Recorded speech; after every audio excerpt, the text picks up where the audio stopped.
Hello, welcome back. This is Jacob, and today we are going to be continuing and also finishing off the narration character voice acting for the Retracing Our Steps story. Alright, time for the finale everybody, and to see how the story is going to be ending. And to include also all the usual shenanigans into a final part, as I usually do. But before we get to any of that, as always to anybody who bumps into the voiceover through this very episode, full playlist for Retracing Our Steps can be found in the description box of this very video, together with the previous two Kjerag stories as well, if you need to go through those first and catch up before you continue with this one. And other related Kjerag stories as well are in the description box of this very video. So if you're gonna be checking out those, enjoy, and thank you very much. For everybody else, let's do that quick little recap before we head into our episode for today, and also for those who want to skip that, you can do so with the timestamps in the description box of the video, chapter select, or just the YouTube navigation bar. Whatever fits, right?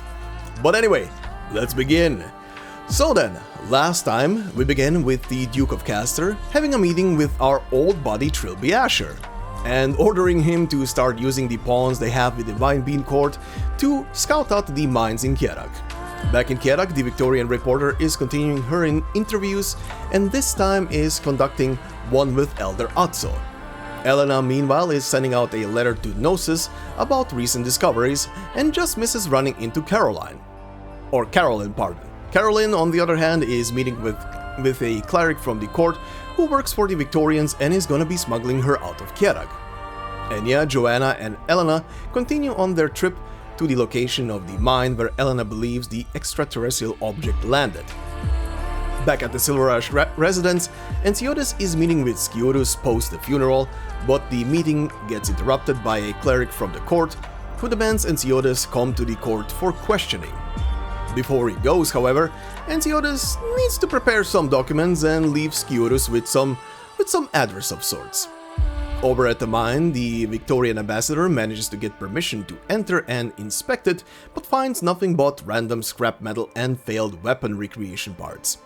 Back at the Vine Bean Court, Ensiotis arrives with documents and his private forces and has them surround the place while the meeting with the Elder Atzo is happening. During the meeting, Atzo confesses to a serious crime he was part of in the past. He admits that he is the killer of Olafur and Elizabeth Silverash.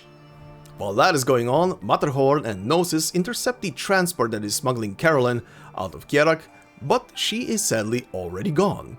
Sciurus, meanwhile, makes it to the address that Ensiotis gave her and finds a hut with a monk inside in a very weakened state. Hopping back to the court, after Ensiotis has heard Atzo's confession, he has him and other members of the court arrested for murder and espionage.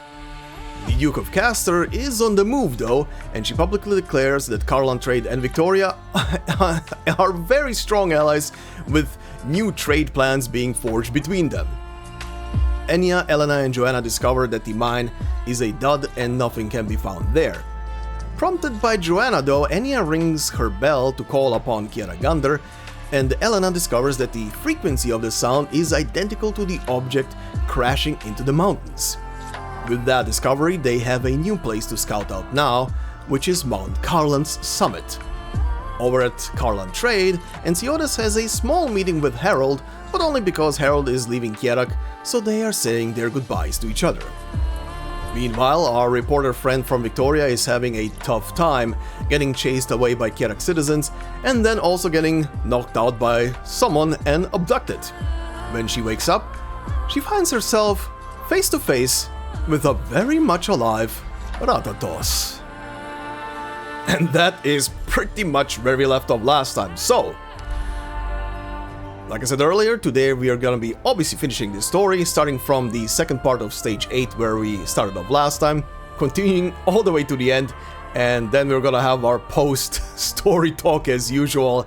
And as you might be seeing right now, yeah, the ending of the story is pretty beefy. There are actually two separate cutscene only stages as well in here, not just an epilogue one, but actually another one after stage 8. So yeah, the ending of the story is pretty beefy, but with very good reasons, and you guys are gonna see why so in a second. But first, let's continue on from the second part of stage number 8, Once again, stage 8 is called Proclamation, and it says, "What people believe depends on what they see and hear. Thus, the art of deception is born."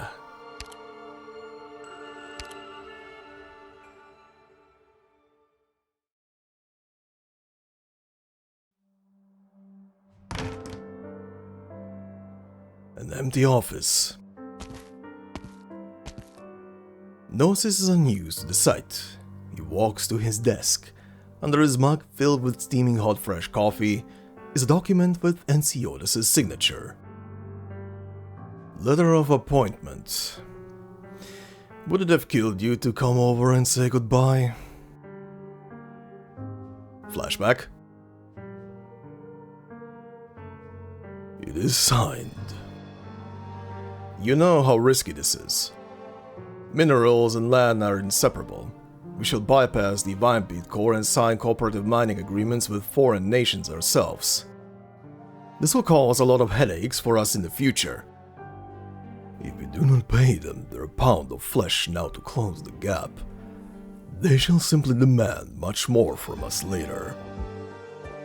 This is the lowest price we are able to bear.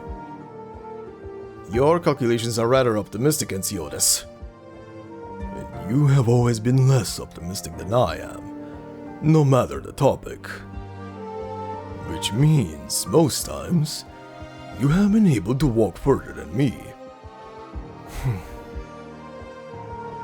If it wasn't for that optimism of yours, I would not have the confidence to take a single step in the darkness.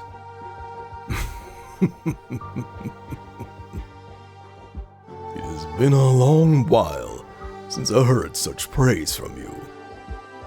Go, see our plans through, Gnosis.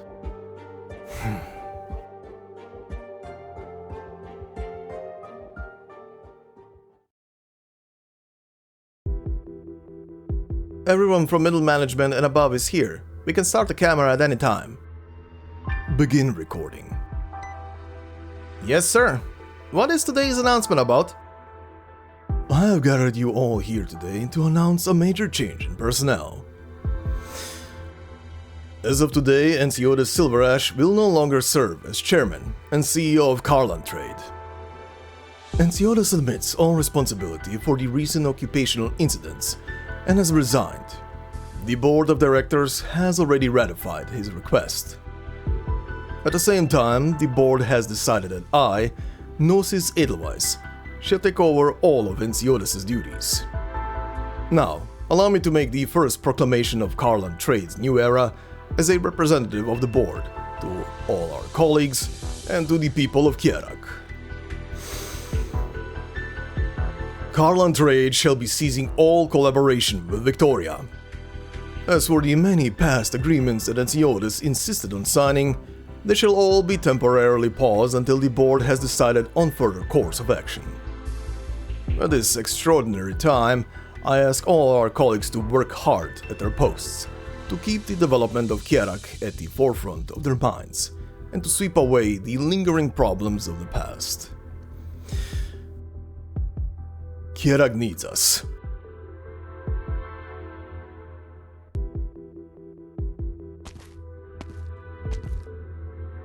Wake up, we're here for a shift. Sure took your time. First time we've been here, had to find a place. Has Lord been in much trouble? Most of them aren't talking much. Just mind the lead geezer. Which one's he? Isn't the Vinebeat Core all geezers? Everyone bursts out in laughter before heading off, leaving just the two guards to take their shift. You should ease it up a bit. How could you disrespect the elders like that? You're from Kjerag too, right? Still sticking up for him. It was this bunch of sheezdreck who got us into this mess. Shut it, you got a death wish? The two guards look towards Elder Atso as he sits within his cell. He is focused on the thick tome in his hands, playing with a corner of the page as he thinks. All's good. What are you so afraid of? I've been talking big for centuries now. But it's not like the courts managed to flip Kjerag upside down, have they? They're the Vicars of Kjeragandr. Even if you don't respect the elders, you should still respect her. What's the court done that a guy like me needs to respect them? When my mom was sick, the clerics picked some grass for her to eat. Maybe prayed to the grass, saying it would bring Kjeragandr's protection. In the end, we brought her to one of Carl-Trade's doctors. He told me if he had kept going with the cleric's treatment plan, she wouldn't have lasted another day. I'd say the real Vicar is Sionis. The scholar known as Jürgen was an ardent follower of her, and did much good. Out of resentment, evil man accused him of stealing courtly coin, and he was to be put to death a few days hence. Jürgen's limbs were bound tight, and at night he heard the clattering of soldiers' swords. He knew his death was near, and in his heart he was anguished. This is... I guess I found which geezer to look out for. The guard raises his baton as he approaches Atso's cell, striking the bars over and over. Atso does not stop his recitation as he looks at the guard calmly. Hey, Greybeard, shut your mouth while you're in that cell. Think about how you're going to explain all your sins to Kjeragandr when you meet her. Jürgen looked up but saw no light. In his futility, he knelt upon the straw lining his cell in supplication to her. "O righteous Kjeragandr, have I not done good in your name? Have I not sought truth in your name? Do good men die in your kingdom while the unjust gain salvation? Why do the lawmakers only hear absurd falsities? Why do the people I saved stand in unspeaking silence?"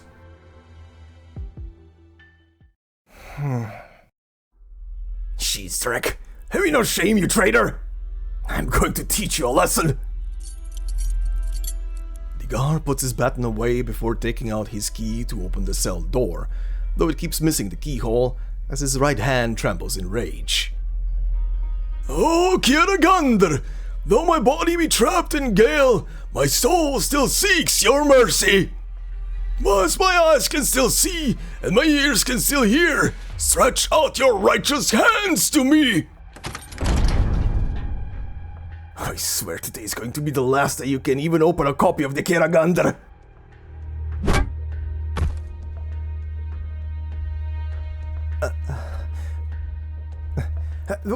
What have I done? I heard another guard. You have done well, my child. Our divine duty is not limited to the 3 clans, the Saintess, or divine beat court. All children of Kjerag must be ready to carry out her will at any time, just like you did. I remember Jürgen the Confessor. When I was young, I was lost in the snowy mountains. Just as I was about to black out, a cleric saved me. When we were on his burden beast, he took off his coat and wrapped it tight around me, telling me the story of Jürgen and how Kjeragandr will save all the innocents. Where are the other clerics imprisoned, my child? Nearby. Find an opportunity to free them. Let them escape. Then save yourself. Conflict brews atop the mountains. Divine Beat Court shall rebuild everything upon the ruins. Allow me to tell you the end of the tale of Jürgen the Confessor.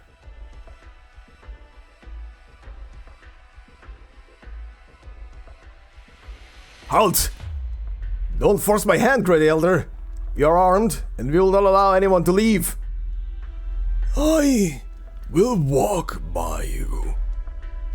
If you insist on using bows and crossbows to run counter to her well, then aim at your own hearts. Try it. You... The guards who rushed over look at their comrades with raised eyebrows as they form two lines. Many of them have chosen to stow their weapons, opening up a narrow passage. Atso lowers his head as he walks through the guards, leaving behind faint footprints in the snow.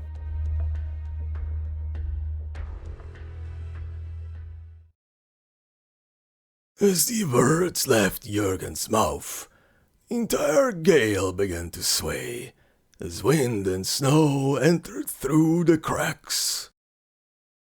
The walls around the imprisoned devotee were as rotten trees, shattering into dust as his body was enveloped in blinding light. The soldiers were thrown to the ground, their weapons shattered, but they themselves were unharmed. They prostrated themselves at Jurgen's feet, weeping as they confessed their sins. Jurgen the Confessor then walked the lands of the three clans, preaching this miracle the rest of his life. And thus, Kjeragandr stretches out her hand to those who call for her, to enact her justice.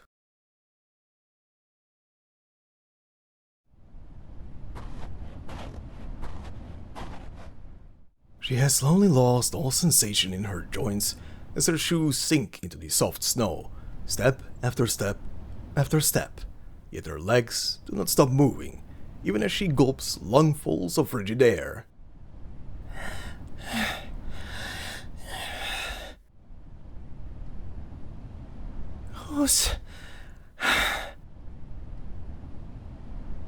There is the vague shape of people in the distance.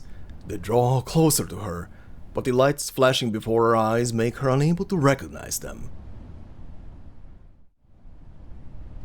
You...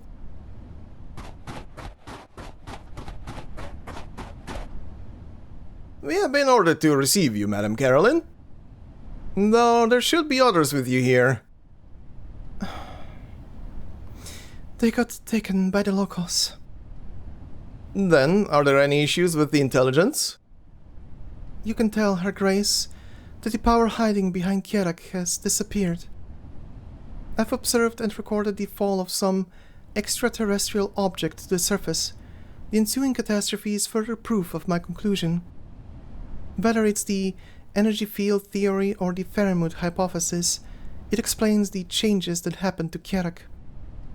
Take this folder. All my research into several hypotheses about Kjerag is in it. You can... What the... I am terribly sorry, madam. Did you really believe you could hide your personal communications with the Mainlander Foundation from us? Her Grace has asked us to bring back only the data. I believe she is very interested in the fact that Kjerag has lost its protection. You... Extraterrestrial objects, Fairmouth legends. There are still so many marvelous things we don't know the truth about across this great land. But all you care about is deception, robbery and murder. Everything else is worthless to you. If I didn't need you to escape from Kjerag, I would never work with people like you. I shall pass on your complaints to Her Grace, verbatim. Goodbye, madam. Thank you for your patriotic service. She sighs deeply, unsure of whom she's actually feeling sorry for. A smoke grenade? Enemy attack! Look for cover! The night is enveloped in smoke and gunfire, leaving the snow filled in utter chaos.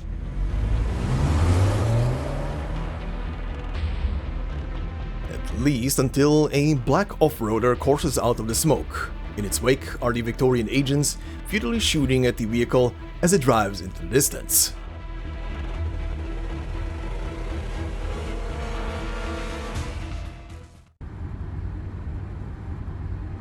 Sorry to put you through that, Carolyn. Had to take our time so the Victorians wouldn't spot us. You got all your stuff?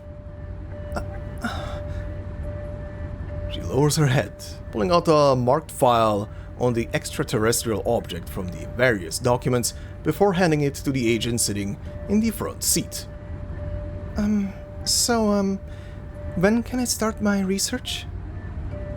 No need to be so hasty, miss. My boss wants to have a chat with you first. He's really interested in hearing what you're studying.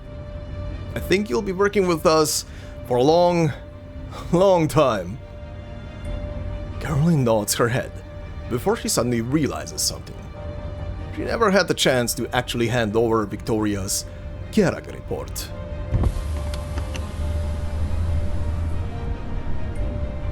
She rolls down the car window, heedless of the cold wind blowing in. She takes out the papers she has so painstakingly wrote in Kjerag, one after the other, and throws them out the window with nary a moment's hesitation. The paper is all the more white under the black night, like fresh snow falling upon the wilds.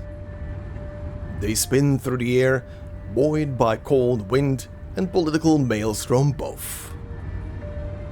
Here's your things back, Victoria.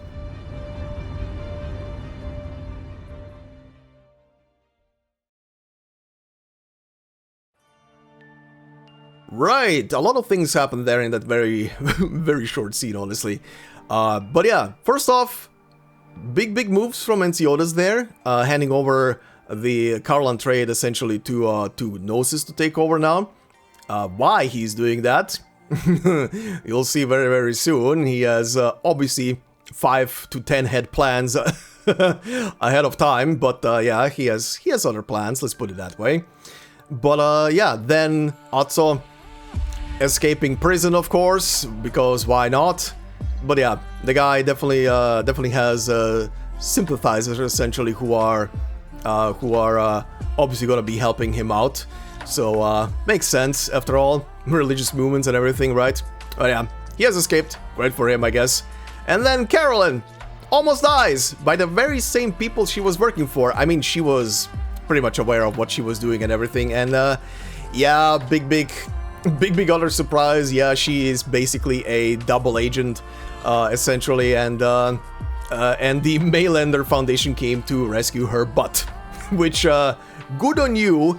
But I'll be quite honest, if Caroline would have just straight up died there, I would have not been really pissed or whatever the hell. After how she left Monk in that earlier scene, basically barely alive with no food or water, yeah, I would have not been pissed if she would have died there. But look, very detailed designed character. We'll see where that leads to, cause she's now back in Colombia, I guess, with the Maylander Foundation. I guess we'll see where that leads to. But anyway, let's continue on to our scene-only stage, OSSD3, titled Road of the Heartseekers. The path of the righteous is narrow, fraught with hardship and snowstorms, with fiends and terrors. For the heart has never been readily found, for the heart is forged through countless trials.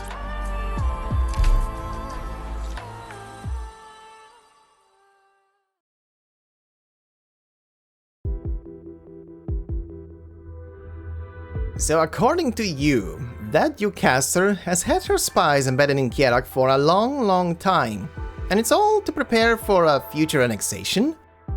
But how is she going to do that? To be more precise, this is my educated guess based on what I've learned in Kjerag. So out of all of the Victorians sneaking around Kjerag, you happen to be the only actual reporter who's after truth and righteousness and such like? Well, you don't have to be so rude about it! My name is Alberta. If you're familiar with the Victorian newsprint business, you would have learned that name in conjunction with many articles about the truth that were deemed unprintable. I take pride in my work, no matter what they say. Huh. I'll believe you for now, little Miss Reporter, but this doesn't mean you're completely free of suspicion. I've had my guards rip out the spies your people sent after the explosion. If you're telling the truth, then take us to your cruise station. I've got a lot of things I'd like to ask the agents you mentioned. You wouldn't refuse me, would you? But... Huh? Move! Kjeragandr grabs Ratatos and the reporter, pulling them into the back room as a stun grenade from who knows where goes off in the interrogation room. In the distance, a brown-tailed guard who was unable to get out of the way in time screams. A throwing knife has pierced his heart. Damn it! Kjeragandr pokes her head out the doorway, hiding back behind the door as another knife flies toward her. She watches it tremble after it embeds itself in the doorframe. These knives are the ones used by the Trilby Ashers. You two stay hidden here. I'll go confirm the scale of the raid and their strategy.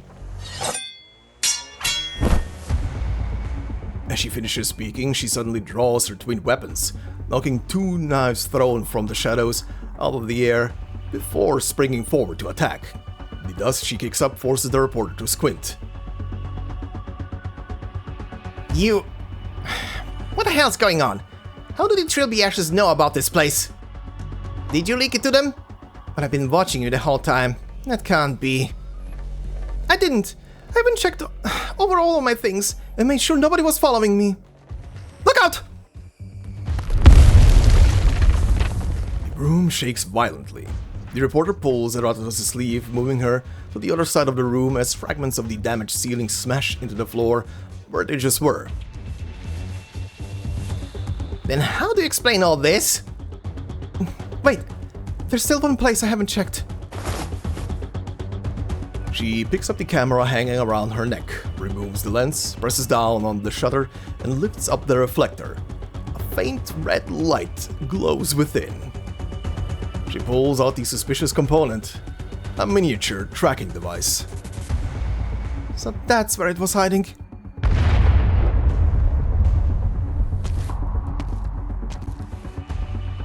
Another explosion, and thick smoke slowly sweeps into the room the two are hiding in. Kjeragandr emerges from the smoke, her breathing somewhat ragged. 3 Trilby Ashers with this first group. I've fended them off for now, but the reinforcements they called for are already on their way here.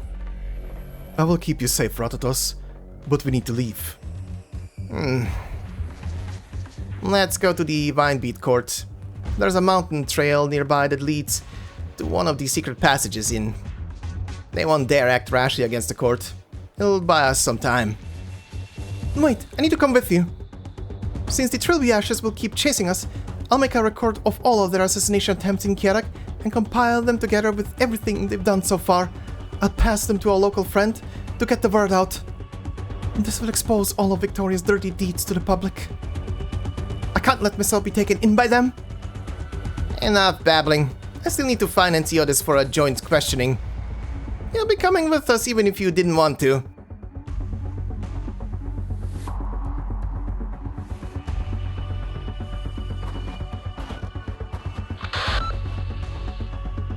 Yes, Ratatos is alive. The 3 of them have entered the Vine Beat Court's northern gate. The escape reporter is with her, and the renowned Black Knight is guarding them. What orders from Her Grace? Wait. Did you just say that Her Grace will personally be visiting Kjerag?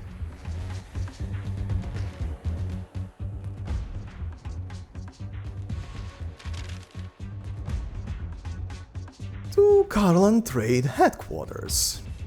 And to Ensiodes Silverash, son of the former chairman and my kinswoman Elizabeth. Alongside all the people of Kjerag. This is an open letter within which is written all the wrongdoings of Ensiodes and Carlan Trade both. With this letter, I shall formally protest all the grievances that Victoria and Kjerag share in suffering from that were wholly avoidable.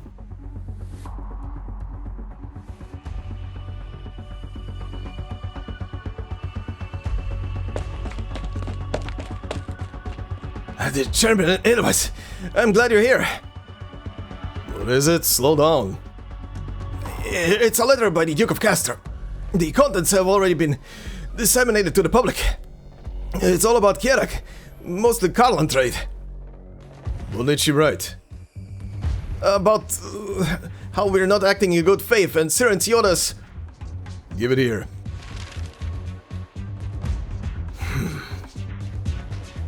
Notify all members of the board that we are to have an immediate meeting at HQ. Tell everyone to remain calm.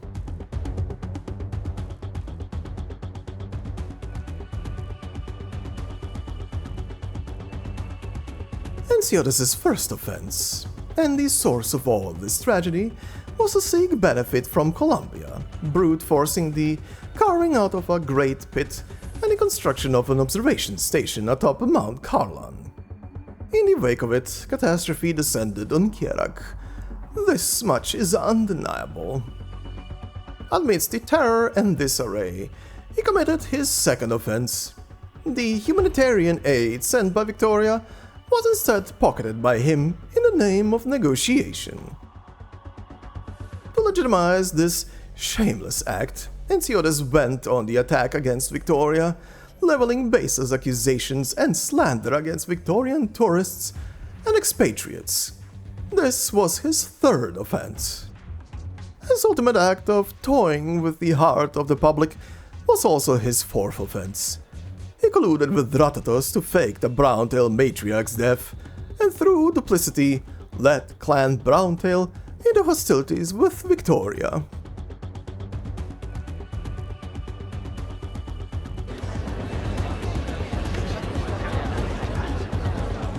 Victoria also has proved that Ratatos is hidden within the RHINE court. Those citizens who doubt his simply need examine the premises, though his guilty heart has led him to station his private army there. This is all a bit much. Hey, when I was suspicious of Sirenciodas earlier, you guys shouted me down like I was a conspiracy theorist. But it all makes sense now, doesn't it? Since when? The whole letters of Victoria say so. The fifth offense explained it, didn't it? Sirenciodas told Ratatos to kidnap that Victorian reporter and hid her in the court. Can't be alive with all those details, can it? And the sixth offense says in order to control the court, he arrested all the clerics who wouldn't obey him. That matches. The court invited us all up the mountain for blessings, but the Dagenbrecher had some men stop us. What about the seventh then? It's obvious that Victoria wanted to get a bigger slice of the pie, but Carlan trade refused them. You're a real idiot, you know that? It's proof that Sirenciodas has gone and betrayed Kjerag. Victoria's made a fair point about Carlan trade going against all their contracts, and now we're the ones stuck with the bill thanks to Sirenciodas' stupid decisions. So you think we should do what Victoria says? I want Carlan trade to stick with the old mining agreement and put Sirenciodas on trial. They say they do a joint trial with the Winebeat court. It'll be fine. Sirenciodas would be lucky if he just got banished for his crimes. The only crime he's done is letting you run your mouth in this rebuilt pub. So he's been doing all the good while it's always someone else doing the sitting? Wow, what a coincidence. I don't understand any of this, but I know it's always us who have to suffer for it. Come on, man, trust in Sirenciodas. He's helped me out before. What the hell was that? Outside!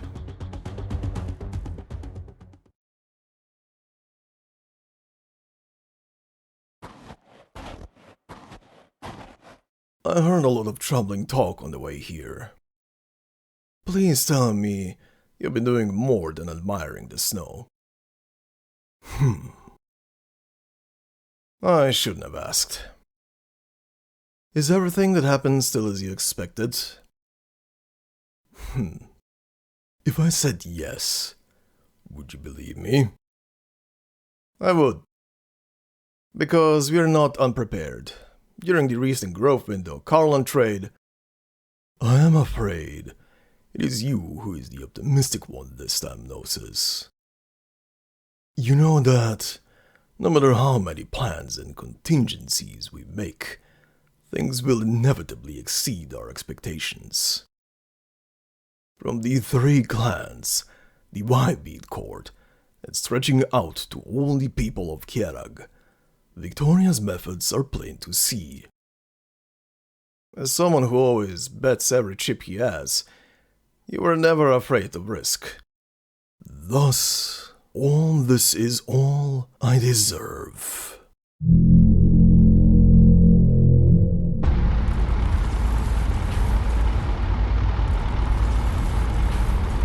Dark clouds cover the twilight sky. The steel behemoths of Victoria trample across the white snowfields.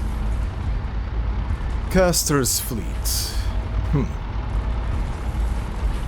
I've heard this fleet was the one that drove the devils out of Victoria during the Battle of Londinium. After the battle concluded, Castor took the time to restore its flagship so that her glory may live on. How many upon this great land can boast of the might to stand against this force? We chose to walk the more difficult road. It is time we meet the end of it.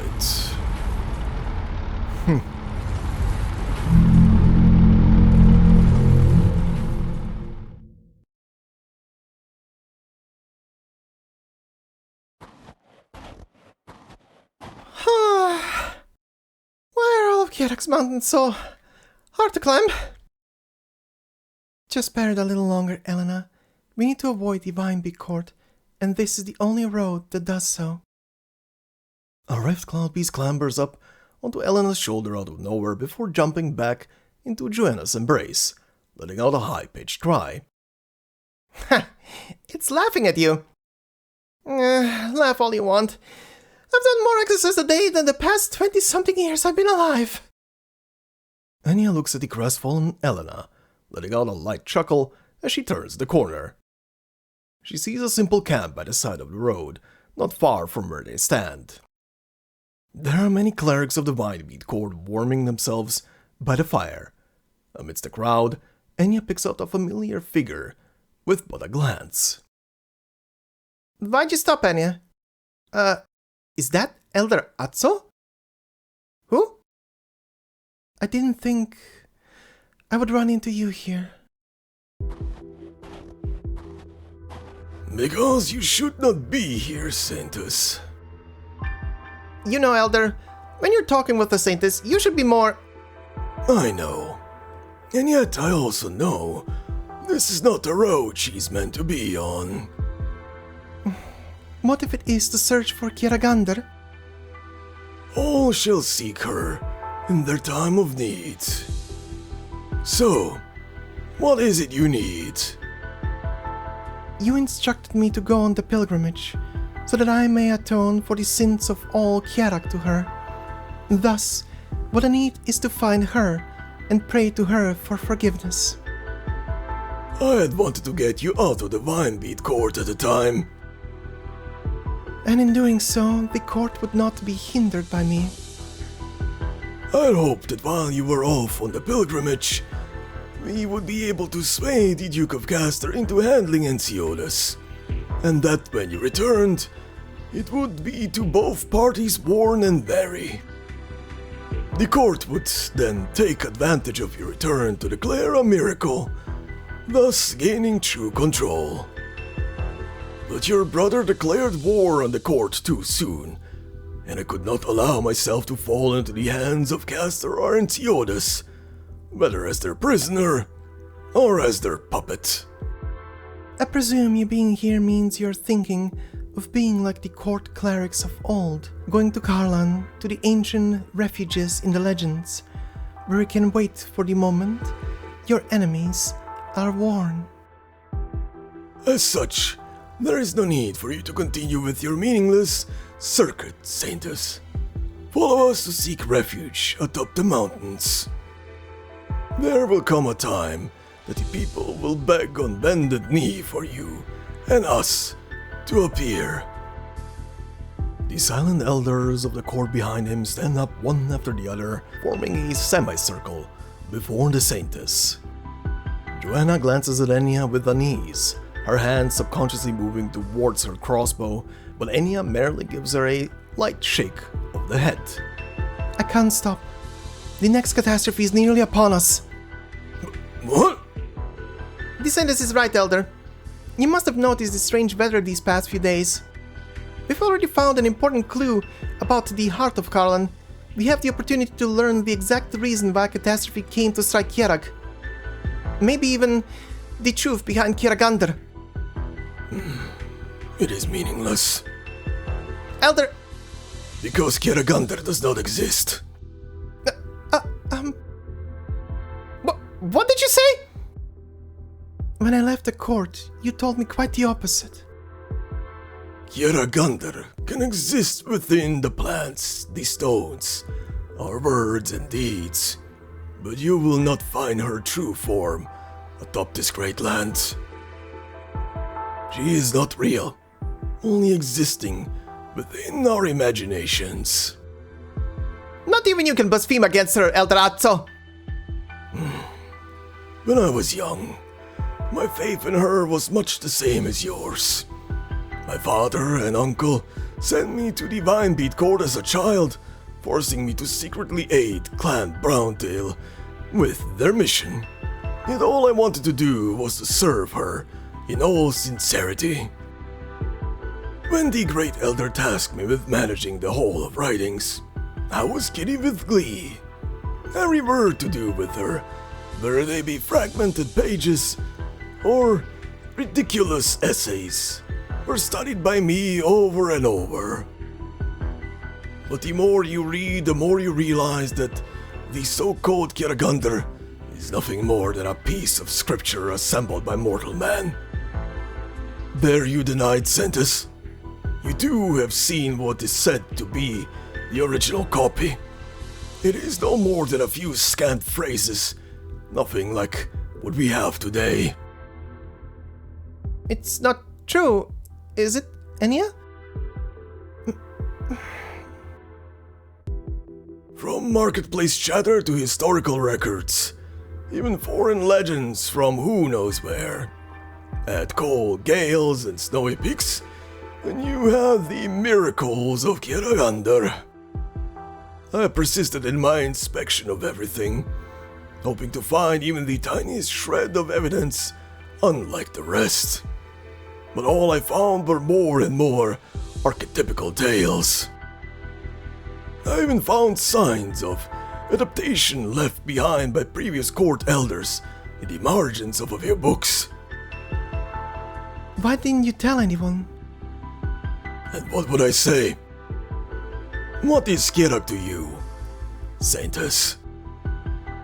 That is not a question any one child of Kjerag can answer. Because Kjerag already has its answer. This is a nation of faith. Anciores has tried to undermine it. The Duke of Castor has tried to swallow it. But even they dare not defy Kjeragandr, at least not openly. But if she doesn't exist, then who founded Kjerag? Our country was never one built atop her flesh and bones. Rather, it was her country that was built atop our flesh, our bones. It was the ancestors of the people of Kjerag who, amidst these snow-capped mountains of despair, labored tortuously to create a place where they could survive. People could never understand why fate decreed they should struggle in suffering, whilst others thrived in merriment. And so, abandoned upon these hopeless rocks, they had to seek consolation elsewhere, so that they may continue to live. From the cries for some almighty leader, and the prayers for majesty and morality of every generation of Kjerag, Kjeragandr was born. From the moment of her birth, she became the foundation of Kjerag. Because of their need for faith, generation after generation must repeat a lie. Kjerag needed virtue and law, needed art and aesthetics, needed family and tradition. With perfect timing, she would appear by our sides, leaving behind a few revelatory words of wisdom. From this came an unbreakable order, one that has lasted time immemorial. So in your eyes, this lie must be maintained at any cost, so the Kjerag itself may be maintained. Indeed. Every nation has its own lie. Kjerag's is Kjeragandr. I disagree. A lie can bring temporary reprieve, but it cannot become the eternal law through which we live. You believe it is able to maintain order, so you care not for the sincere longing of the people. You treat their feelings as a tool you can control. When this longing tears through the veil you have constructed, the vine beat cord and the faith it tends to shall be shattered beyond repair. From that point of view, you are your hated Ensiodas' greatest ally. There is only one thing I wish to ask you. Do you believe Kjeragandr exists?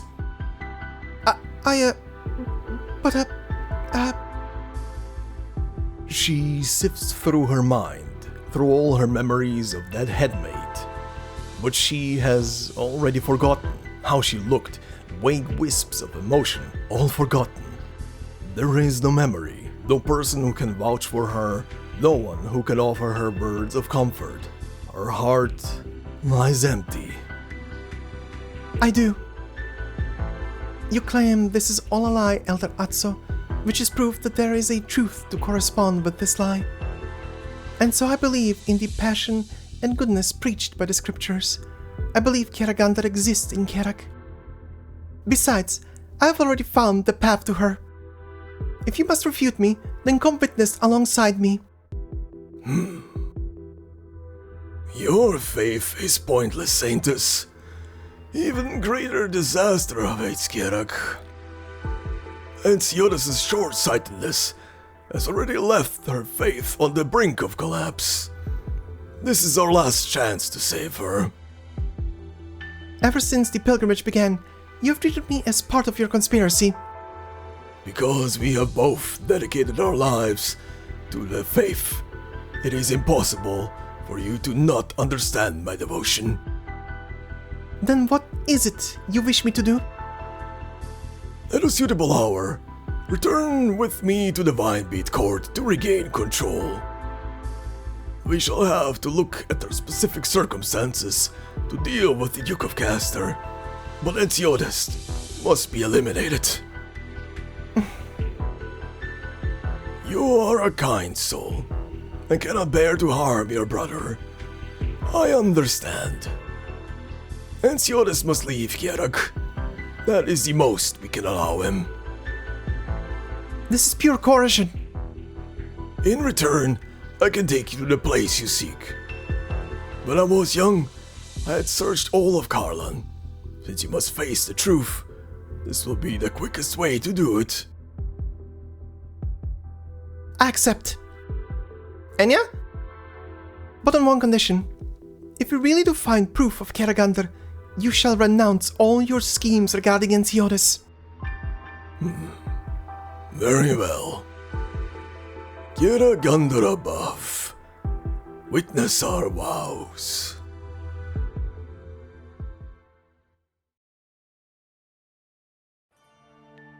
Holy power move. Castor brought her entire fleet to bear. Holy shit. Yeah, Castor is not playing around. She literally brought her entire fleet, including her flagship that has been rebuilt and is back in operation. Yep, that very same ship that we've seen in a very dilapidated state back in the Act 2 of the main story of Arknights. Again, I'm just bringing that up right now, not want to spoil anything for people who are still catching up with the main story through Act 2 and stuff, but yeah, as the story indicated here, the ship is repaired and it's back. It's back in action, and Castor has also successfully repaired and rebuilt quite a bit of her fleet, so she's bringing the guns, definitely. And yeah, we'll see where that leads. But on the other hand, Atso just came out straight up and said it. He does not believe in Kjeragandr. What a shocker. I love how the story came back to the one question that Enya asked him earlier in the story, where she asked Atso if he believes, and he did hesitate a tiny bit, but he did say he does believe, and you kind of let it slide back then, but still have a slight suspicion of, okay, something's off here. Maybe he doesn't, or maybe he is going back and forth between believing or not. But no, he straight up does not believe in the whole thing and just sees it from another perspective. So yeah, well, he's now part of the party, I guess, going up to the summit to check out the cave, and again, we'll see where that is gonna lead us. But yeah, big things are happening, big stuff is happening, and yeah, also then Ratos really cannot catch a break. Now the Trilby Ashes are after her ass, together with the reporter from Victoria. Meanwhile, Degenbrecher having a showdown. Well, I'll say this: our dear original Trilby Asher is not gonna be part of this battle, but still must feel very cathartic for our dear Degenbrecher to go up against these idiots. That's all I'm gonna say. Anyway, let's proceed to stage number 9, titled Cold Steel. Some still futilely long for a warm spring.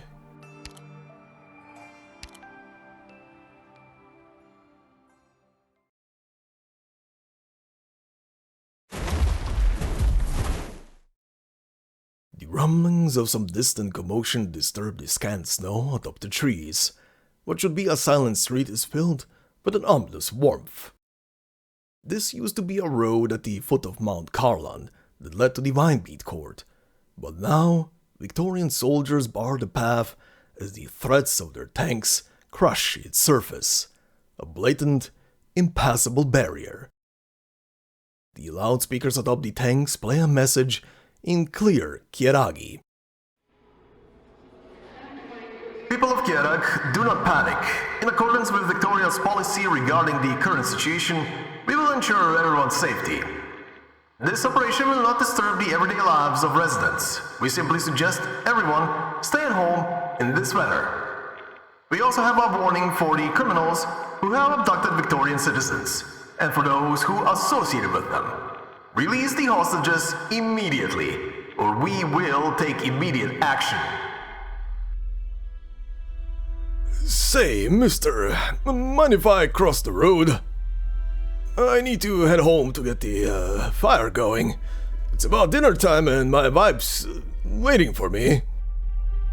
This area is off limits. You either take a detour or you wait. But I'm just trying to get to the other side of the road. If safety's your issue, go ahead and search me. I've just got food on me and nothing else. Are you with the Vinebeat Court? No, I'm just a smith. Then take a detour or wait. I've crossed this road for decades now. Don't cause trouble for them, mister. Nothing good will come out of it. Just listen to them and get out of there already. I will not be repeating myself a third time. The old man totters away. He turns his head to look back. Through the window of his workshop, his wife looks back at him. He waves his hand, telling his wife to leave. Kjeragandr above, I wish to hear of your wrath.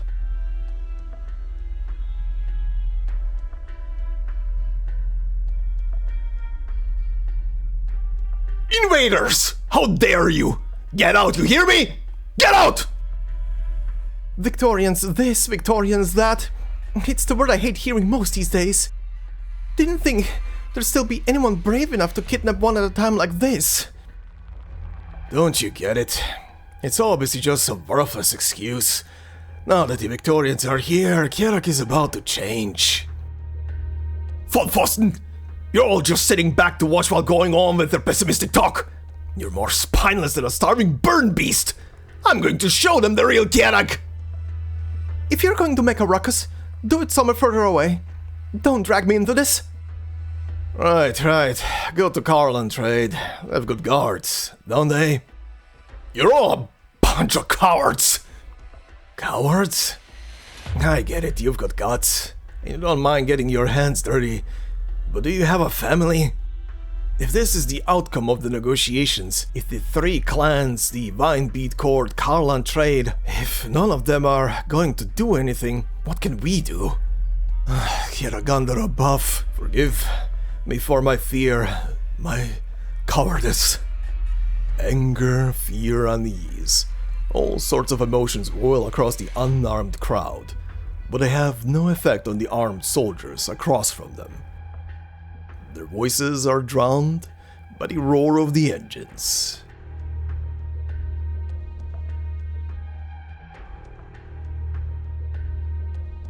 Deck of the Gloriana.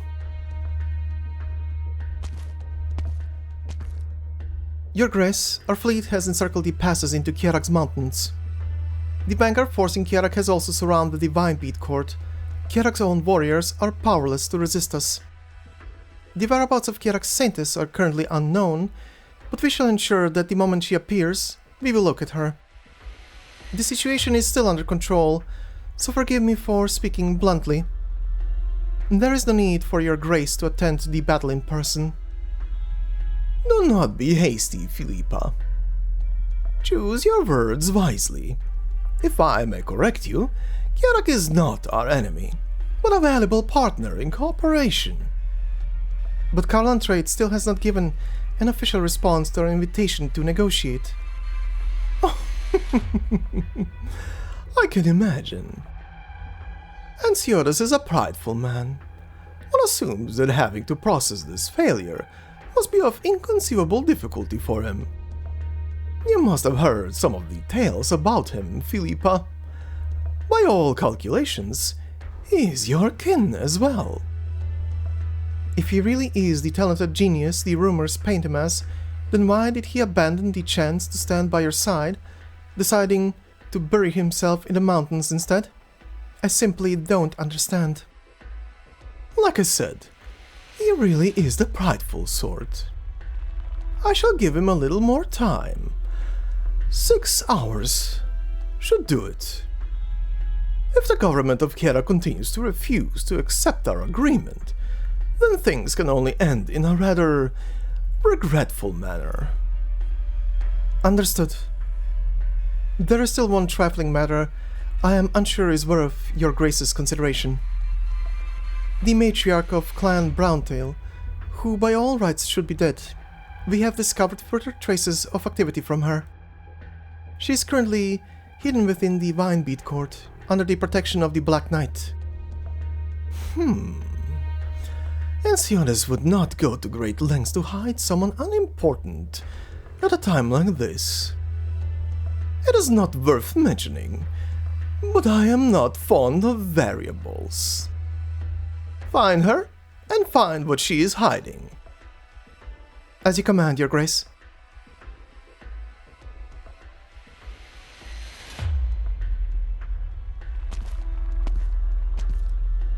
Understood.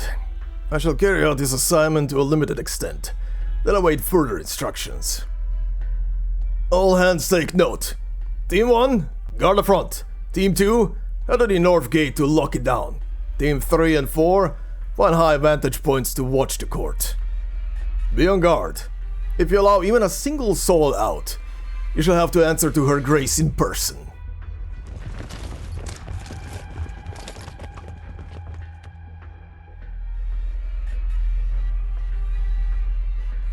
I have not received any orders to allow Victorians in, sir. I understand. We shall wait here for a reply. The chairman has informed me not to accept any invitations if you... No matter. I am happy to wait here patiently. Just like how every child in Kjerag waits for bitter winter to pass. Speaking of, how do you people prepare for winter? I'm rather curious. I fear you may not have the opportunity to learn for yourself. I am not here representing myself, My own experiences are not important, Mr. Edelweiss. I believe these terrible conditions call for giving everyone an equal chance to express themselves. Don't you agree? Why are you here? Rest easy, Chairman Edelweiss of Karlan Trade. I've come here for one very simple task: to invite Mr. Silverash to the negotiation table on behalf of Her Grace. A simple, peaceful conversation, all for protecting the bond between our two nations. You have brazenly sent an army to surround Kjerag, aimed your cannons at civilians, and dispatched your troops to blockade our markets. Are these actions meant to be part of this peaceful conversation? Mr. Edelweiss, Our Grace simply wishes to let the true master of Kjerag know that a speeding warship cares not where the people atop its deck run. For most, their best choice is to hold the handrail tight. Profound understanding can come over the passage of eons, or it can come in the blink of an eye. It all depends on the commands you have received, sir. Get to the point, Victorian. You shouldn't need me to teach you how to say what you're here to say. I would much rather call it sending a request, Mr. Edelweiss. A request from Victoria is a rather rare sight these days. We cordially invite Mr. Silverash to a spirited discussion with Her Grace about the future of Kjerag. We shall ensure the meeting goes smoothly. Her Grace has also commanded that none be harmed. Then we too have our own request. Victoria is to immediately cease this military invasion. I regret to inform you that such a thing hinges on the results of Mr. Silverash and Her Grace's talks. I am unqualified to make such a promise in Her Grace's stead. Right now, my only hope is that there shall be a place warm enough for me to spend the winter. A fleeting hope that it shall be Kjerag.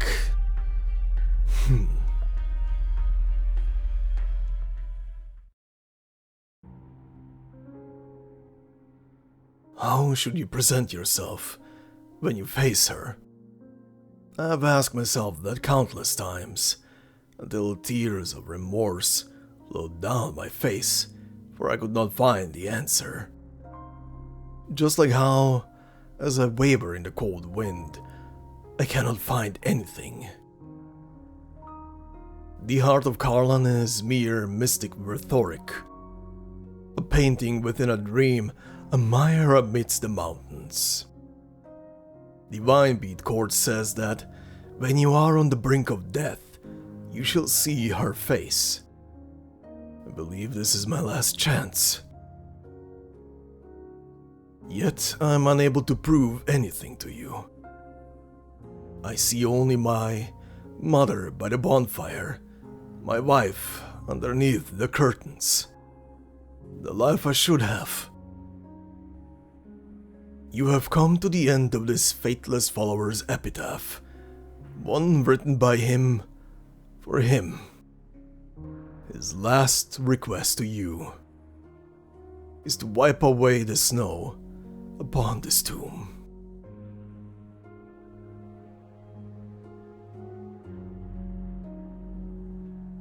A lonely grave stands by the road, and yet also stop in front of it. All I did was bury him. He only had time to carve himself a marker before he died. So the bones we saw along the way are all... The bones of humans. Only human beings would use value and meaning to paralyze themselves. To climb Karlan, to walk to her side, to witness her existence. They are willing to give their lives. The Saintess's right hand brushes against the worn wooden marker, completing its master's last wish. Cold wind sweeps past her fingertips, as if urging her to grab hold of something. She lifts her head towards the snow-capped peaks, as her ears catch the sound of a young woman laughing. Elder, did you hear? She swallows down her unfinished question. The laughter echoes between the mountains, then fades, until it becomes nothing more than memory. I didn't hear anything.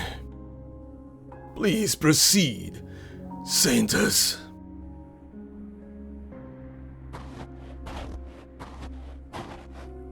Enya hesitates for a moment before nodding, continuing onwards towards the darkening horizon, towards the peaks laden with thick snow. The wind picks up, tangling itself in the Saintess's clothes. It leaves behind snow stuck to her brow, like how it sticks to the withered trees she walks past.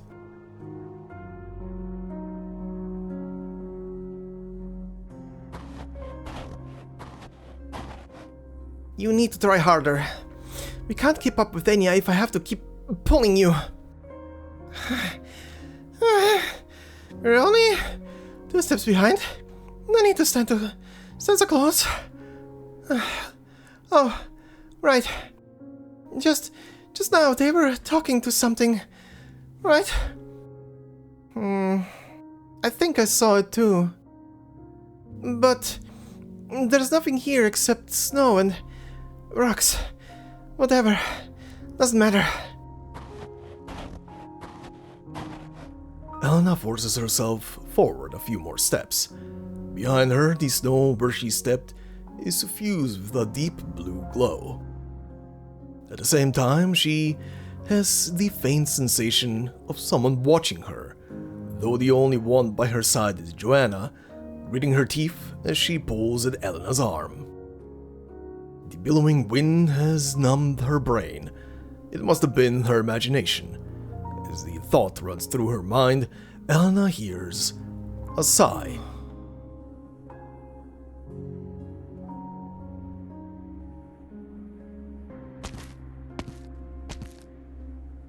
You took it upon yourself to enter a gamble you are fated to lose, Saintess. This is... Indeed. The depths of the mountains. The location of the heart of Karlan. I did as you asked, Enya. I dragged it all the way here. We're here. Don't just stand there.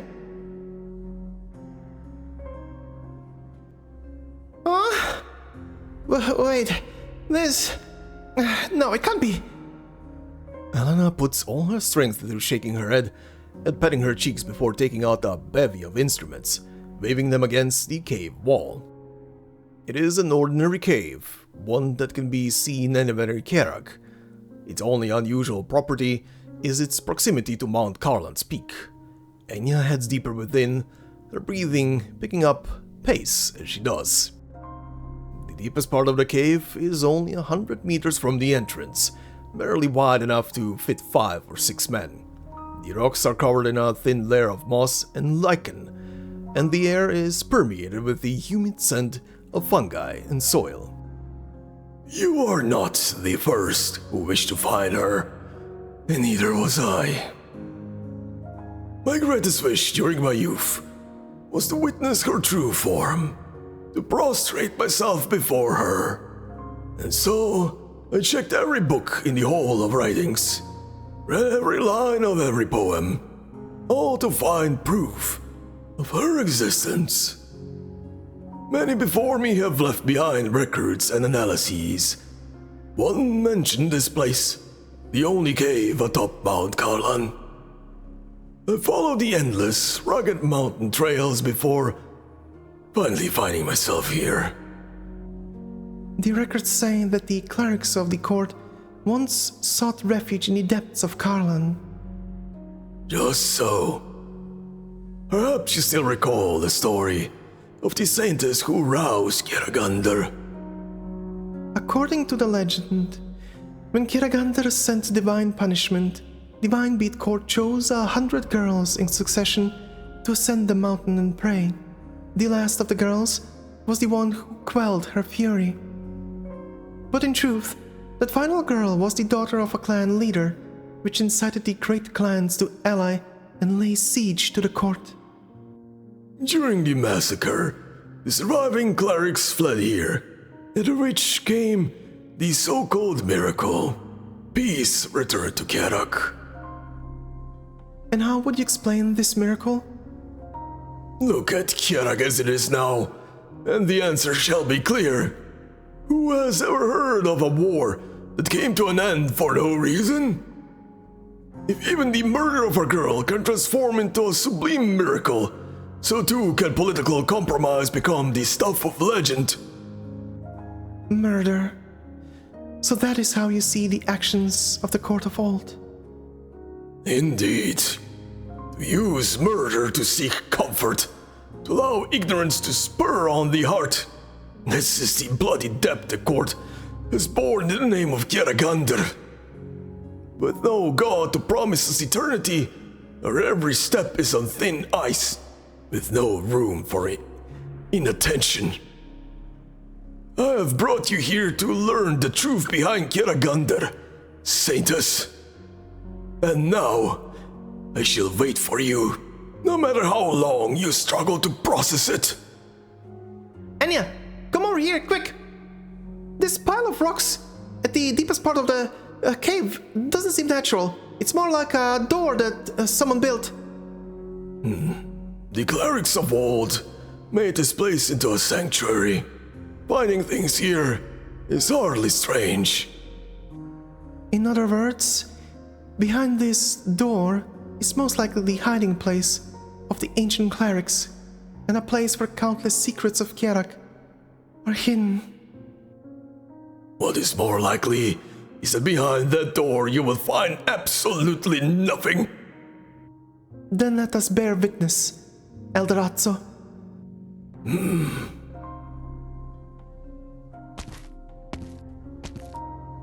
Enya half shuts her eyes as she walks past the old man droning on about history, slowly approaching the end of the cave. She takes a deep breath, then presses her body against the cave wall, like a reunion hug after a long time away. Soil sticks to her hands and cheeks, moss pokes out from under her hair. It is as if she were fast asleep atop the earth. I can feel it. According to my readings, Enya, behind this super thin rock wall there seems to be a giant cavern. But there's no way in. I can blow this door open if we have to. Wait, this is holy ground! Do it. What? Enya? Oh, Kjeragandr above. Pardon the intrusion. It's all in the name of truth.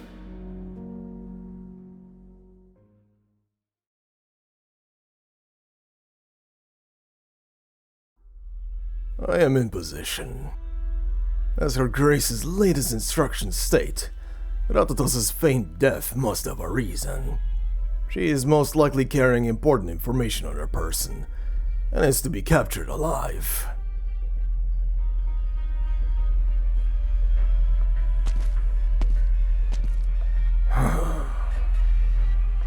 This is the front.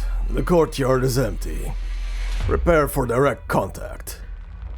Do not attract attention. End it quick.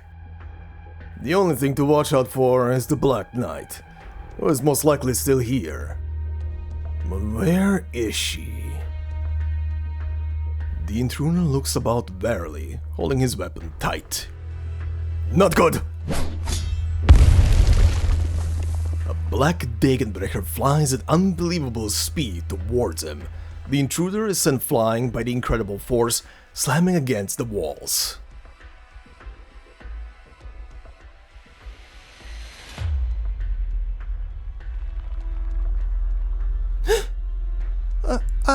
I heard more fighting outside. What in the blazes is going on? Quiet down. The trickiest enemies for us to handle are outside right now. Dagenbrecher is risking her life to protect us. The only thing you can do right now is to sit down, shut up, and not be discovered. I heard the broadcast say that I'm a hostage abducted by Kjerag. Why?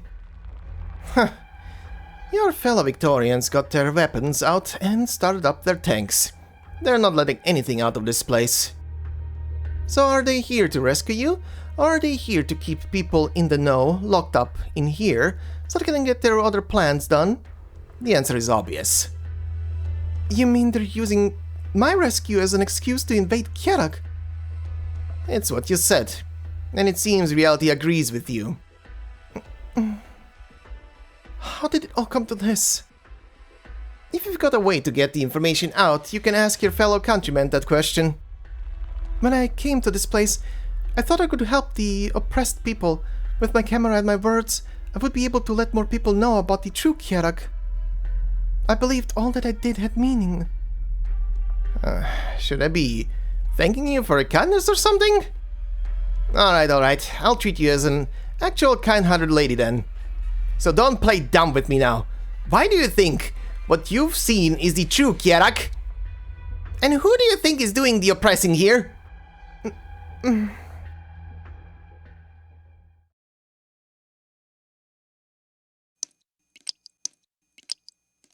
Melting snow out of the roof becomes water dripping into the courtyard, causing ripples in the intruder's pooling blood. Before him, the face shrouded in light looks right back at him. Within the great hall, the candle flames are like chained bloodthirst, raging and roiling. Such power. No wonder the reports on Kjerag emphasize the Black Knight's presence. I knew you people would try to sneak in. To tell you the truth, I can't tell which of you is which underneath those masks. That colleague of yours who came to Kjerag before, surely he told you this land is not one you can trample as you please. Indeed. Your fame is known to us. We made sure to make ample preparations. So you intend to win through numbers? None of us could hope to claim victory over you. It is only a mission. Nothing more. Your clothes may mark you as elites. But here's something you won't know without feeling some pain. If you wish to pass, it will only be as a corpse. Come. It's rare that I have the chance to go all out. I suppose I should consider you all willing to die. She takes up a killing stance as the air is filled with the muffled cries of unsheathed weapons. With drawn blades and cold gleams, they slowly step forward, stepping onto the puddles reflecting a muddled sky. Upon this holy ground, a savage melee is about to begin. The humid air warms and dries, falling snow melts, steam rises, droplets splash about. From the clash of steel against flesh come sparks of scarlet.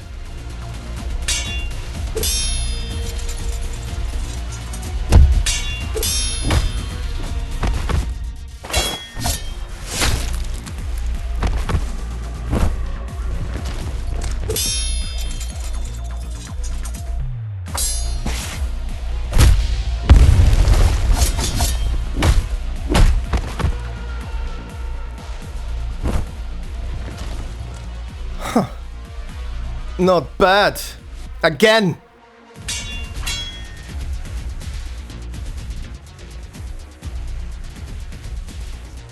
I never thought it would be like this. Should I not have come to Kjerag, Madame Ratatas? That's a question you need to answer yourself, along with your country. On the Kjerag side of things, I might have also considered using one as pure-hearted as you, so I can't really blame Victoria for doing it.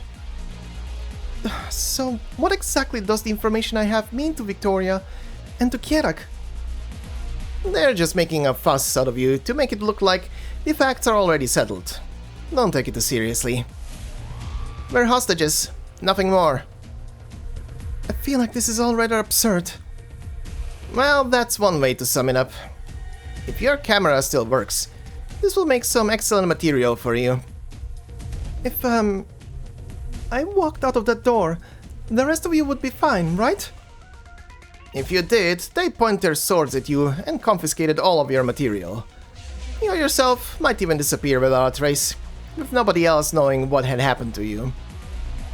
With things having come to a head, you're the one who's meant to understand them the most, not me. So are we supposed to sit here and do nothing? I don't think the Victorians want to lose you, Miss Hostage. Just calm down, wait, and then... I don't care what your plan is, Ensiodes. It's time to put it into action.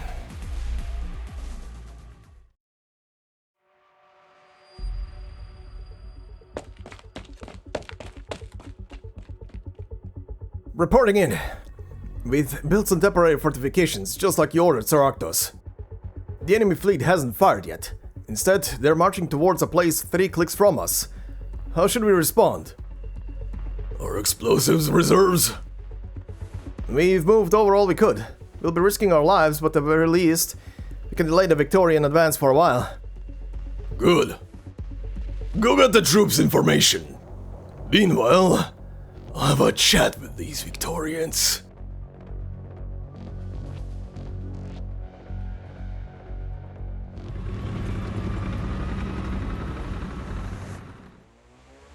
The ship stops in front of him, its dark grey armor plating reflecting the sun's light. This is one of the rare moments in Arctos' life he's forced to look up. Who's your commander? Tell him to come out for a chat! My commanding officer does not wish to come to blows with you, Arctos Pale Roach. It all depends on why you've come to Kjerag. Don't tell me you're all just lost in the woods. Her Grace has already made everything clear in her open letter. We must defend Victoria's interests while helping Kjerag stabilize following the catastrophe. All we ask is for the mastermind behind Kjerag's troubles, Ensiodes Silverash, to receive the trial he deserves, which I believe is in line with Clan Pale Roach's thinking. The only thing I'm thinking is this. If you take even one more step forward, you'll pay the full price for it. The only way you'll be going any further into Kjerag is over my dead body.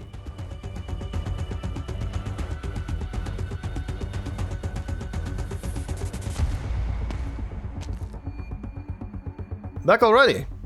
What are the commander's orders? No changes. We keep guarding the final checkpoint. Once all their people are in, they'll definitely find Kjerag's arsenal. They've been searching for ages now, but they still haven't found anything? Yep. Even if Kjerag can't make any big moves like they said, I'm not willing to bet that Ensiodes guy doesn't have something up his sleeve. Maybe... Another transport truck? Well, this one's all yours, buddy. I'm all tired out from checking all those beans last truck. Ugh. Fine. The guard waves down the truck, slowly approaching him. It immediately comes to a halt. Sorry, mister, but as per Her Grace's orders, all vehicles passing this point are to be searched. Unload your cargo. A thick baton smacks into his head with a bonk. Before the other guard can cry out for help, a shadow appears behind him, tightening itself around his neck. We've cleared the road again, sir, just like the plan said. Update Sarnosis on the situation. Get those supplies transported. We can't keep him waiting.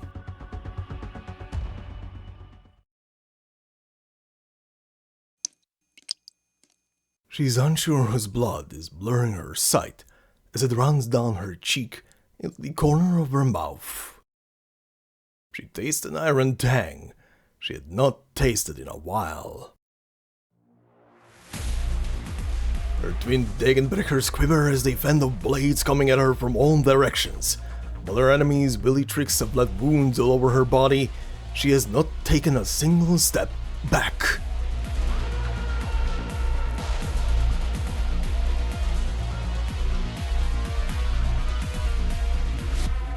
Seven or eight of her foes lie slumped on the floor around her.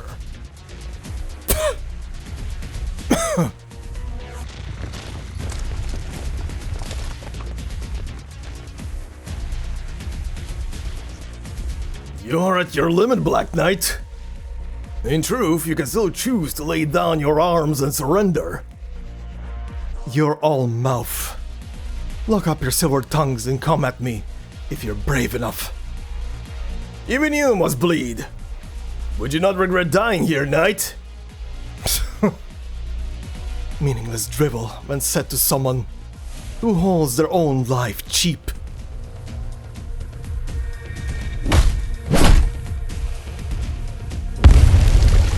Clang. She takes advantage of her foe's moment of complacency, sending him flying. Most times she could not let out a blow this strong, but now her strength is fueled by a rage that did not burn in a very long time. The mere sight of the scar-laden knight's furious form is enough to strike fear into the hearts of her enemies. Some of them take half a step back. What are you so afraid of?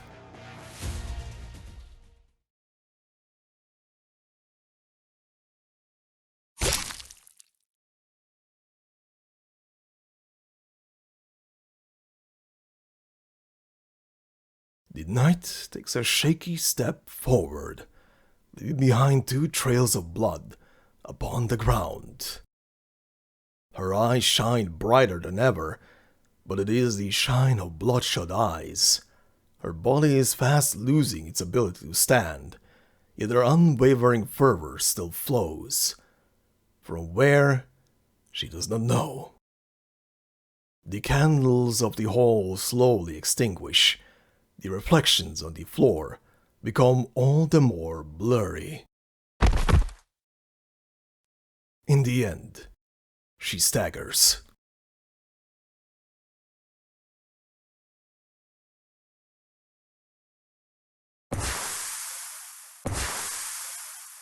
Several smoke grenades fly into the courtyard, covering everything in a cloud of fumes.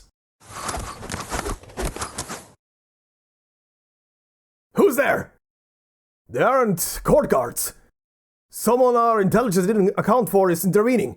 We can't continue the mission. Abort mission, retreat with the wounded.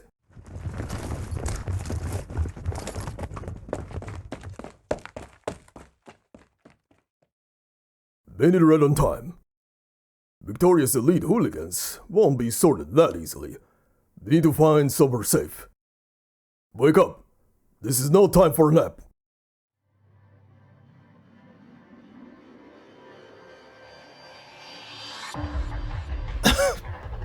You're... sharp? Take it easy with the talking. You're wounded. Did the doctor send you? Silver Ash has been in contact with the doctor the whole time.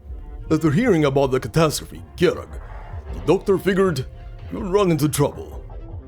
While we do have our hands pretty full at the moment, the doctor did promise that if you ever found yourself in a pinch, we wouldn't just stand back and watch.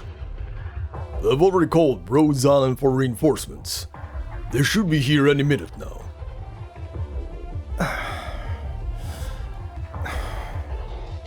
What about Eziotis? Don't need to worry. I believe Silver Ash has managed to take the reins of the situation. Just hang in there, Dagenbreaker. You're through the hardest part now.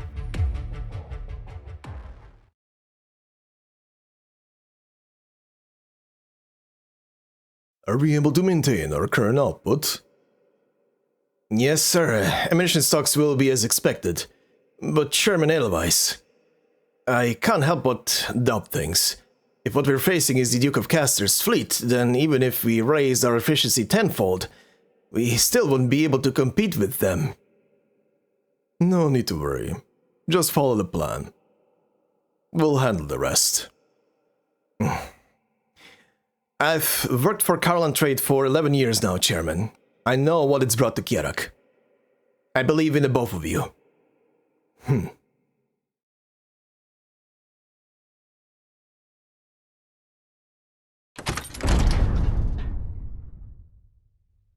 It seems you're ready now. I suppose you don't need me for any further reminders, Master of Clan Silverash. Since this is to be a negotiation, I thought I would change into something more formal.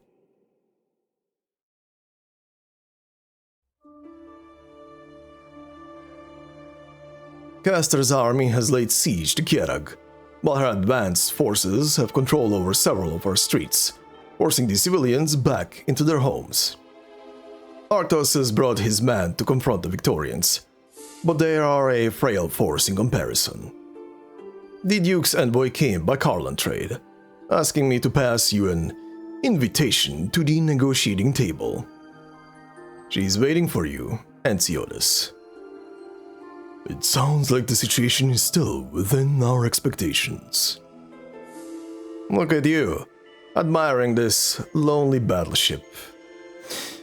Does it not seem too weak as it is now?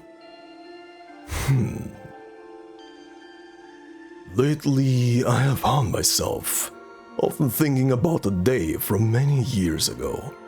The day my parents received an invitation from Clan Browntail. My father told me that the reason why the Browntails and the Pale Roaches did not support us was because they had not seen what he had seen.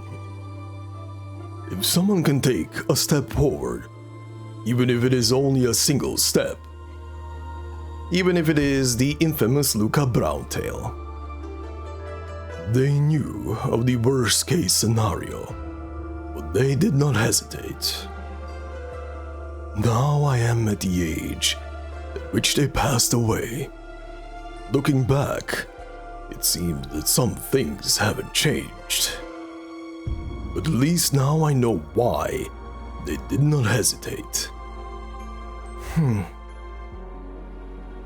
In the wake of their passing, I followed my clan as we left Kjerag to head to Victoria. It was a rough start.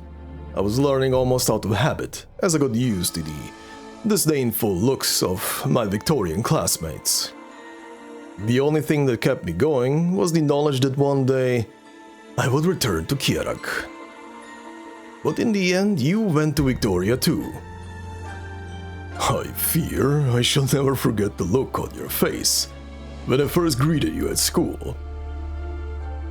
I was simply surprised by the way you greeted me, asking me if I still remembered our childhood promise, like some sort of naive fool. Do you still want to make Kjerag big enough for the both of us? But it was also what convinced me that everything you said, the future you envisioned, was no mere fantasy. Thus I hitched my rope to Carlin Trade, which leads me to today. Today is far from enough, Gnosis. I am about to meet with the House, the most ruthless of creditors. No matter if I am there to see it or not, I will give Kjerag a tomorrow. Finally, I want you to know that it's not just us supporting you. Many other people of Kjerag do too. Carlin Trade's years of toil were not for nothing. If you were to ask me what I had wished to hear this very moment, you always were able to get people to tell you exactly that. Do you have an example? Like when you told Degenbrecher you would treat her as nothing more than a pawn, and that when her contract expired, it was up to her if she stayed in Kjerag. But you already knew her answer. Perhaps why I wish to hear such words is precisely because I am not so sure you would give me such answers. Are you afraid? When I declared I would make Kjerag into a grand stage big enough for us more than 20 years ago, I had signed away all rights to be afraid. You have experienced it for yourself. I am sure you have not forgotten. But at times I too need a few words of encouragement. So, have Degenbrecher and I managed to provide you with them? Without a doubt.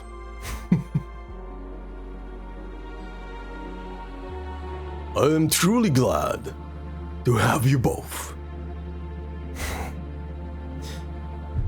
Perhaps in the Kjerag to come, we'll no longer need to make these usurious deals, or rely on the wide beat core to have faith. Perhaps you two will have the better of me in... Enough with the self-flattery and Theodus. Go and see the Kjerag of your dreams for yourself. If you are a coward who dares not face his own dream, then so be it. Degenbrecher and I have our own things to do. Like right now. I should go.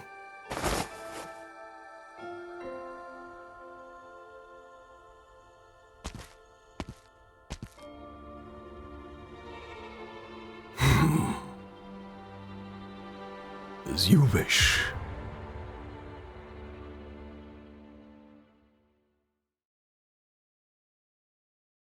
Right then, so that was a lot of stuff happening on that stage.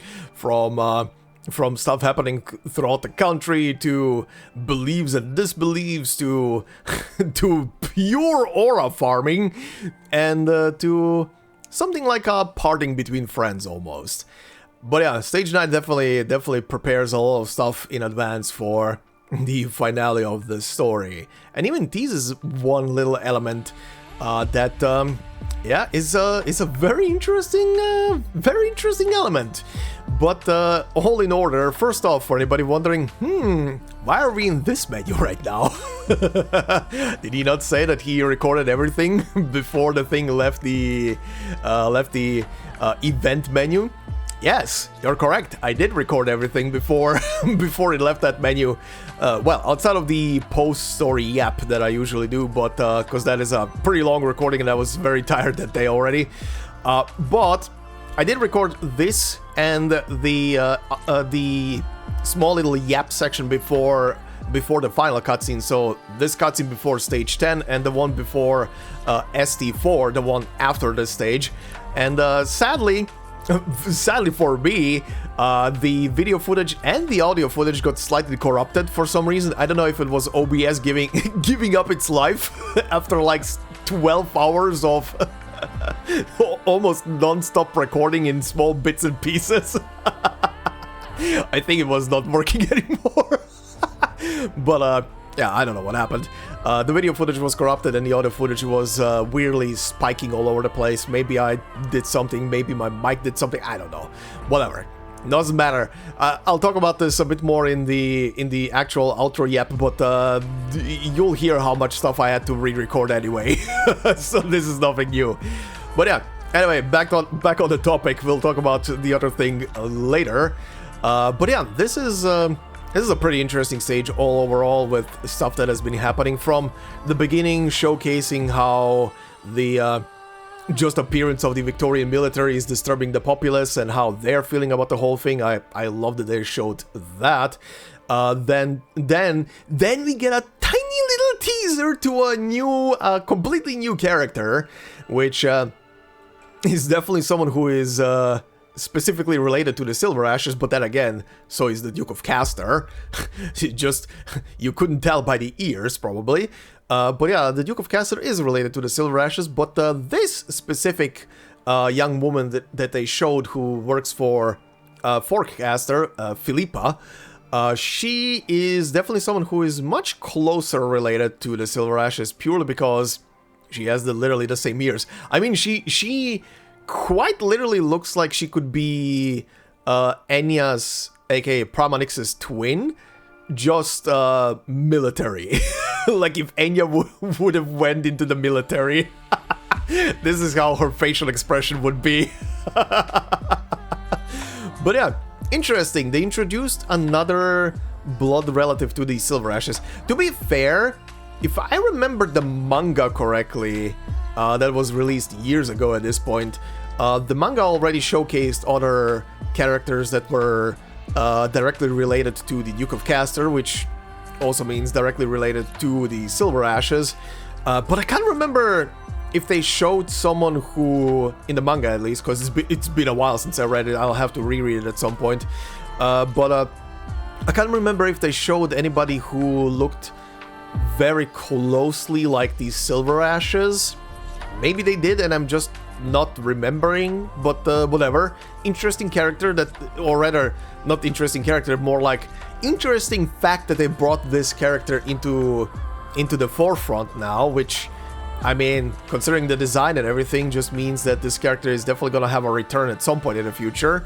So just gonna have to look out for whenever they decide to what the hell they're gonna do with this character. It could also be another character that starts working for Rhode Island as a spy. Would not be the first one. We have many of those. We have too many of those. Good God. Sometimes I feel like half the operators on Rhode Island are just spies for another faction or something like that. Or just people driven by their own agenda. But anyway, Philippa, interesting. We'll see where that goes in the future. And then we get to speaking of the Silver Ashes, I guess. Then we get to Enya, Elena, and Joanna meeting with Atso. Atso pretty much just saying, yeah, Kjeragandr. Who believes in that? But yeah, interesting. They partied up with the old man and they went up to the cave together, which yeah, there's obviously going to be continuations in the next cutscene, so I'm not going to say anything about that. But yeah, very interesting that Atso is now not hiding anymore. I mean, he has literally no reason to hide his agenda anymore, so makes sense, right? And then we get pure aura farming with Kjeragandr. That scene is fire.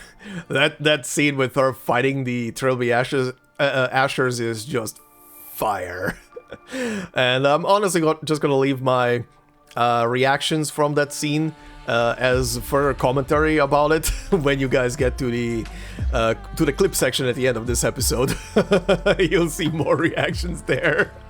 But yeah, interesting that they gave Kjeragandr so much focus, honestly, in this story. It kind of also makes sense, and again, I'm gonna talk about that in the outro section. And then we probably get, even though I did really like the aura farming with Kjeragandr, but my probably favorite scene from this stage is the Ensiodas and Gnosis scene at the end. That is probably my favorite scene, at least so far, from the story, and it's purely because of how much it adds to Ensiodas as a character and just showcases his essentially how he is on a mental level, how he sees everything and everybody, and how much despite everything that he like literally thinks 5 steps ahead and stuff like that, how much he still needs the reaffirmation of his friends and family members just to know, yeah, this is gonna be okay, this is gonna be fine, we'll do this. just these little things. I would say this whole story so far has made a very good point of painting him as a normal human being still, someone who is thinking about not just his country and his schemes the entire time for the betterment of his country, but also to add this human factor to him, like at the beginning of the story when he was talking to Pramanix, to Enya, when he suddenly said her actual name instead of addressing her as Saintess. Then the later scene where Cliffheart, Encia, almost died in a car crash, and him pretty much proclaiming that, yep, I'm pissed right now. I'm pissed right now at the people who almost killed my sister. And yeah, this scene here with Gnosis, where the two of them are just the two of them are just having a pretty interesting.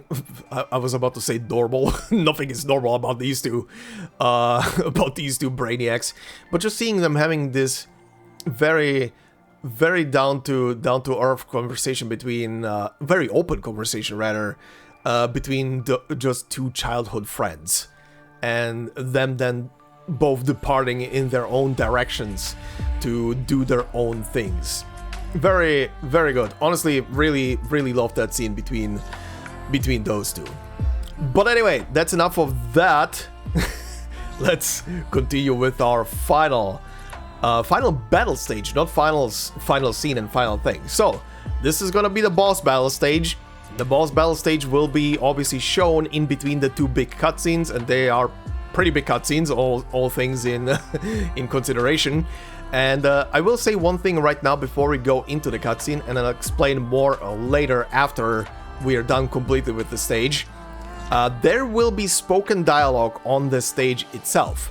However, I will not be voicing over it, mostly to do with the fact that the boss battle stage already takes a while to complete, but also there is another factor that came into play why I didn't do it. Not because I ran out of time, I could have done it, but there is another factor, and I will address that factor when we are done with stage 10. But for now, this is stage 10, simply titled By Kjeragandr. By Kjeragandr, blessed be her name.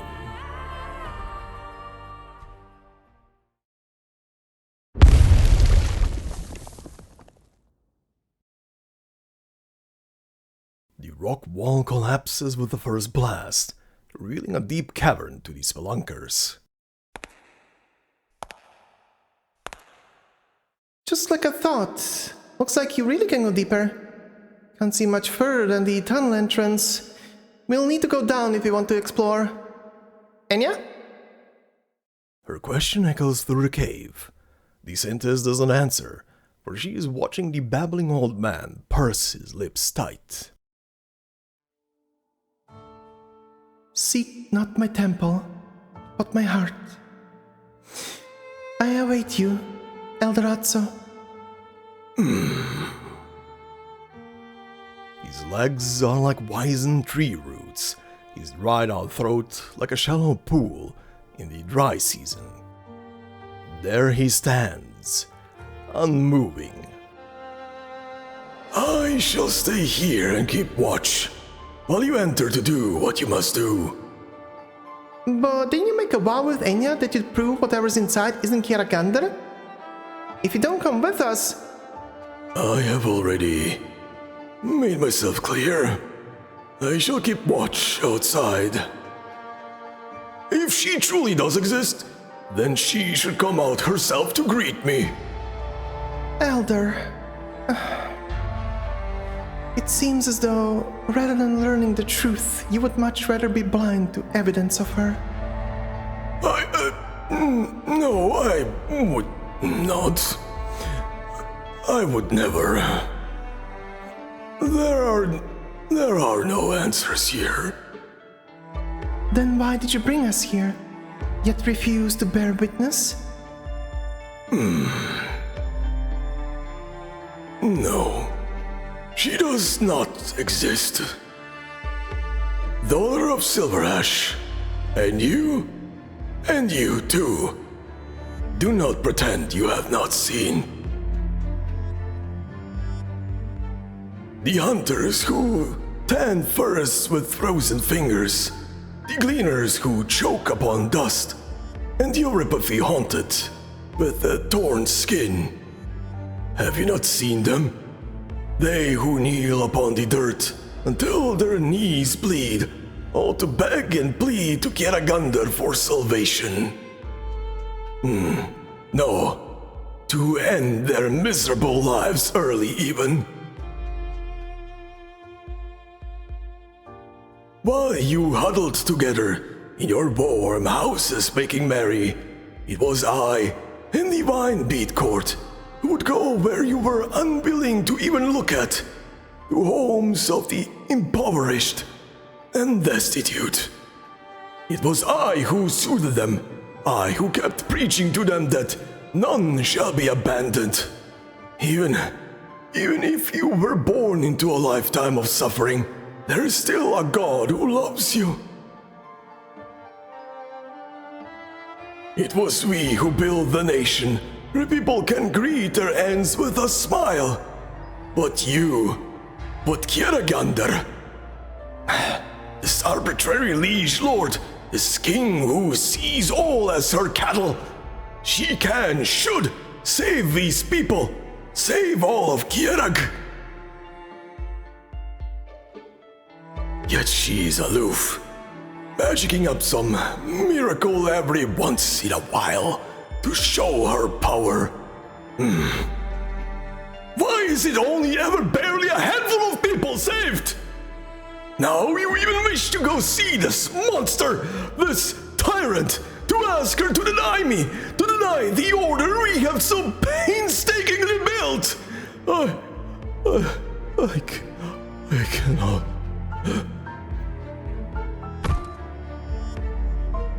But more is left that could support this old man. He collapses into the dirt, crying out in anguish, as if his frail body were struck by some invisible hammer. Speak! Tell me! Why does she not know? Why does she not understand? Why do you stay silent?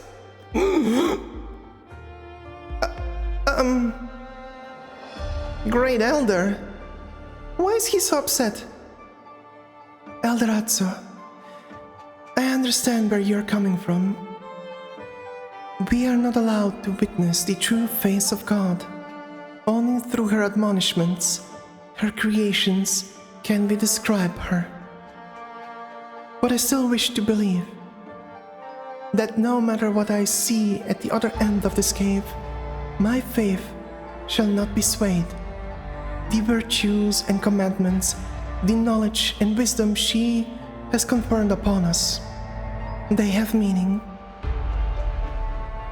I merely wish to see clearly what road the children of Kjerag have followed.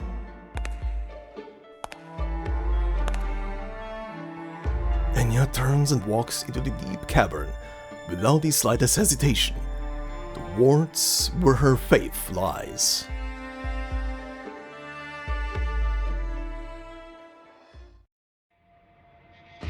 Deck of the Gloriana. How long has it been now? It has been 5 hours and 57 minutes since we sent our ultimatum, Your Grace. I must say, I did not expect Ensiodas to choose to respond this way. It's a pity things had to end like this. Relay the order. All men are to... That?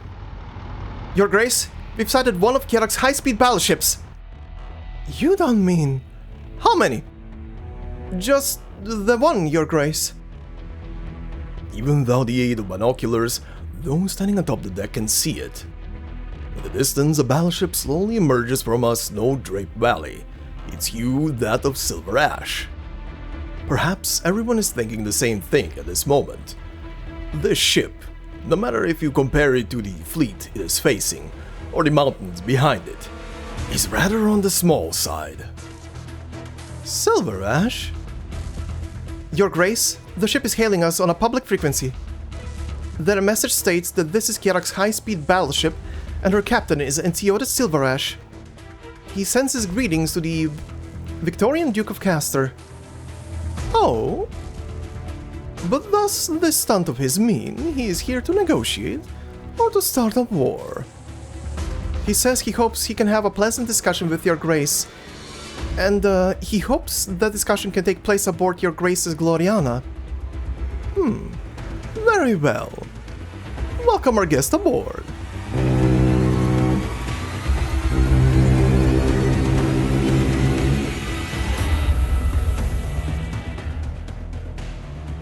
It has been a while, most esteemed Duke of Castor. I trust you have been well, Anziotis.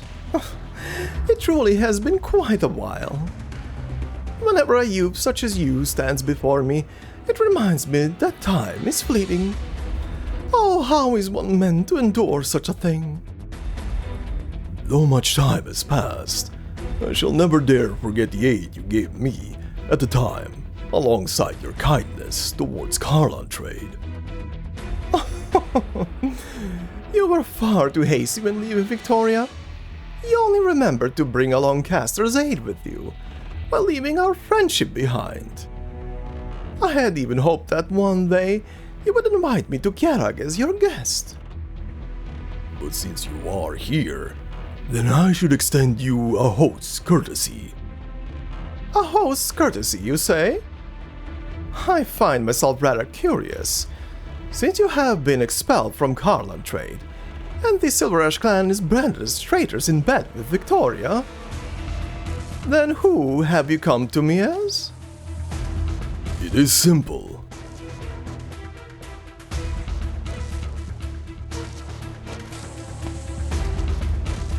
I am here as the sole authority of Kjerag.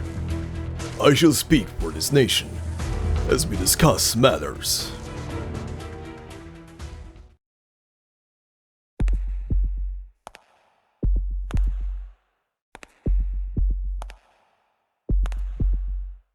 By Kjeragandr, this place is huge. It's beyond imagination. Was this place really an artificial refuge? At the very least, it was hidden by human hands. Do you see any ruins the court may have hidden here, Enya? No, I don't. Wait, did you hear that? The sound like rocks falling onto snow? No, it's more like, based on these readings, it's rhythmic, like a heartbeat. Even this stone here, these veins on it are like actual blood vessels, fluorescing to the pulse of the sound. How would you explain it? My instruments are picking up biosignals. It's going to be hard to believe, but there's only one answer. We are inside the body of a living being. But how can that be?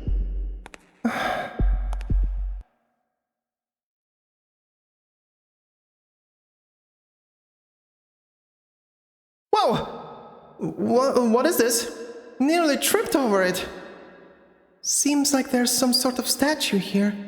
I nearly bumped into it too. Let me turn my emergency light on. The shimmering light dispels the darkness, revealing the thing that is blocking their path. Huh? An ice sculpture? Why is it crawling across the ground? It's not the only one. Look, there's another one there. Seems like there's even more of them this way. They're clothed the same way the ancient people of Kjerag are described in historical records. But did those people have the technique to sculpt like this? Craft and sculpture of the time were cruder. Enya, what do you... Enya? I'm afraid that these are not statues. They're not? They are...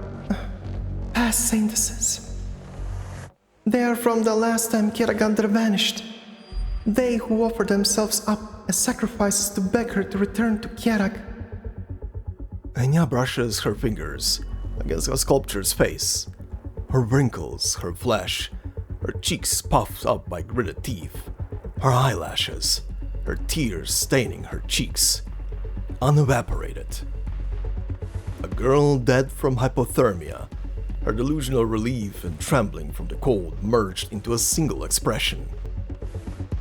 They were encased in ice after the depths, preserving their faces and postures. They were all looking in the same direction. They were all looking for her answer. The woman followed the gazes of the sculptures, turning to look behind them.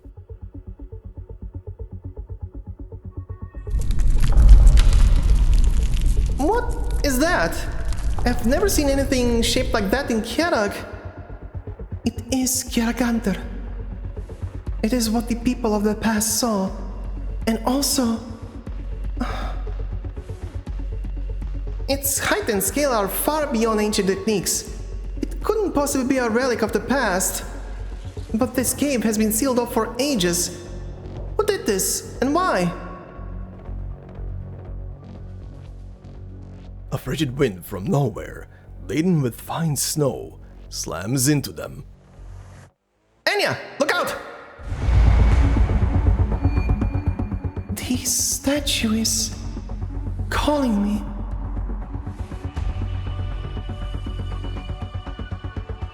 The sound of a beating heart gradually becomes an ear-splitting din. She cannot hear the shouts of her companions, not even her own breathing. The only thing her senses take in is the statue's icy radiance, alongside an irresistible urge.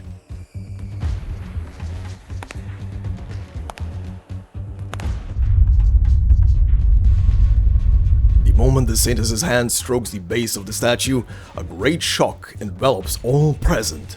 A vibrant scene rushes into the Saintess's mind.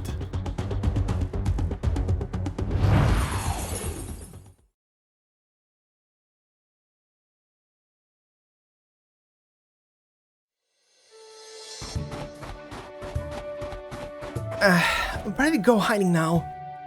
I just saw it. Its shadow darted through the grass and vanished. Did I lose track of it again?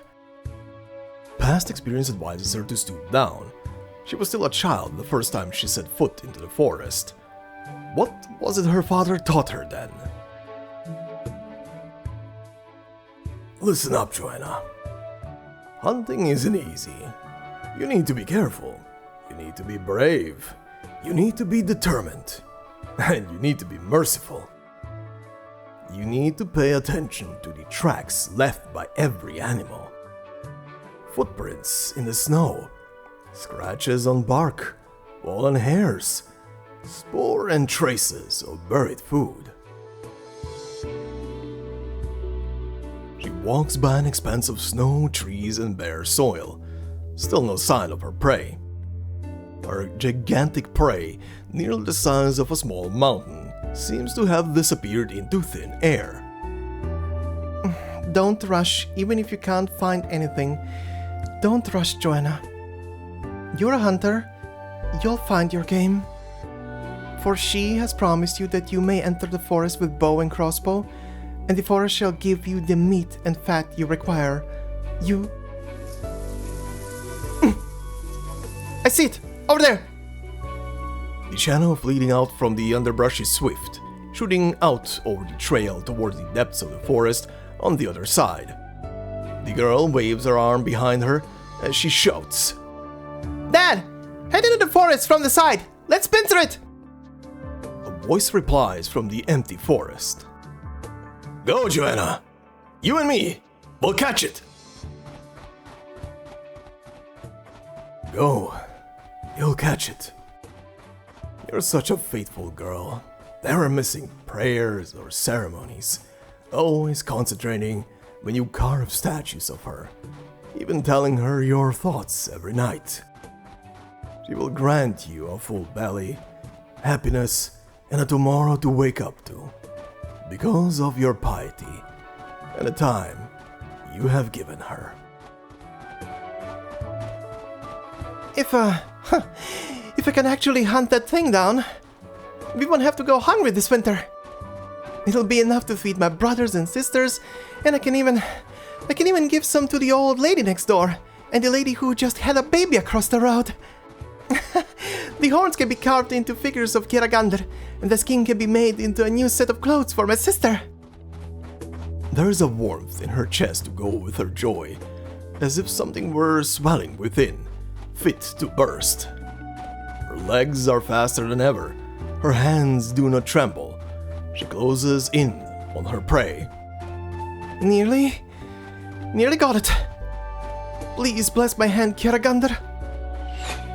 Her crossbow bolt flies through the air. its scream shattering the serenity of the snowfield. The girl sprints after her quarry into a bush. She can almost reach its thick fur. There is nothing in her grasp, only a chunk of originium crystal in her arm, growing like wildfire. What use is your faith? Kjeragandr will not protect you. The land shall have its fill, and you are but its prey.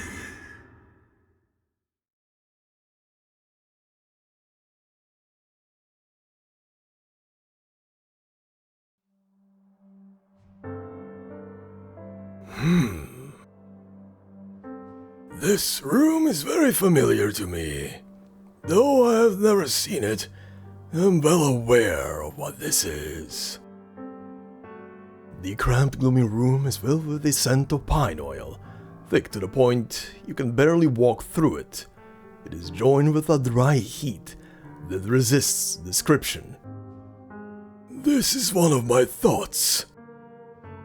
The old man gets up from his chair. He steps forward, as if he were about to measure the size of the room with his feet. 1 step, 2 steps, 5 steps, 10. 10 steps. 10 is enough. A narrow compartment, soundproofed, insulated, unknown to others, suited for clandestine discussions. If I had put it that way, if I had extended the invitation that way, then these silver ashes... What did I say when Luca came to meet with me? Did I advise him to not commit this unpardonable sin, or did I not? Did I advise him to return to the righteous path, or did I not? Did I agree with him, or did I not? Did I believe the new things that couple brought with them would destroy the soul of Kjerag, or did I not? Did I tell him how to build a hidden room within the parlor of the Browntail Manor, or did I not?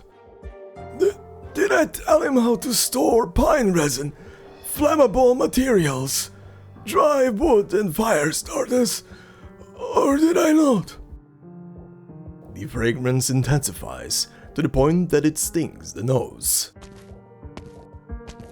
You forgot our deal. Brother! You're supposed to take control of the vine bead cord and work with me, so that all of Kjerag would serve under the Browntail name. Why are you always such a do-nothing coward? No, it wasn't supposed to be like this. You know how much blood is on our hands just getting up to this point. Look at these 2 girls, Ratatos and Skiorus. They're your own flesh and blood. You're not going to close your eyes as the Silver Ashes and Pale Horses put them to the sword when they grow up, are you? All my life, I've told many lies, cheated many people, including those I love, and those who love me, those I trusted, and those who trusted me. I once sincerely believed that great power was the answer to everything, but I was wrong. My decades in the Hall of Writings washed my heart clean of my arrogance and stupidity. I understood that the only thing left in my life was a mission. A mission to serve the truth, the very virtue that Kjeragandr carved upon each and every one of our souls. And so, to repent deeply for the injurious plots against my neighbors, for my despicable tearing away of parent from child, for my lust for power, for the lies that poured from my deceitful tongue. If Kjeragandr truly existed, how could she ignore all I did? Fire. A fire from out of nowhere. Or rather, it is a fire lit decades ago. A well-crafted trap that has finally found its prey. A fire that has burned for thousands of days finally sweeps in furiously, engulfing all that Atso sees.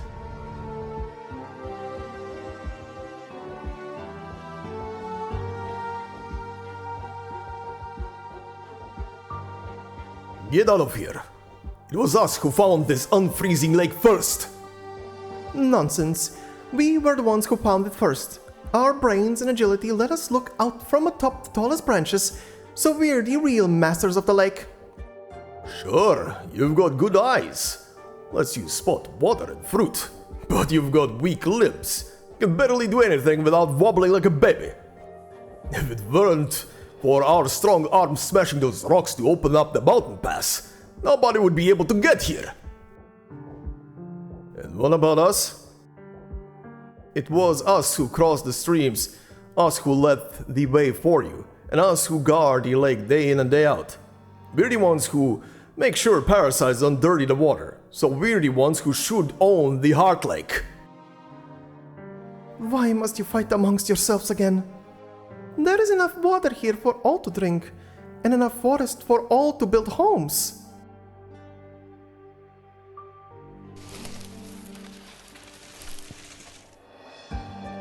My word, these fruits and crops, how are they growing out of nothing?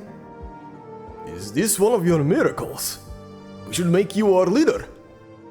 From now on, we wish to hear your will, to follow your teachings. It was all of you together who awakened me. I have seen all the hardships you endured as you came here from every corner of the land. Your instincts tell you to slay one another, and your instincts tell you to aid one another. But what can be achieved through strife can also be achieved through sharing and communication. It is already so difficult to survive upon this land. Must you add harming each other to the mix? From here on, you need not regard each other as enemies. Enjoy what this land has to offer as equals. It was the beginning of it all. She appeared amidst the people, worked her miracles, resolved their disputes. The three clans began to live together. From then on, this land had a name.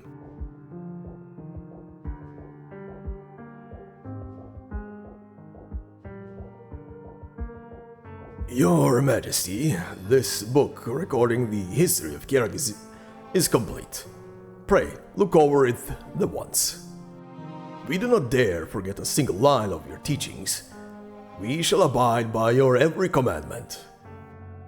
No need. You must remember my words and the road you have followed here. But most importantly, remember the first kindness you felt in your hearts. You must reflect upon yourselves, see clear your own hearts, and make them clean. So long as you hold goodness within your hearts, you shall not walk down false paths. I have nothing more to teach you. The road ahead is yours alone to walk. I believe it is time for me to rest.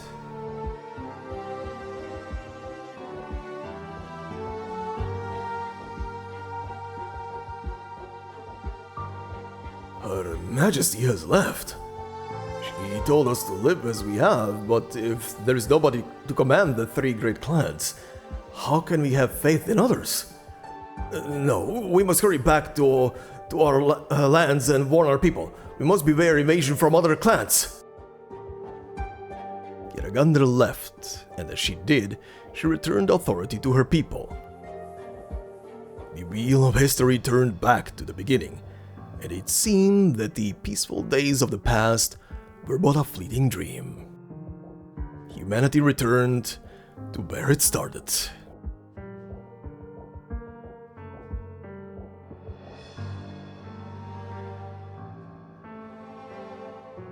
What?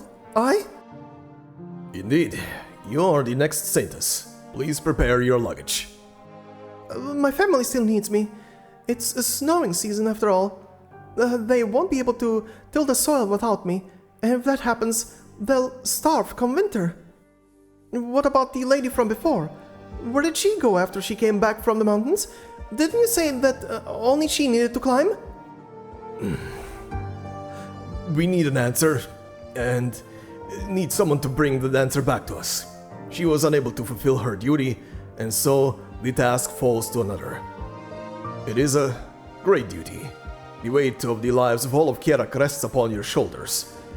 Please come with me, Saintess. Rubbish! Complete nonsense! I can't believe you would lie to a little girl like that! Don't listen to him! Go tell your family that you shouldn't throw your life away like that!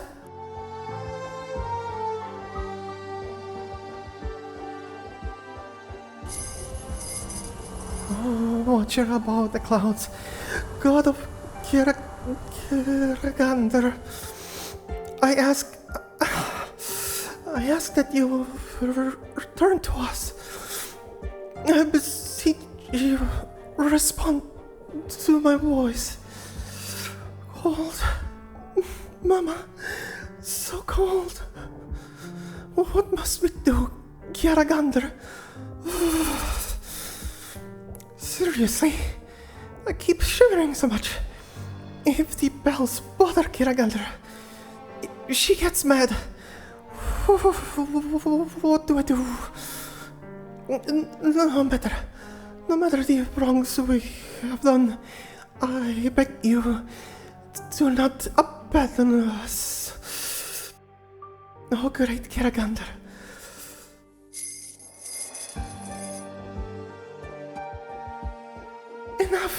Enough! Don't come any further! You'll die! Why all this for a lie?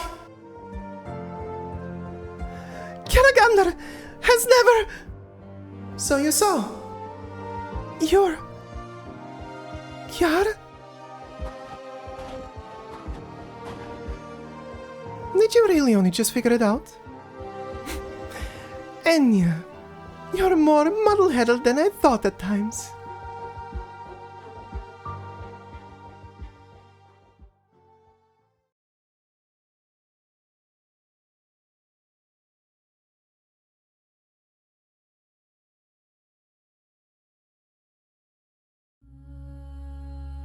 皆さん、もう一度防護装備の確認をお願いします。溶岩と安全な距離を保って体調の報告は怠らないようにしてください。オリジニウム鉱脈を乗せた溶岩には絶対に近づかないでくださいね。何いずれ浄土を踏み荒らせしことを悔いん。つまらないなあ。だろ帰って雪がすべて葬るのを待とう。命をさらう石を溶けてしまえ。何己が道の正しい。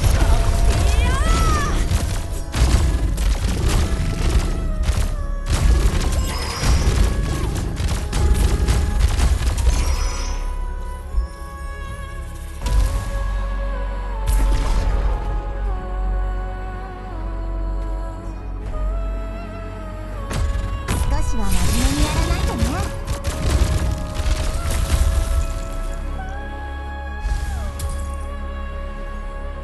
もうここは目を離してもいいよ。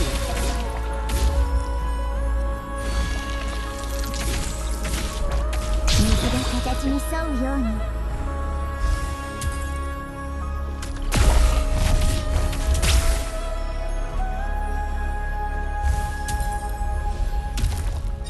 即戦即決だと。オリジナルカクテルシジルタクラシック。何予想オリジニウム鉱脈を乗せた溶岩には絶対に近づかないでくださいね。敵への情けは無用よね。オッケー。敵への情けは無用よね。少少しは真面目にやらないとね。火山の煙や粉塵には大量のオリジニウム粒子が含まれるので、去るべき怪人は私が送り出します。水が形に沿うように。私の思考を妨げる。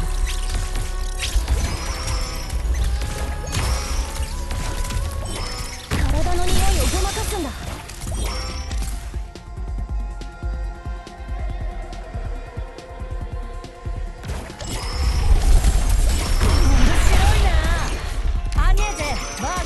よく見えないからどいて。もうここは目を離してもいいよ。雪がすべて法なんだ。己が道の正しきを歌って。まだ挨拶するには早いわよ。足音聞こえた。承知した。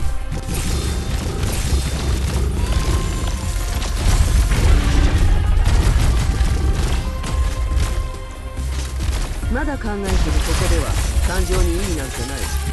何かが何かの愛、我が意向にかき消されたり。だから雪がすべて葬るのを待とう。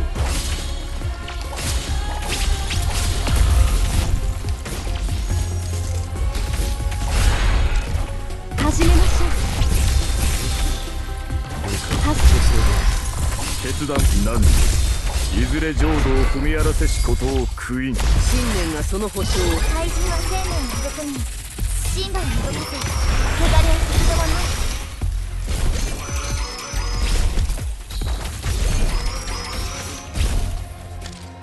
安心なさい。どんな状況でも鈴の音来たり風雪。なんでいずれ浄土を踏み荒らせし強説の解ける。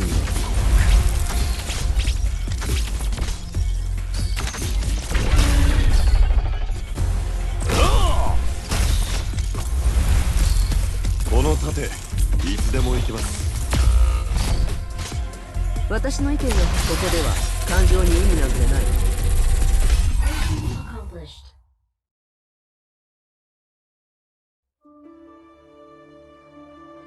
The icy wind slowly comes to a stop. An azure lake gleams above the vast, tranquil snowfield.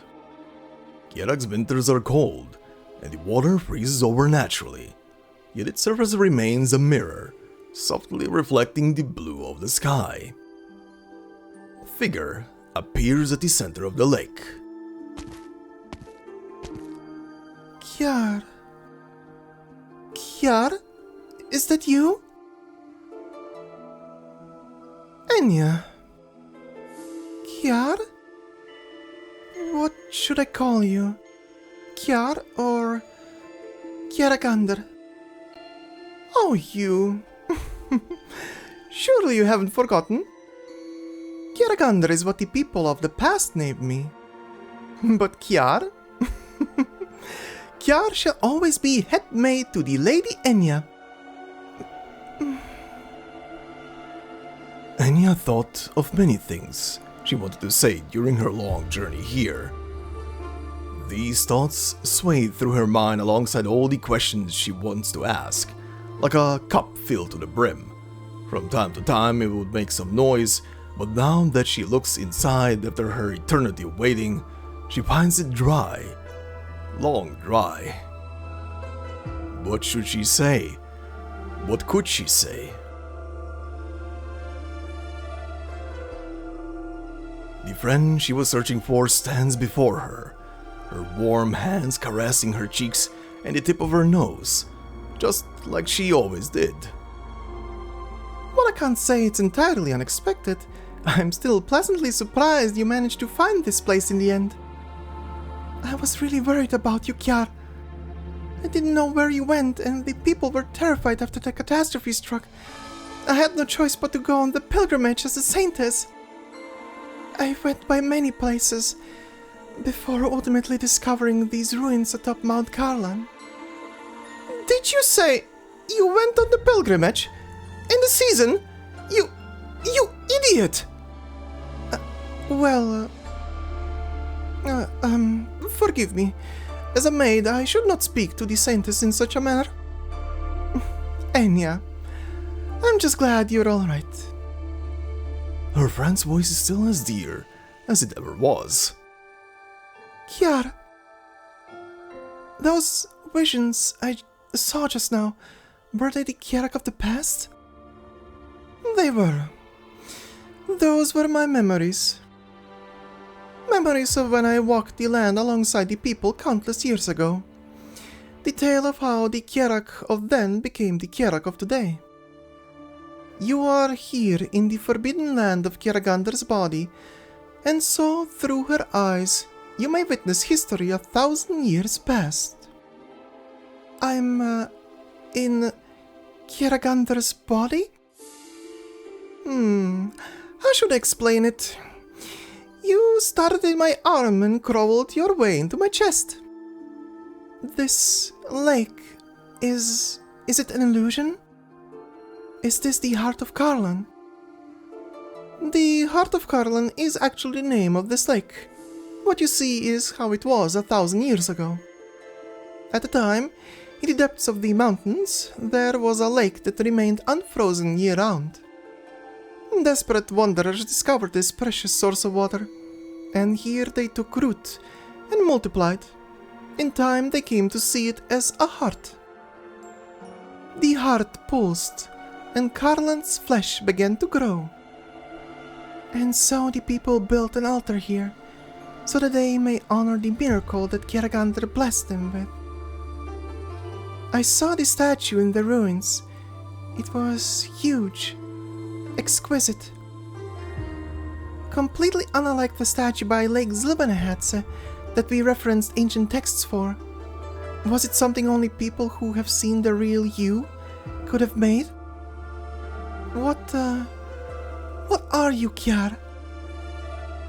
Oh, now that's a question and a half. What a headache. A very, very, very long time ago, I only knew that my body was massive, no different from the mountains and rivers themselves. The land once teemed with my kin. Before that darkness descended, they already had names assigned to them by beings of the past. Farenmuts, children of the planet, lords of the land. In comparison, I am not that much older than your most ancient civilizations. If you were to ask me, I prefer to see myself as a form of life. Really, I much prefer the name Kjeragandr. Unfortunately, I am not what the people crave. I am not a god who has power over all. But they still treat you as one. They believe in the commandments you have given, and ascribe everything to you, good and bad. And those saintesses, that was not my intention. I once went to sleep for a time, but apparently my departure terrified the people. As they tried to search for me, to rouse me, they became lost. I sealed this place away, in the hope that the people would forget this terrible mistake of the long past. I know that. Of course I do. You're not some evil, sinister spirit who would smile in the face of innocent girls freezing to death. Enya raises her hands, holding onto the warm hands cupping her cheeks. I am not the god the people need, nor have I ever given any commandment. I am nothing but another one of the lives born upon this land, born without rhyme or reason. How could I possibly have any wise words of survival to pass on? But when I took the form of man and walked among you, I discovered to my surprise that, though your people are frail, you possess an innate, near instinctual power. One that allows you to help one another, to overcome all difficulties and survive upon this dangerous land. In your language, this power is known as virtue. So, that's how it all came to be. It was not I who taught you, but rather, it was you who taught me the meaning of life. As for the name of Kjeragandr and the form that represents her, those are creations of men. But I do not believe them to be lies. The name of Kjeragandr is how the power you wield manifests itself. Nothing more. I think this is the Kjeragandr you seek. And so she said, my path is, in the end, your path. People tried to confirm her appearance, but ultimately, they were only attempting to see clearly who they themselves were. But the paths people walk are for the most part the level roads. Most of the time they are like confused burden beasts, circling about the same place over and over. The people of Kjerag once brought you back among us, and so our faith was steadied. Kjer, will you come back? Enya, I think I can't stay by your side this time around. But you promised me. You told me that you wouldn't just leave all of a sudden, that she wouldn't simply spirit you away. Enya, listen to me, Enya. I'm afraid I have to break my promise this time. But I never meant to lie to you. Never. You are my friend.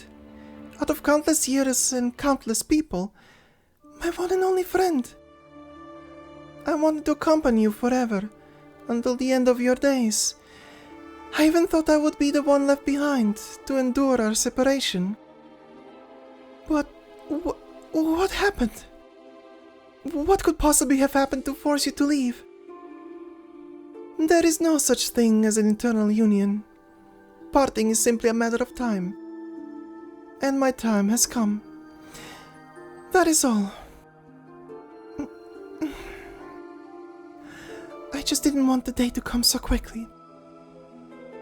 Things happen at their most suited hour. You are unlike the other children who call out my name. You are not some helpless girl waiting for my answer, as you are pushed about. I started out the same as them. But now, you walk the path of your own choosing. You were able to find the solution in your own heart. You have braved great trials I know nothing of, experienced great dangers I could not help you with, and now you stand before me. You are my Enya, my sweet, sweet Enya. You are the little burden beast who managed to jump the fence. You have a heart that resists all discipline and a bright, witty mind. You are the first saintess to come pray with resentment and bitterness in her heart. The snows of Karlan are tall and far, as pure white as stacked clouds. The wind blows from deep ravines, gently sweeping by the great land of Kjerag. Snowflakes fall from the wind's embrace and melt with spring. They travel through Karlan streams into the lakes, then seep into the depths of the earth. From there, the sun's rays lift the water, the mists returning to the horizon. They pile up into clouds before turning into the next round of snow. Their hands refuse to let go of each other. The warmth as they lean upon one another lights a spark in their bodies. Go, Enya. But where? Go drive away the last of the darkness, and usher in a new tomorrow.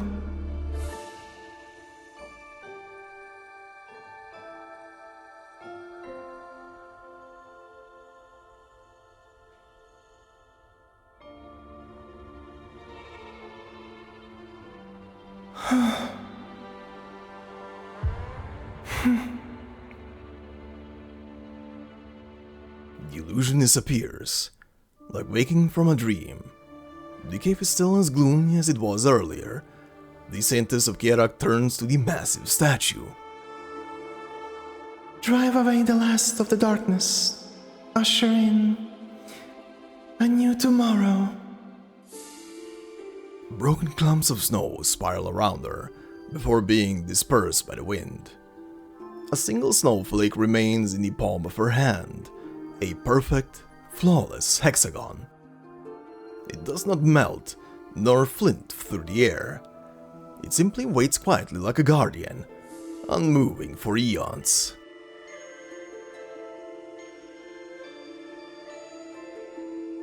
Not even asking me my opinion before giving this to me? You know I don't like taking the spotlight. You're just so willful. Thank goodness you're finally awake.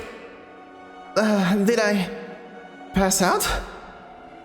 You did. Both of you did when Enya touched the statue. You've been out for about 5 minutes. I didn't think it would be that short a time. Did you, see it? I did. I had a terrible nightmare. I was chasing down some game when my illness suddenly got a lot worse. My entire arm turned to stone. But then I saw someone who looked a lot like Kjeragandr, and she cured me in my dream. Then she comforted me, telling me the stone disease isn't Kjeragandr's punishment, and that I'm not a bad girl. Saintess, could she have been Kjeragandr herself? We found her, right? We did. That must have been Kjeragandr you saw. What are you two talking about? How come I'm the only one who didn't see anything? Don't worry about it. She simply gave each of us the answer we needed. Enya, maybe I need to revise my hypothesis and calculations.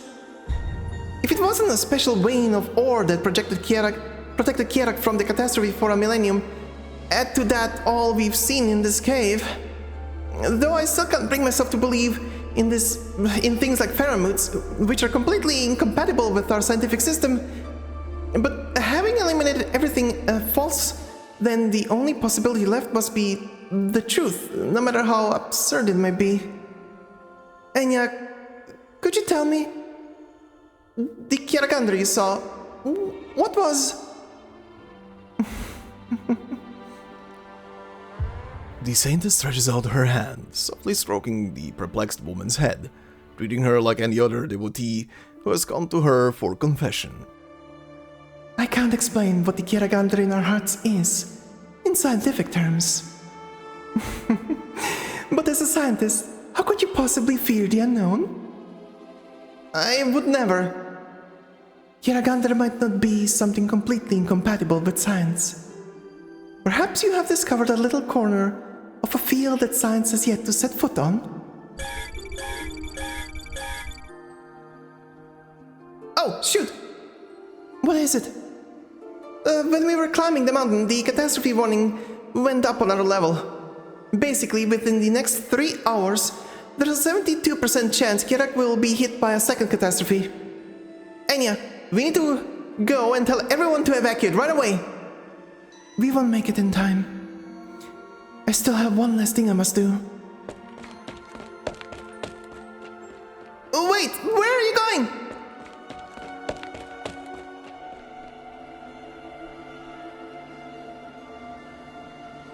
Elena and Joanna follow along behind Enya, the three of them running through the passage they came through. At the entrance of the cave, they see a familiar figure once again. They are unsure why, but in the short time they were away, the old man seems to have aged 10 years. I saw her. Their footprints in the snow. I was an unforgivable, faithless man. All along. The elder of Divine Bidcore falls to the ground, as if all the strength has been sapped from him. I once endured the tangling of love and pain alongside a friend, as we waited for daybreak to wash over the mountains. The road we walked was far longer than the road leading up Karlan.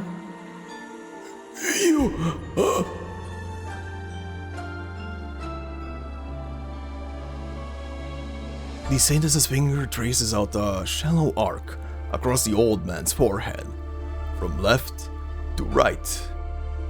Her fingertip streaks across his graying brow, anointing him with unmelted snow, like how the most pious of Kjerag clerics would dispel spirits and make prayers for newborn babes. I still remember her, the girl who would ask me to teach her, even when it came to darning clothes. How the living should be saved, how order should operate. You did not know, but she was also learning from you. She watches all you do. She wishes to walk with you, whether you walk down the right path or the wrong. She never meant to deny you.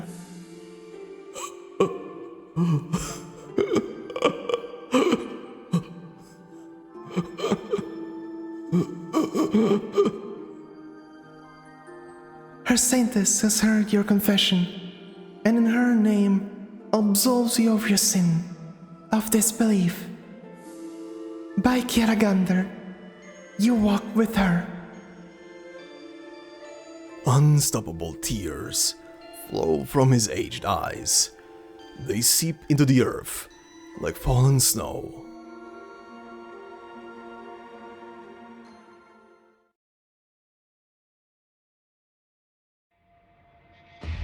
I must admit, I once looked down upon you and upon Kjerag. That battleship behind you is the result of over a decade of painstaking nation building. Although I am not entirely sure why you changed your mind on keeping your secret weapon here concealed. But no matter. If one were to survey the entirety of Terra, how many people who could do all this would one find? You have earned my praise, Silver Ash. I thank your grace for your approval, but as I see it, what is more regretful is that if Victoria were still the mighty empire it once was, you would not pay much heed to the profit you could extract from a measly speck such as Kjerag. Who would have thought the prediction that arrogant youth gave during that one banquet would become so dangerously accurate? In the end, there are none who can save Victoria from its misfortunate decline. Though it is not hard to see where history's river is taking you. To change its course requires the hand of fate on your side. There is pride to be had in your foresight. I've never been scornful of your talent. In all truth, I have had my fair share of wondering how things would be now had I kept you in Victoria back then. Would you be a general with the name of Castor, or perhaps a famed marquis? A future where I would not have curtailed whatever achievements you acquired. Regardless of the details, it would have been much better than the situation we find ourselves in now. If this is what your grace truly believes, then I hope there is still the opportunity to accept such an invitation. Oh, don't make that sort of joke, or I might just start expecting it. I presume you have exhausted all the words of rancor in your heart to course my dastardly cunning? I never had any in the first place. If you lose the wager, you must pay. This is the most basic of preparations any player of this game would have made. Besides, you are simply here to retrieve the profits you're owed from the many years of trade between Victoria and Kjerag. But no matter, I must thank you for coming here in person today to sign this agreement with me. You will be giving Kjerag a priceless opportunity. A priceless opportunity? Let us return to the topic at hand. You being here must mean you agree to all contents of the pact. All contents? I am afraid not. I must dissent with the agreement's particulars. Oh, you still wish to bargain? Even at this hour? Alright then, let's hear it. Which clauses do you disagree with? I know you intend for Kjeragandr and Kjerag to start a joint mining program, so that you may partake in 40% of the extraction of Kjerag's minerals, including originium and oriron. By my reckoning, this number could be increased to 80%. Oh? Kjerag has ample mineral wealth, enough for the development of both our nations. Victoria will offer mining equipment and specialist training to Kjerag as a means of aid, and we are more than happy to welcome in the workers and technology consultants you send. However, we will, from now on, not allow a single Victorian soldier to pass our borders. Yes, the one clause regarding the distribution of mineral extraction profits between Victoria and Kjerag is dictated by equal negotiation. I have my issues with that as well.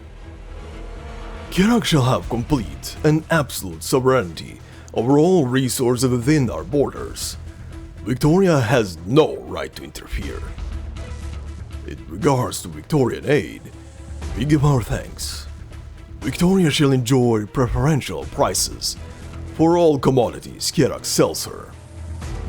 Naturally, the aid you have offered shall be repaid in equivalent value, so Victoria must import a sufficient amount of goods from Kjerag on an annual basis, the amount of which shall also be decided by Kjerag. Don't be like this, Ensiodes. Such unreasonable demands ill-behooved one conceding defeat. Conceding defeat? I do not recall ever uttering such words during my time aboard the Gloriana. Huh. Why exactly do you think I would agree to your revisions? You've lost your mind. I have faith that you will agree.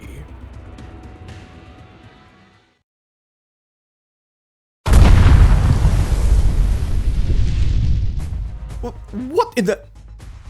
This is the bargaining chip I have brought with me today. I'm terribly sorry.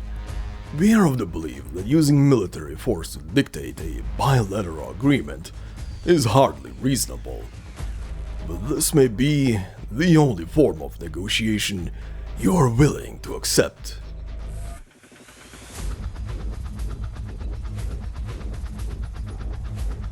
What was that? Who's firing at us? It's that battleship! Damn it! There's only the one! How can he have that much firepower? No, that's not it. It looked like the cannon fire came from the mountains.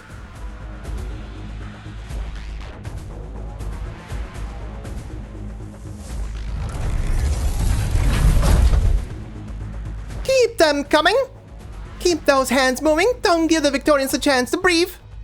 You there, big guy, can't you load these shells any faster? On it, ma'am. You shouldn't be moving about as much, Russ. You need to mind your health. Shut it! Ensiodes stashed some lovely little things up here in the mountains, and I finally have a golden opportunity to play with these new toys.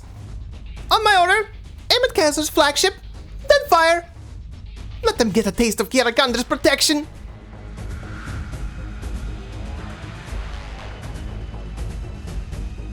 Madam Sciurus, the mission Sir Ensiodes entrusted us with was intimidating Kjerag's fleet. Please keep in mind that he is still aboard the Gloriana. If you do not follow the plan, I shall be forced to stop you. I know. Sheesh, I can't even take a joke. These are the secrets my sister and Ensiodes have been keeping quiet about this whole time. You really are something, Vice. The Victorians were scouring the mountains for Ensiodes' arsenal, but I never would have expected it was right in front of their eyes, in our logistics vehicles. I can't believe she'd hide this even from me. Ratatos, the next time I see you, I'm going to... This was the most crucial mission Sir Ensiodes gave me. These weapons, their scale, their very existence, is Kjerag's greatest secret. We still need to keep quiet about them. Our biggest trump card is that the Victorians have no idea how much military power we have. We need to keep Castor's judgment off balance. Nobody can really say what would happen if her fleet really did take one step forward. After all, I'm well aware of the situation right now. You don't need to explain to me bit by bit. Ratatos, this time, make sure you take care of yourself.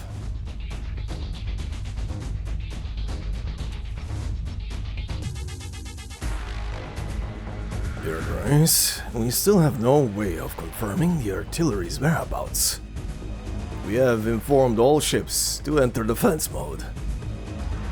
No need for your report. All you need to know is that, at this very moment, there are enough large-scale cannons in Mount Karlan to shred the entirety of your fleet. All your ships are within range. you think 2 shells is enough for me to believe you have the power to annihilate my fleet? D5 east, 200 meters. The moment Ansiotas speaks, a precision shell lands by the eastern flank of the Gloriana. The blast wave lifts up the hems of the pair's clothes.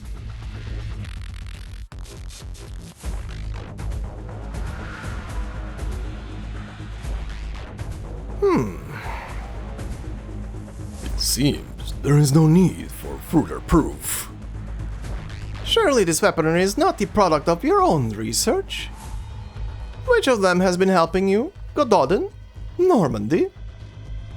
Is that really such an important question right now?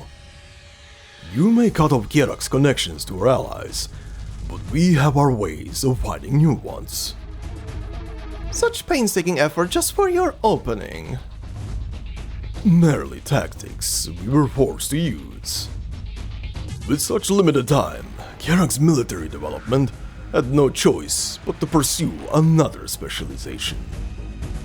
Even if we were given another 10 years, I fear Kjerag would still be unable to muster up a fleet that could stand against yours.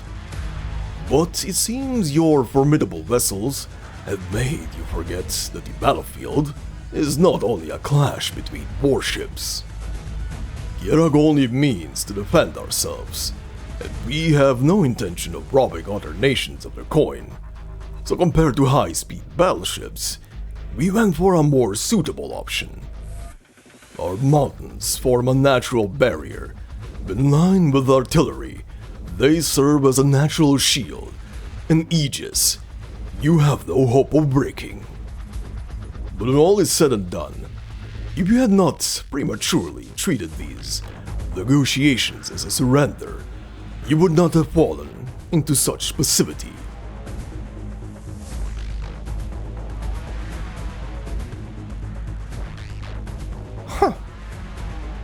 Then, you are determined to open hostilities with me today. Hardly. Just as how your fleet did not come here with intent to wage war with Kjerag, my goal today is simply to facilitate a discussion. I too have prepared an agreement for you. It contains various clauses on things such as tariffs between Victoria and Kjerag, and our joint mining projects. You may look over it now.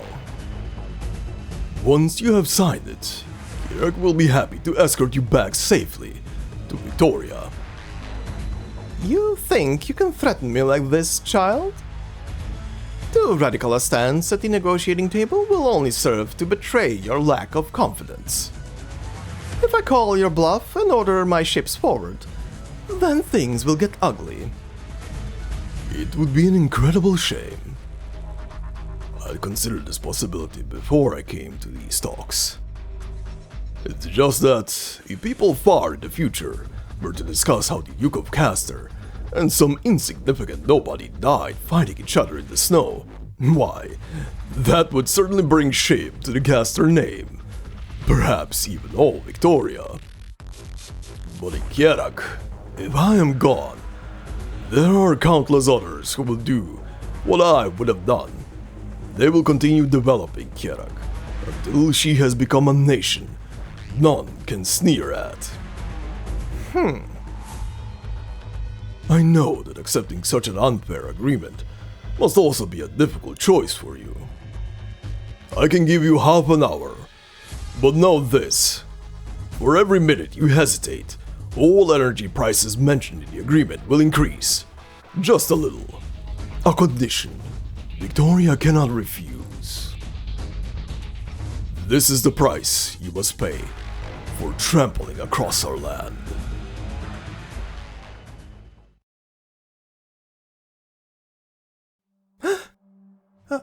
There's just so much blood. Dingenbrecher! She needs emergency treatment. You got any more bandages here? I'll go find some. Dingenbrecher, how did you get so hurt? She held off 17 trilby ashers by herself. She is something alright. The enemy's retreated for now, so my team will take over guarding this place for her. But there's still so many Victorian soldiers out there. What will you... I'll keep going until my mission is complete. You... more people are going to get hurt. Is something going on outside again?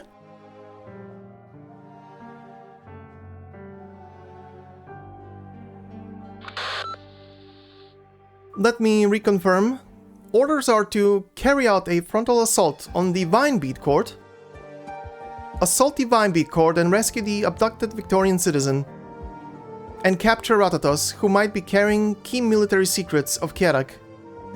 Acknowledged. All hands, load live ammunition. We storm the court.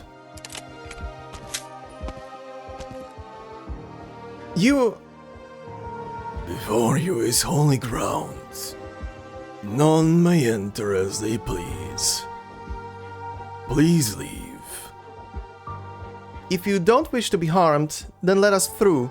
That is an order.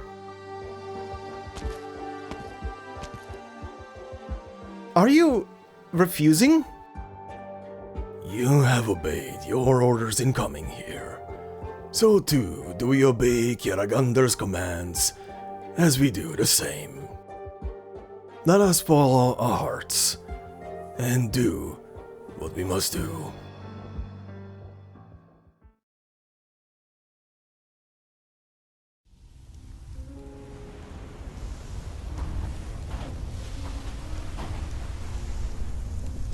Enya has changed into her most solemn of clothes, treading once more onto the road that tested the saintesses. She thinks of the countless saintesses of a millennia ago who walked this rocky path. Her every step echoes with theirs across the ages. What wishes did they carry with them when they met with the Kjeragandr of their hearts? Did any of them question the existence of their god? And did any of them receive her favor?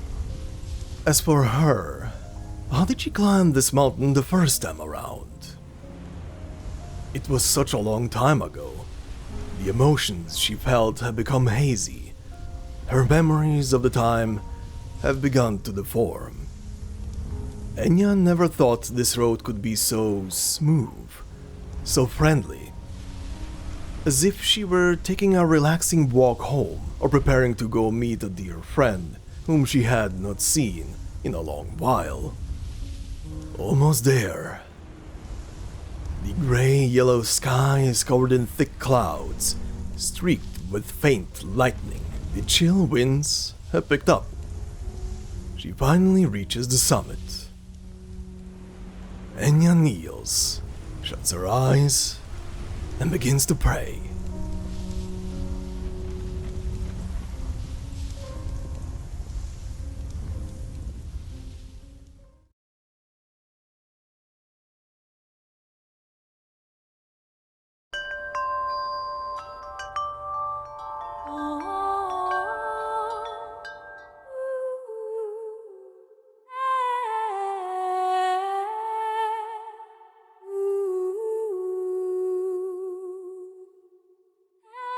If you can still hear my voice, if you're still the merciful Kjeragandr who loves all men who live here, My beloved Kjeragandr, this is the last time I ask that you hear my prayer.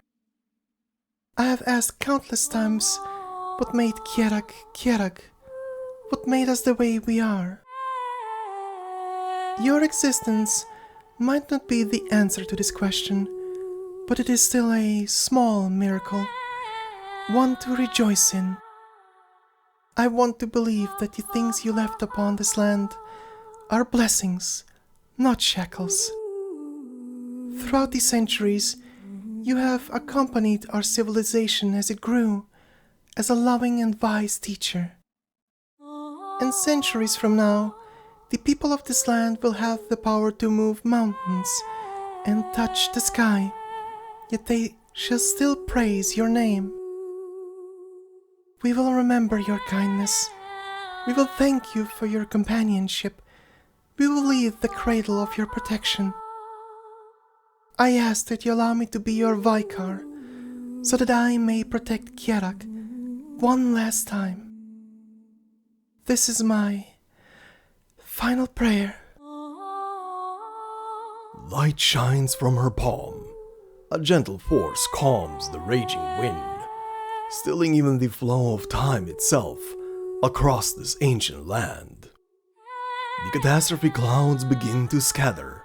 The dread disaster about to strike the land has been subdued by some awesome might. The clouds part, showering the devout woman in a kindly radiance. The wind stops.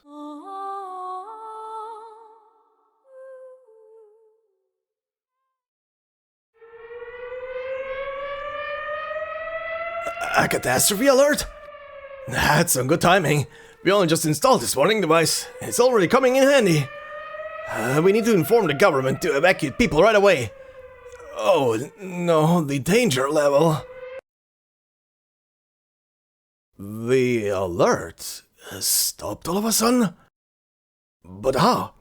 This steep drop in regime energy fluctuations. Are the monitors broken or... by Kjeragandr?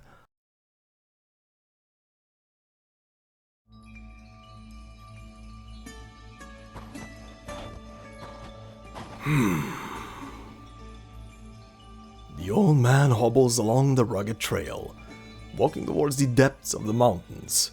It is where he has consigned himself to. He stops by the side of a cliff. Why do you wish to jump? All my life, I have lived a lie. I should have been her servant, but I deceived her, deceived myself.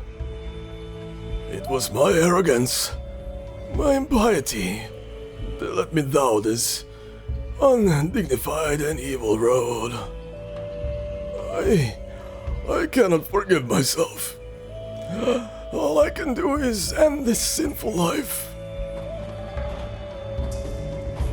What if this is how you go? All these snows can do is bury your body. They can't cover up your mistakes. No confession comes too late. You need only repent in your heart, and you will be reborn. You know, I can't quite recall. Kjeragandr, is that what she said? As Kjerag's most knowledgeable elder, there is so much you can do, right? You...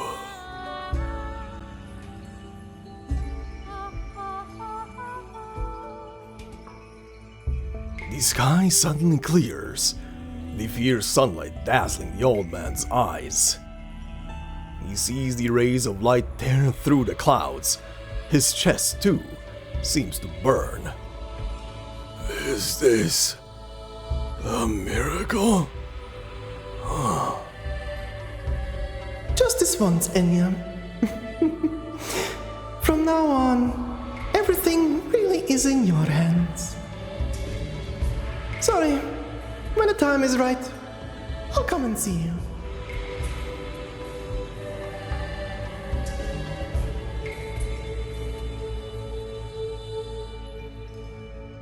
This is your final warning. This operation is not targeted at Kjerag civilians. Please leave immediately. If you refuse to cooperate, we cannot guarantee your safety. The officer raises his blade high as he gives the civilian a stern warning, but none of them budge. Soon more and more people begin to gather. Clerics, craftsmen, herdsmen, merchants. They stand across from the soldiers by their own accord, forming a silent wall. One person squeezes out from the crowd. She raises her hands, walking between the two groups. Several operators dressed in Rhodes Island uniforms follow behind her. I'm the hostage you said you were going to rescue. The people of Kjerag never abducted me. In fact, it was Victorian agents who trapped me in there, trying to destroy the evidence I have of Victorian operations in Kjerag. They even harmed the people trying to protect me. All the evidence, that evidence you want so badly, is sitting somewhere you cannot touch. If you make any further moves, it will be immediately released to the public. If you still want to silence me, then do so as you will. But these crimes you have committed on sovereign Kjerag land, under the banner of nobility, you will never be able to cover them up. We're not any sort of superior civilization. We're just better at cheating and swindling. Just stop it already. This farce. You...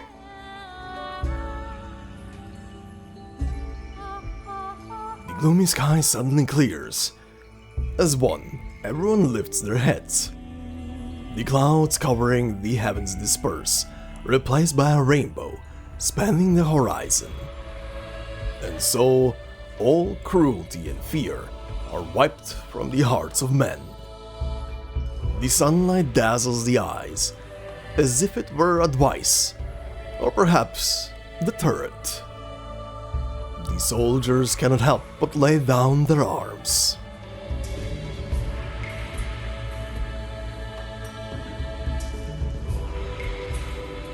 Time is short. I am afraid that things will not turn for the better if you delay.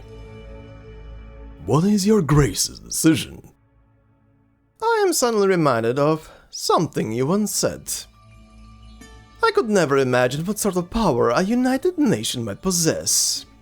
Is today the day I get to experience it for myself? What you see is but one minute aspect of it. If you ever have the chance to deepen your understanding of her, I believe you'll be very much pleasantly surprised. In truth, this is a topic I only fully understood long after I left Victoria. Perhaps it can also answer the question you posed me. Why once great empires become feeble, and how poor lands can stand tall. A nation's government, its institutions, whether its leader is the Lord of Lions or Parliament, whether saints or the clans. These are important things to consider, yes, but the crux shall forever be the people. Just as a great navigator cannot hope to lead a whole packed flotilla forward, no leader can change the fate of a nation using solely their own strength. You say that, yet your words do not agree with your actions. Were you not prepared to change the destiny of all Kjerag with your own two hands? I believe in the people who live upon this land. People of faith. I know you have devised all sorts of means to confirm if the mysterious power of the famed Kjeragandr truly does protect Kjerag. What you see, what blocks your way, is indeed Kjeragandr's might. You are the same as you ever were. So full of mettle, so eager to display yourself. Impressive. This little gamble of yours has managed to get the better of me. But this time, I will not let you off easy, the way I do with mediocre men. And so... Huh? What is that?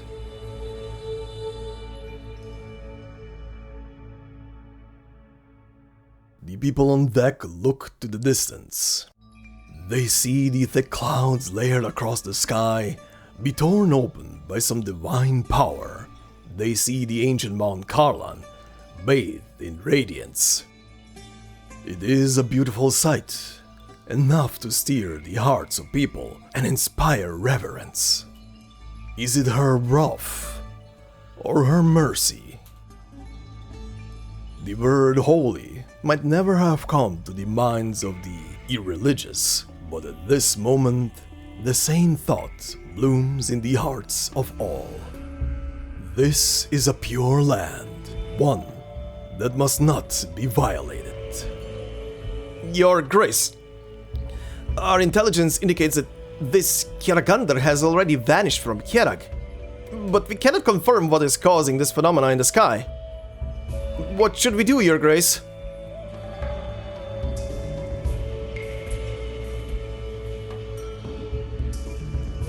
I had wanted to see this gamble through, but unfortunately they have added one less weight to the balance, and we cannot stop the scales of victory from pointing their way.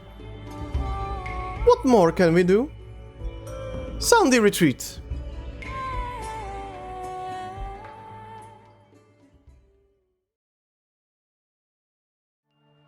Yeah, this is this is a stage, alright.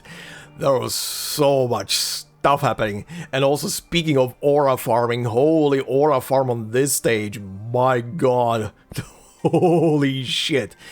But yeah, overall, very interesting stage, and I'm gonna try and keep myself short here because I was trying to do that in the original recording as well, so I'm gonna try and do that here one more time, but we'll talk about all of this when we get to the outro. But yeah, a lot of stuff going down on this stage, from getting more background information on how Kjerag got formed, that yeah, Kjeragandr was directly responsible for guiding people in the past through seemingly a proxy, then getting Elder Atso's background more fleshed out and showcasing why he essentially lost his faith in Kjeragandr, which kinda honestly makes sense for the guy. The guy was literally someone who was both pushed into the position to work for the court because of the Browntails. He was essentially the spy for the Browntails inside of the court, very interestingly enough. But yeah, his very originally strong faith essentially got tested over and over as he was working for the court and was working quite against a lot of people, and then some of his work resulting in the death of two people that he definitely seems to be showing remorse for, that they died, aka the Silver Ash parents, as at least that was my impression from the cutscene. So yeah, he was a man of faith who essentially did a lot of bad, and as a man of faith definitely put it into question, as in, well, I'm doing these bad things, shouldn't my god be punishing me for all the bad things that I'm doing, right? And he keeps doing it over and over, so the question marks are just gonna multiply until he starts believing that there is no god that is looking over me. But still, despite all of that, despite him seemingly believing that Kjeragandr doesn't exist when they reached the cave and when they were already in there, he was still unwilling to actually go and confirm for himself, which did pretty much signal immediately that, yeah, he's just afraid. He's just afraid at this point. What if it turns out to be real? And then he gets pulled into the illusion. And then he gets pulled into the freaking illusion, and we get to see his backstory in full, essentially. And yeah, then he breaks down, because obviously he learns about the fact that, yeah, Kjeragandr is real. And that did, however, almost draw him off a cliff. Thank Kjeragandr. Thank you, Kjar, for stopping the man. He should really go back and work his ass off now for all the bad shit that he did. Good God, he has a lot to catch up with, a lot of stuff to fix up. But yeah, outside of that, oh, that scene with Enya and Kjerag was bittersweet, I think, is a good descriptor for the whole thing. That goodbye essentially between the two of them, but also seemingly as seen in the later portion of the same cutscene, Kjerag is not obviously gone for good, because Enya can remember her seemingly, and that just means that the proxy is still there, just not mingling with people anymore. I mean, she's still appearing. She's still appearing around the place almost as a ghost, so yeah, the proxy is not fully gone. But for the time being, she is she's going a bit into the background. Now, is it because of other things, or is it because of the fact that she came to the conclusion that she needs to let the people of Kjerag grow up finally? Like, let the kids out of the house. Essentially, don't keep them in the house. I don't know. We'll see where the story in the future will take us. But yeah, for now, she's taking a backseat essentially from the whole thing, which is very interesting. But also, yeah, the scene is very, it tugs on the heartstrings. I mean, they were good friends, and like Kjerag said herself, she considered Enya pretty much her first friend, which is even more heartbreaking to see them say goodbye. But yeah. Then, another Holy Aura farm, Mr. Enciotas and his I am 10 steps in front of you plan. Holy shit, yeah, that was definitely a cool idea. It's a cool idea, but it's also a very vulnerable idea to place all the cannons on the mountains around. Because again, if you know where the cannons are stationed, because they are not a battleship, they're just cannons that are placed on the mountains, and if you know their exact spots, you can probably very easily get rid of them, because you don't have to deal with an entire battleship or multiple battleships that you need to destroy. And yeah. However, interesting and bold idea to play a card like that, where you pretty much just have several cannons pointed at them. And I honestly do not think they have very many of them right now, but they're definitely gonna be building up more of them in the future. This whole thing just reeked of full-on bluff from Enciotas' side. But even as a bluff, if she would have hit the fan, they would have still started shredding the ships that are there, which is very, very brave. Very brave of them. But yeah, at the end of the day, thanks to a bit of a sparkle in the sky, the bluff did work. The bluff did work very, very well. The Duke is retreating. Very interesting. Very interesting. And yeah, I said earlier as well that I'm gonna say why I didn't voice the voice lines, essentially, that Enya speaks during the boss battle. And it's purely because the very same voice lines appear in the prayer scene that you guys just saw, rather, on the top of Mount Karlan. So yeah, I was like, okay, I guess I don't need to voice them throughout the stage, because this is the proper scene where this prayer is taking place in, essentially. And yeah, outside of that, amazing stage, but we do have one more thing. The final cutscene of this whole thing. OSST4, titled Arrival. Whispers and fragments of finality, a single boat that escaped the flood that sweeps all. Good luck, Terra.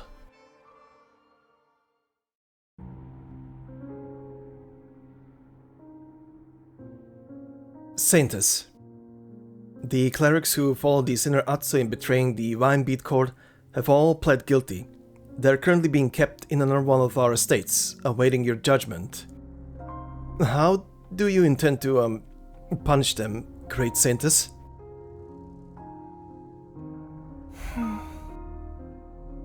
The Great Hall is deserted. These seats lie bare, even though they're full most days. Only a single young cleric sits before her, awaiting her word with bowed head. I have heard of what happened during the unrest. They were led astray by Atso and did much wrong. But I believe their hearts were always focused on defending Kjerag. Them stepping forward to confront the intruders is atonement enough. There is no moral nor logical reason to sentence them to heavy punishment. Have them go about the lands of the 3 clans. It is their duty to help the people complete this winter's farm work. They are also to examine themselves and ask how the scriptures they recite every day can be put into practice. Once spring comes, they may return to the court. Yes, Your Holiness. Is there anything else? Great Saintess, if I may be so bold as to ask you for guidance. During your pilgrimage, did you hear Kjeragandr's will? Why do you ask? Have you forgotten that we should not demand she show herself? The cleric lowers his head even further, hesitantly speaking further. The people believe that when the Victorians invaded, she worked another miracle and scared them into retreating. I don't know why, but I feel like it was more of a wave goodbye. I think maybe around the time that Catastrophe happened, Kjeragandr had already left us. If you wish to punish me for my impiety, Saintess, I will also... Matthew. You are Matthew, correct? Can you tell me why you decided to join the court? When I was younger, my parents had 5 children to feed, and our fields were not up for the task. They decided to send me, the youngest, to the court. They would save on having to feed one more mouth, and I would be fed by the court as well. I studied hard, of course. I have been careful reciting the Kjeragandr these past few years, studying all her teachings. But I've seen Kjerag change a lot since then. There are too many things I have never heard of, things that not even the Kjeragandr can explain. I had thought that as long as we had enough to eat and a roof over our heads to keep out the wind and snow, we would live out our days in happiness. But why is it now, when we have those things, that we become even more lost? Saintess, could it be that the people of Kjerag have strayed too far from the road she has shown us? Which led Kjeragandr to, leave us. When has Kjeragandr ever shown her people one specific road to follow? When the first peoples came to these mountains, using their picks to split the frozen ground and their axes to hew trees for homes, they could never have imagined that today the people of this land have fixed their gazes beyond the stars. But equally, Kjeragandr has never promised us a land of purity, eternally free from disaster. We will face ever greater dangers, seeking our way through all kinds of trials, until one day we arrive before her and we ask her our questions about ourselves. But, Your Holiness, Kjeragandr is our greatest sage, our teacher, our leader. Does she truly have no commands for her people? It is not a command, per se. But consider for a moment, the most important wisdom Kjeragandr gave us has already been written in our scripture long ago, has it not?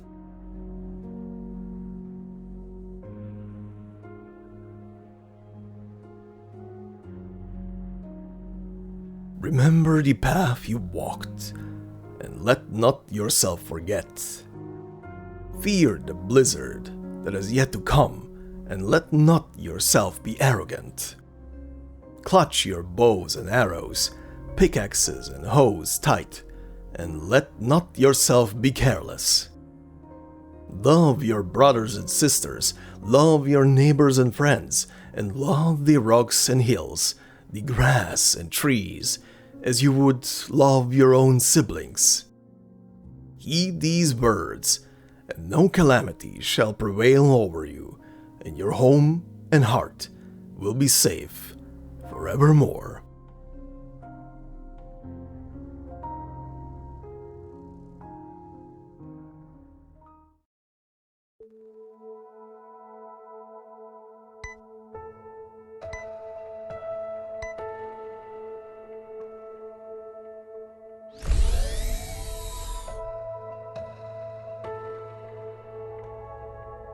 Still busy, Elena? Director Silence? I heard you're still handling the observation data from before. Hope I'm not disturbing you. I'm recalculating my models using the data I got on Mount Karlan. If all goes well, we should be able to get the precise location of where that extraterrestrial object fell in Kjerag. It beats running across the mountains looking for it. This is a major discovery, and it's all thanks to your courage and determination. You've done well, Elena. You don't need to praise me for doing my job, Director. It's kinda embarrassing. Oh, right. Heard anything new about Carolyn? We still haven't managed to find her. But our investigation over the last few days found a lot of definitive proof that she was in Kjerag as a spy. I'm sorry, but we have to admit those accusations against her were true. I remember the time I worked with her. Her face whenever she talked about the sky. I don't think you can fake that sort of passion. I don't understand why she would... Ideals and future are beautiful words, weightless and romantic, without form or substance. But the people who are the vectors of those concepts, they're still weighted down by the gravity of reality. I hope that one day you'll have the chance to ask her yourself. I almost forgot. I read your report. Coronation academics could never get past the theoretical stage when discussing pheromones, since they never found any real proof of them. Most people write those creatures off as mystical mumbo-jumbo. But now you managed to find actual pheromone biosignatures in Kjerag. These incredible rare observation data might even lead to a massive breakthrough. It'll be a significant step forward for you to be the one to publish this discovery. Thanks, Director. But, I don't really have plans to publish it at the moment. Oh? Is there something else you're worried about? Forget it. Leaving aside the fact that this was a complete coincidence and I only stumbled across this stuff with the help of two friends, I haven't discovered anything amazing at all. Besides, our current understanding of pheromones can barely even be considered superficial. I can't imagine publishing this would bring about anything except even more of a headache for Kjerag. If a thirst for knowledge is a scientist's greatest friend, then a thirst for quick results is their greatest enemy. Eagerness for success, eagerness for leaving behind your name in the books, even eagerness for an answer, something to prove you're on the right track. But I won't rush things this time. I'm not in a hurry to prove myself to anyone. If I'm wrong, then I'm wrong. The people of the past made lots of mistakes as they explored Terra. Why do I need to try and be a wise woman who hasn't made any? I've still got plenty of time. Before I head off, I need to recognize that I don't know a thing about Terra. An impressive outlook. I respect your choice. Oh, shucks, I'm not impressive at all. Honestly, I just want more time to make sure this survey is the best it can be. This way, I won't make a fool of myself publishing a half-baked paper. Oh, the calculations are done. Got it. We'll find it at...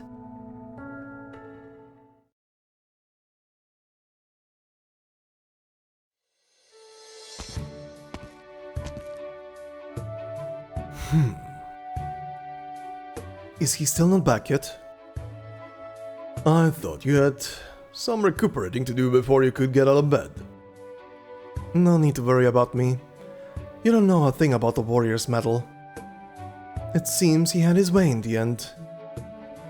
The two of them look around. The vast office feels more spacious than ever, much of its former decor having just been moved out. Their conversation echoes slightly in the empty space. Hardly the first time. I was curious to see how he planned to clean up this mess he left behind. But it seems the plan was to just dump it all on you. It sounds like you have your complaints about him as well. Would you believe me if I said I am fighting on your behalf? I never actually expected him to return. It's the same story every time. He always has his way of getting everyone to do what he wants, whether they're his enemies or friends and family. Never caring what others think, always making his own schemes, giving tasks nobody wants to do to people around him. Then shouldering the hardest part himself. You're the last one still pulling in a good word for him. In moments like these, I can only understand Enya and Encia's urge to slam his head against the ground. Alright, enough grumbling now. Moving on then. There's only one set of shoulders the heavy responsibility of handling Karlan trade can fall on now. Do your best, Chairman Edelweiss. I wish you the very best in your new position. I thank you for your kindness. But I'm currently considering creating a special position for the Black Knight. Director of Public Relations, perhaps. Or maybe a brand ambassador. Things like that. Just know that it won't be light work. Alright, defeat me, and I'll take the job. Right here, right now. I forfeit. Nothing you can do about it then. Take care now, Chairman Gnosis. Wait, Degenbrecher. Are you going to leave? Huh? I know not everything happening right now is as he promised. Making Kjerag big enough for the both of us, that's what he said. While the stage he set for us is hardly small, what he asks us to do is not as we first intended. So if you're feeling wary of all this... Time flies. I've been working for him for a while now that I think about it. Enjoying myself? Hardly. Feeling wary? I would not go that far. But there was one thing off about your little speech. The ones standing in this room are not Ensiotis' subordinates or attendants, and are certainly not cubs that need his care. We were never waiting for him to create something for us, nor were we expecting something in return from him. We each walk our own roads that just happen to go the same way for a while. So if there is anything you really can't get done without me, come and find me. But there is one thing I will not compromise on. No promotion ceremonies.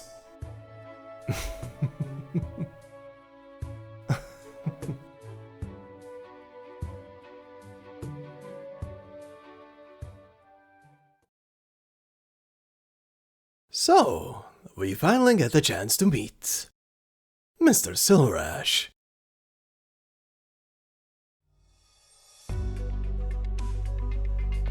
I'm truly honored to receive you in person.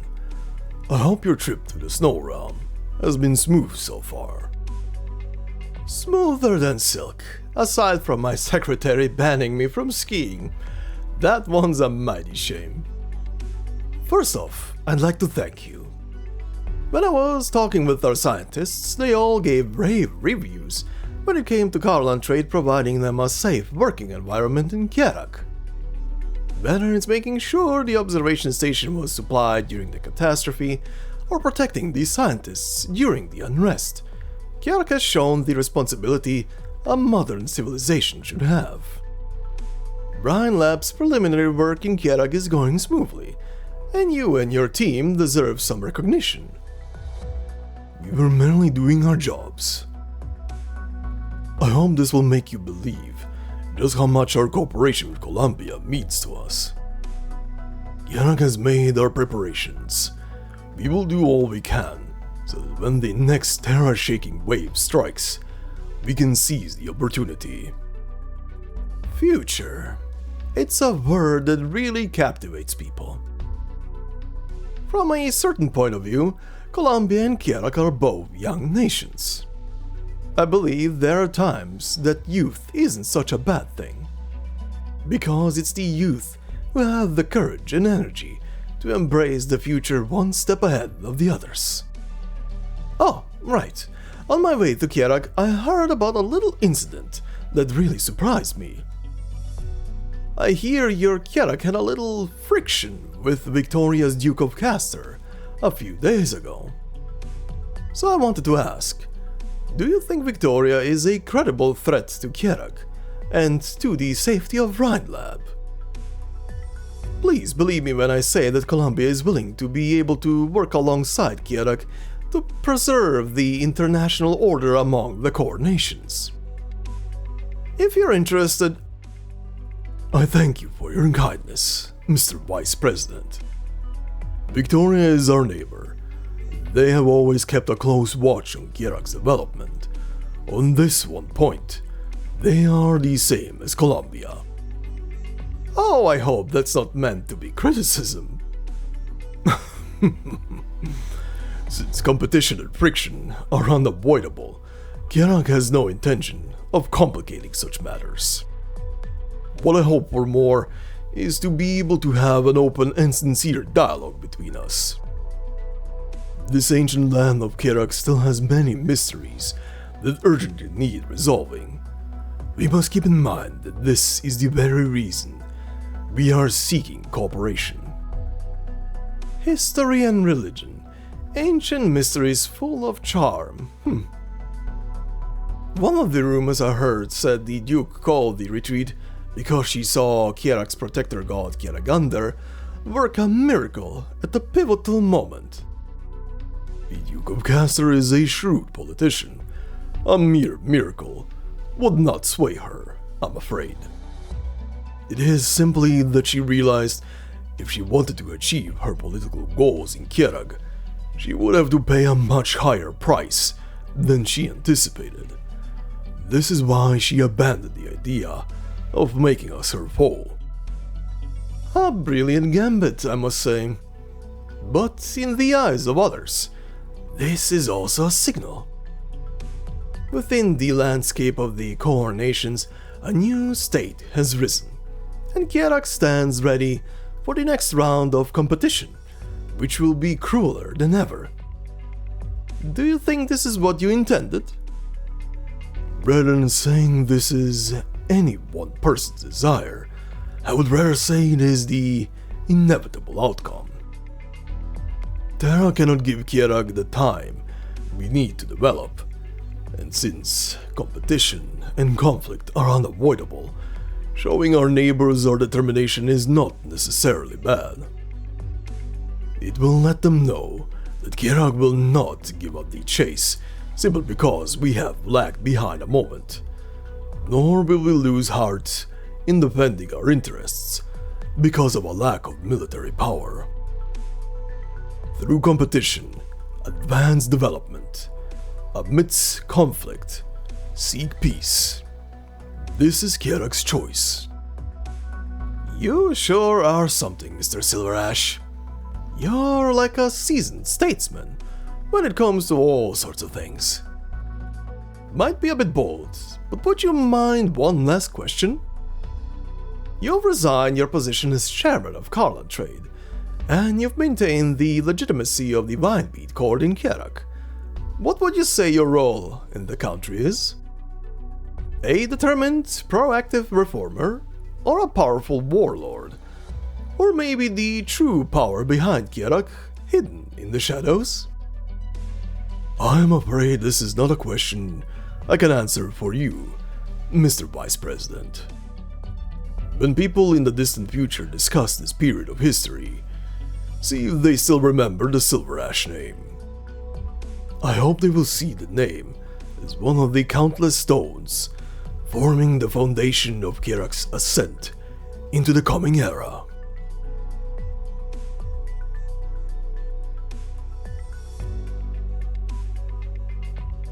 The man's knee is deserted.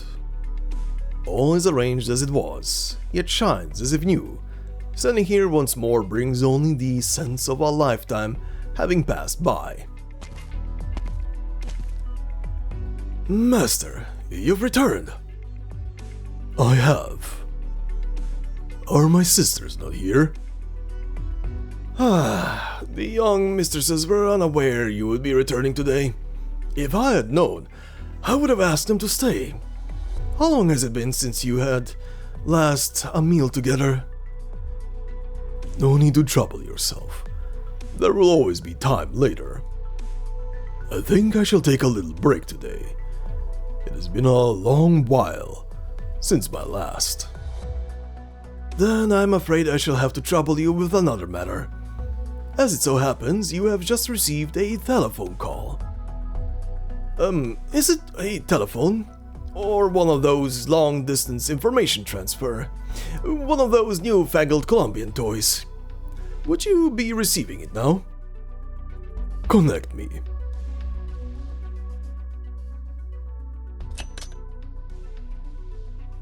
Ah, yes.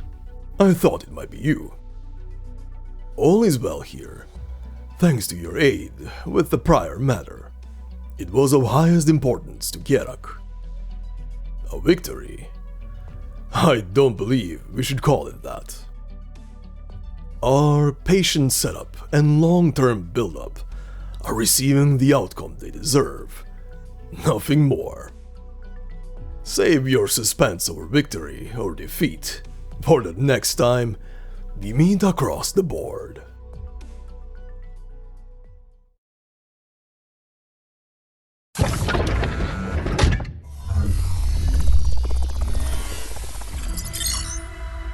Surface temperature 17.8 degrees, stable. Radioactivity index 97.5, stable. All indices within safe limits. Target is stable. Proceed with sampling.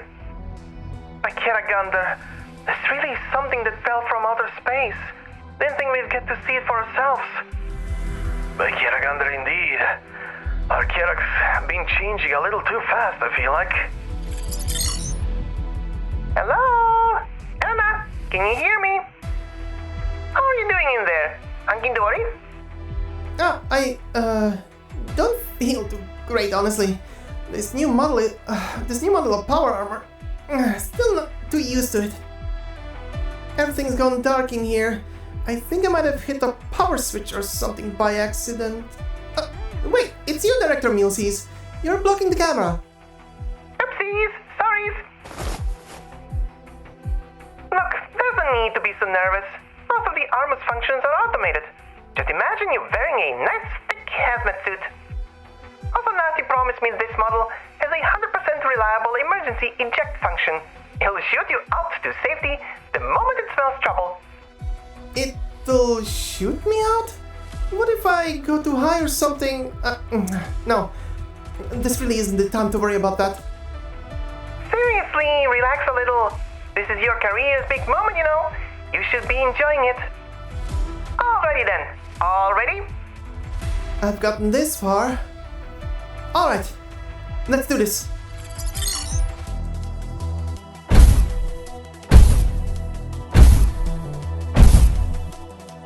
Deep within the mountains hides a clearing rarely set foot in by man. The mysterious object that fell from the heavens lies in the center of the clearing. Surrounding it are countless probes and sensors, like some ancient altar.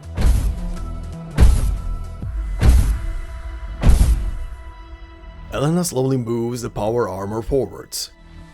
She can sense countless eyes boring holes into her even through the cockpit. Everyone awaits this historic first contact. The irregular indigo object is right in front of her. Elena takes a few deep breaths. then slowly stretches out her hands.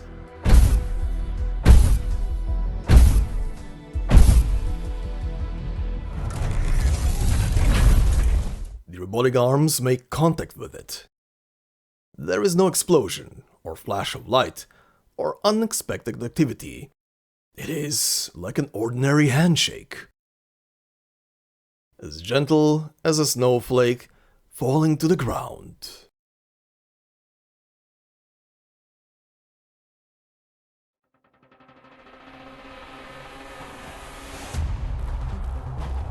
We've got the preliminary analysis of the sample, Chief Urbica. What's it say? The results are really surprising. We have no idea what 70% of its composition is. It's not any sort of material known to man. But it seems like its structure has been severely damaged.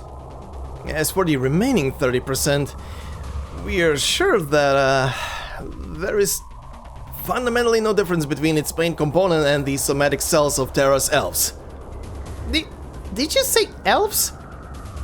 But why would elves come from outer space?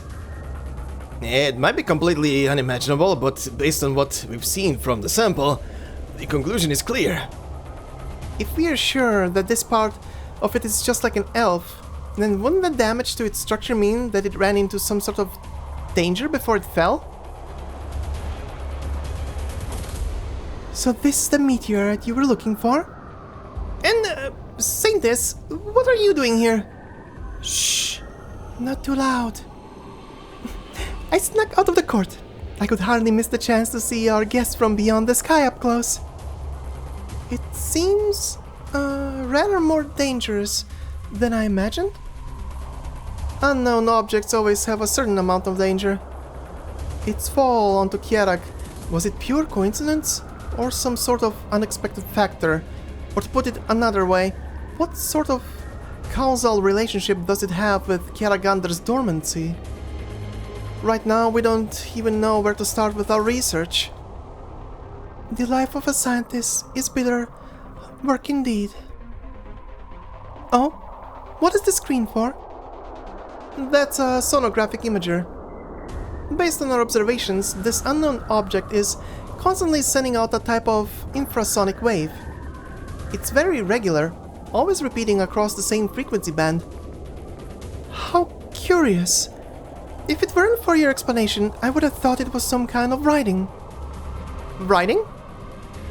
The shape of this frequency closely resembles ancient Kjerag symbols that were used to transmit information. It's very simple, with an extremely limited vocabulary.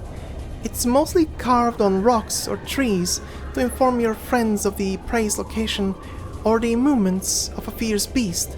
That sort of information. The similarities are striking now that I think more about it. Enya, can you read this language? Could you translate it? Only somewhat. If you want to decipher it, I'll have to go back to the Hall of Writings to find the memory and symbols. I've got it here! Huh? When I snuck into the Vinebeat court, I scanned all the books they let you borrow the whole way through with my terminal, just in case. Aha! Here! I didn't think you would... I'm begging you, Enya, please! Alright, I'll give it a try.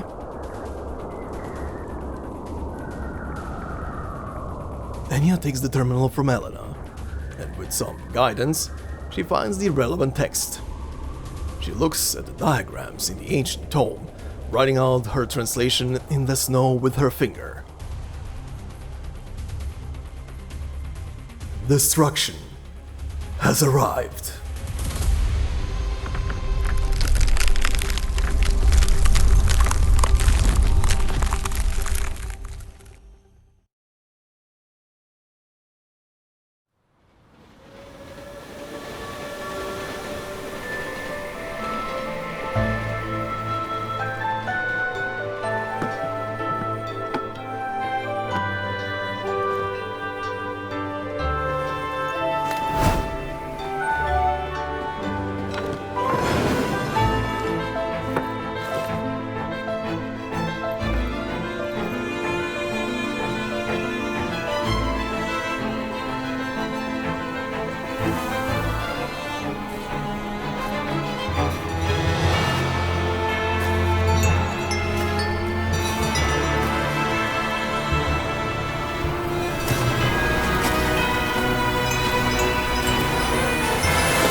And that would be everything.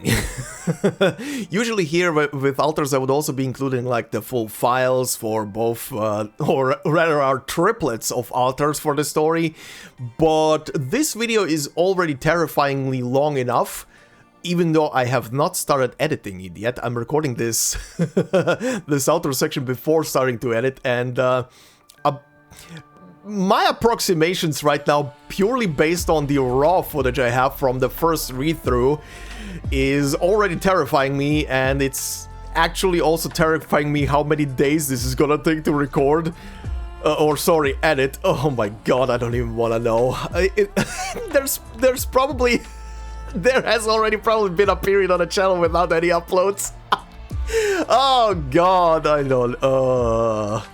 Yeah, this is gonna be a long video.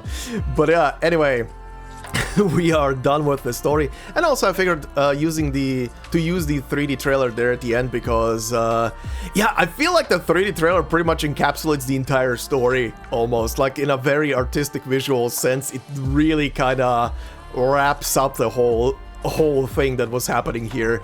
Honestly, the only thing properly missing in the trailer would be if they would have included, like, Elena in the trailer as well, considering she's also an alter and is in the event. I'm surprised that she wasn't in the trailer, actually. But yeah, very, very, very good trailer, by the way. Very good 3D trailer. But before we get to anything else, there is something else I want to address very quickly. For the keen-eyed listeners, for people who have realized something during the last scene where the very bombastic cliffhanger of "Destruction has arrived" dropped all of a sudden, well, you might have noticed that there was a sound playing underneath everything for a while in that last, essentially, scene, and it's a sound that is originally obviously not in the actual game. It is a sound that I placed there intentionally. It's not a made-up sound. It's not something I made. It's not something someone else made up and I just reused it. It's an actual sound. It's actual radio waves. and they're actual radio waves of objects in space. So let me build this up a tiny bit, right? Let me build this up a tiny bit so you get where I was coming from, where the idea came from for this little Easter egg in there. And I'm actually gonna play with this sound as well, because I find this stuff personally very interesting. But anyway, as I was sitting down to both eat before I started recording this last whole scene from start to finish, the ST4 scene, Arrival, well, I stumbled upon a little video on YouTube called, actually I can't remember what it's called right now, but I stumbled upon a video that was essentially ranking sounds from space by how terrifying they are. Like a personalized list of, I find this the most terrifying sounding one, to this is okay. Pretty much an Astrophobia list. Astrophobia, for those who don't know, is the fear of space.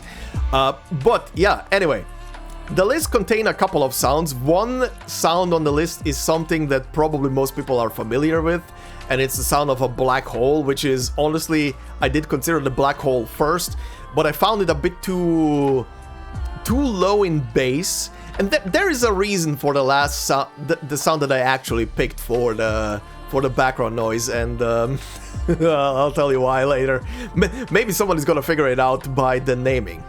But anyway, I want to present you the 3 sounds that I picked from the list, and I wanted to use underneath it. One of them made it. But I did pick 3 sounds, and we're gonna start it with the first one. So, just as a primer as well, you're gonna see the video from YouTube playing on the screen. You're gonna get the text box description of the thing. It's on... all of the 3 sounds, by the way, are on official NASA channels or NASA supported channels, I believe. And the information should be valid, but you can cross-reference it with the official NASA stuff, because all 3 sounds are actually stuff published by NASA themselves, so you can cross-reference it whenever you want to.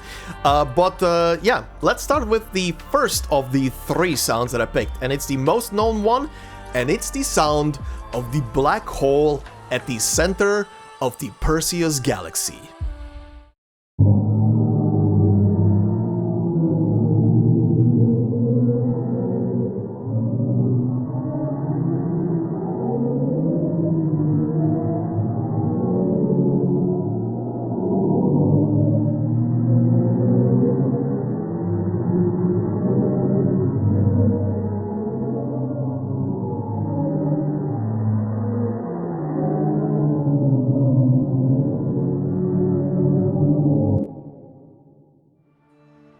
So yeah, sounds pretty terrifying, right? Sounds like a demon out of hell.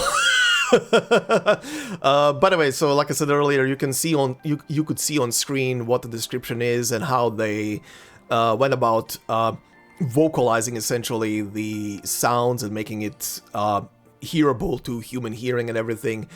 From the description box. I apologize in advance as well, or sorry, in the retrospect to people watching this on mobile devices. The text might be pretty small, but like I said, if you want to have a clearer view, all of this stuff is available on official NASA channels, on official NASA sites, and stuff like that, so you can read it for yourself. But yeah, the text is pretty small. But yeah, that was the first one I wanted to go with. The black hole one. It's a very well-known sound effect, or sound in general, that has been used actually in a couple of horror games. I think, and if I'm not completely wrong, I think the game Iron Lung actually used this sound in one point of the game. I think, at least, unless I'm misremembering anything about another game, but I think it was Iron Lung that used this specific sound for one of its little thingies in there. It's a pretty terrifying sound, not gonna lie. I might use that for something else in the future, now that I haven't recorded. That's gonna be fun. But yeah, that was the first one. The second sound, and the third sound as well, but the second sound comes from one of our next door neighbors. It is a sound that was recorded from one of our gas giants, Jupiter. Specifically, it's recorded by the probe Juno, as it was listening to Jupiter's auroras. Yes, those auroras were giving off actual radio frequencies that, once you speed them up, do create a very specifically sounding sound. But once again, I'm gonna leave it to the description that you're gonna see on screen, and yeah, have fun listening to the terrifying sound of Jupiter's auroras. Here you go.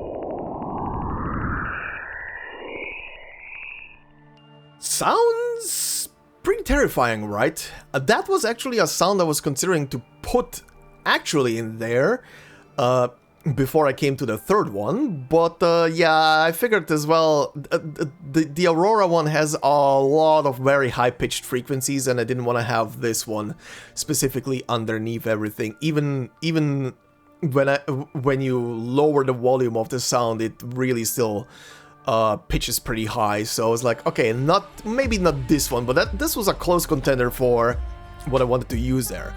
However, the sound that I actually used comes from one of the other gas giants in in our solar system, and not just from the gas giant itself. It also comes from its one of its moons.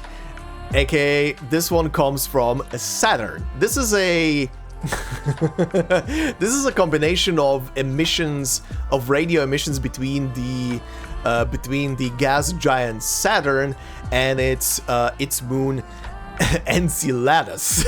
Or actually, I'm not sure how that name is being pronounced by English-speaking people. I always say it as Enceladus, but maybe I'm wrong. But yeah. By that naming alone, you might be figuring why I went with that specific sound. Not just because the sound itself is terrifying, but yeah, its moon, one of its moons is called Enceladus, and it's a frozen moon, by the way, if I'm remembering correctly. It's a pretty white-looking moon, so I was like, yeah, this is perfect. This is perfect for what I want to do here. But yeah, anyway, here is the sound.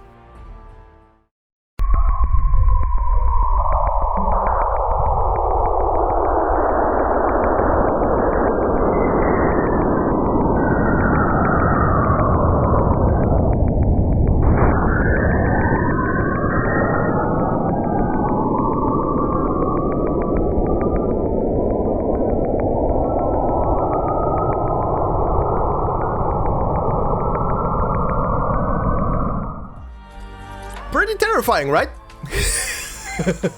Pretty terrifying, right? The radio sounds that our solar system can produce. By the way, all of these sounds, at least the planet ones from Jupiter and Saturn, all of these, and especially when you look at the video and you see the time dilation on the graph, all of these sounds are sped up, and I believe also some frames get taken out as well from the sounds just to make them easier to listen to. But they are actual radio frequencies that our planets are producing, and it's terrifying, but yeah, the planets are singing.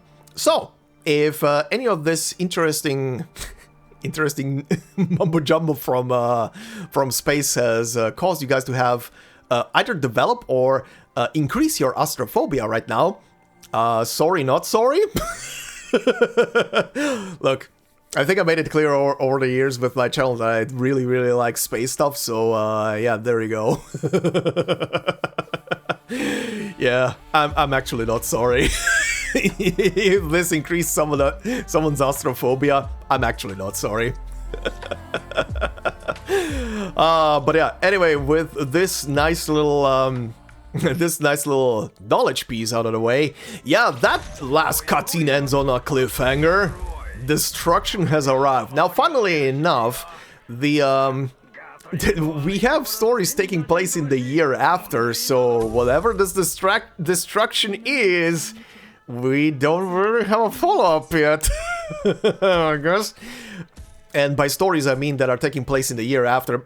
Once again, as a reminder, this story, Retracing Our Steps, took place in the year 1101. We have a couple of stories that are taking place in the year after. The current Sui sibling story is in 1102. Pretty much as I'm gonna be directly going to work on that one once this video goes out. The current side story with the RHINE lab and everything, unrealized realities, that one is also taking place in the year 1102. So yeah, we have multiple stories that are taking place in the year after, and nothing really has happened yet. So unless there's gonna be another RHINE lab story, or I haven't finished I only started with the unrealized reality story. Maybe it's gonna drop a hint by the end about what they discovered here, but I don't know. I haven't finished reading it yet, and I don't plan to spoil the story here yet. This one has not really anything to do with that, but yeah, interesting. We'll see. We'll see what happens. We'll see what happens with it. It's definitely interesting. And I'm sure people who went through the main story, and again, I'm gonna try to talk around it so I don't really spoil anything for people who have not caught up yet with the main story. But I'm sure for people who are going along with the main story and saw the object and how it looked, the blue hue essentially and everything, it having to do with elves apparently, which is crazy. Which just makes me think like that maybe this thing is somehow connected to the Farenmut that once upon a time created the elves. Again, as a reminder, the elves are essentially descendants of a Farenmut that at some point in its existence created proxies that seemingly have had families and children and an entire multiple generations behind them. So it's very interesting. Also explains Mumu's skills and everything, why she's so so powerful and able to create clones, which is something that proxies can do by themselves. They can create clones. They can create like lesser versions of themselves essentially. So not far-fetched. Kinda explains her powers and why she's so stupidly powerful with her water bending skills essentially. But outside of that, yeah, definitely interesting. And like I said earlier, the blue hue definitely made me think about one very specific, and the fact that it's connected supposedly to elves made me think about a very specific character that appeared in the main story. That originally was called under the moniker Elf, in quotes Elf, then went away when we learned its actual name, or designation, I guess. Yeah, it definitely made me think about it, but then again, thinking about it made me go like, but how would it crash here? Unless it's another one, or unless the one I'm thinking of went and tried to go to outer space because the barrier is now removed. At least that hole is still up there, and something smacked it out of space back onto Terra. Could be, who knows? But yeah, it's interesting, but I'm not gonna go too deep into it. Again, this is not the place to discuss the main story. But for people interested, look, this might be connected. I mean, RHINE Lab is here and everything. This is definitely a story that is gonna be very heavily connected to the main story in the future. I would willingly bet on this because of the very simple fact that we do know that Kjerag has its roots as well in Enfield, which is very interesting by itself. But yeah. Kjerag is now on the world map. Very poetically showcased as well in the 3D CG trailer that I just earlier used as well, where Ensiodas just places the playing piece of Kjerag onto the chessboard that is the world map itself. But yeah, Kjerag is now a player in the world, its politics, and whatever comes with it. And And Siodas has achieved that. That was a goal.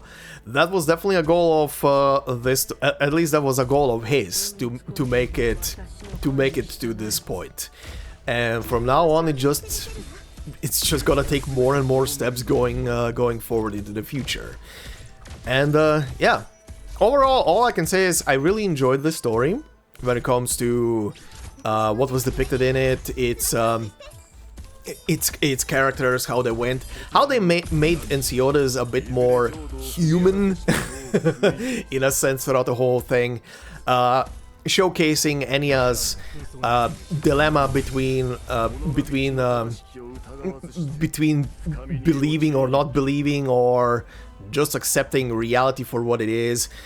Really, honestly, really good. The whole aspect that this story went with to yeah, keep tradition and belief and everything, but accept the future, accept the now as well. Don't turn away from science and advancement. You can have both, essentially.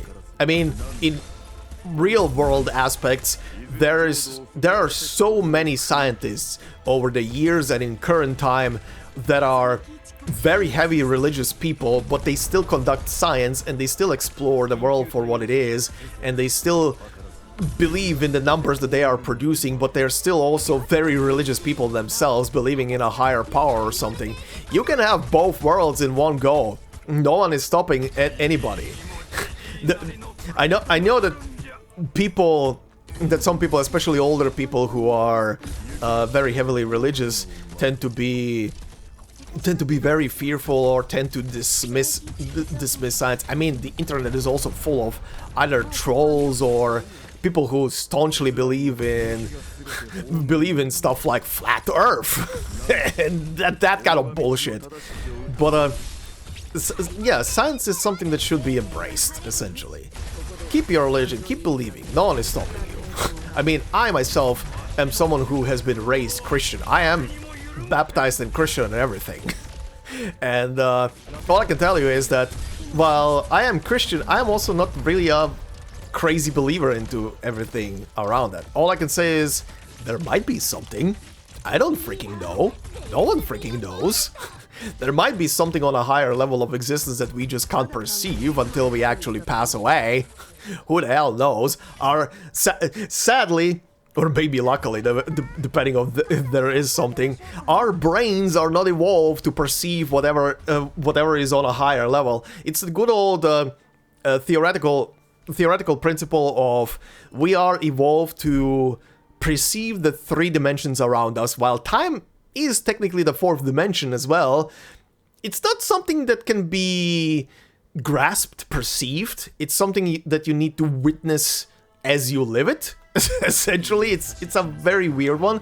But yeah, the 3 dimensions around us are perceivable, and our brains are essentially evolved to perceive them.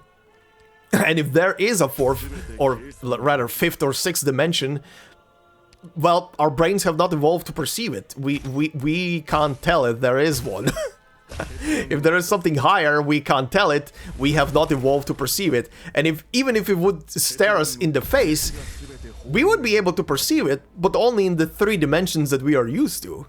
That is the good old scientific approach, and kind of like a little psychological approach to it as well. But anyway, back to the story. I really did like the approach that they had here in the whole thing of seeing the citizens reacting to what is happening, to something that they are not used to, and getting to grips with it. I do wish they would have showed maybe a tiny bit more at the end, but that's maybe gonna be something for the future, to show how people are now adapting after everything went down. But yeah, I wish they would have showed a tiny bit more about how the citizens of Kjerag are essentially adapting now after all of this went down, and how they're settling in, because there's still gonna be people who are opposed to the whole bringing everything into modernity, but I think most people are gonna start to accept stuff for what it is, and gonna stop being such Such little pansies, essentially. Yeah, overall, pretty good. And, good god. With that said, let's go into the characters, as I usually like to do this, because that's also gonna help me keep on track to discuss the story in general.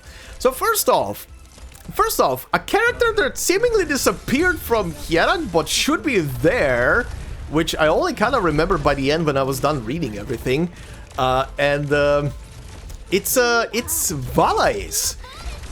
I find it very crazy that they brought back so many characters into the story from the previous two stories that the one character that was present, pretty much present in the first Kjerag story, did not appear at all in the third one.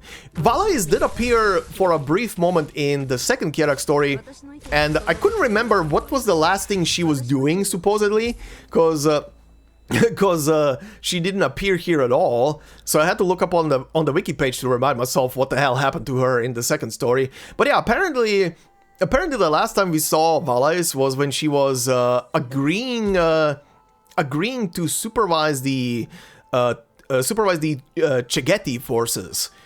So I guess she's training them somewhere. But again, I'm actually surprised that it didn't show her at all.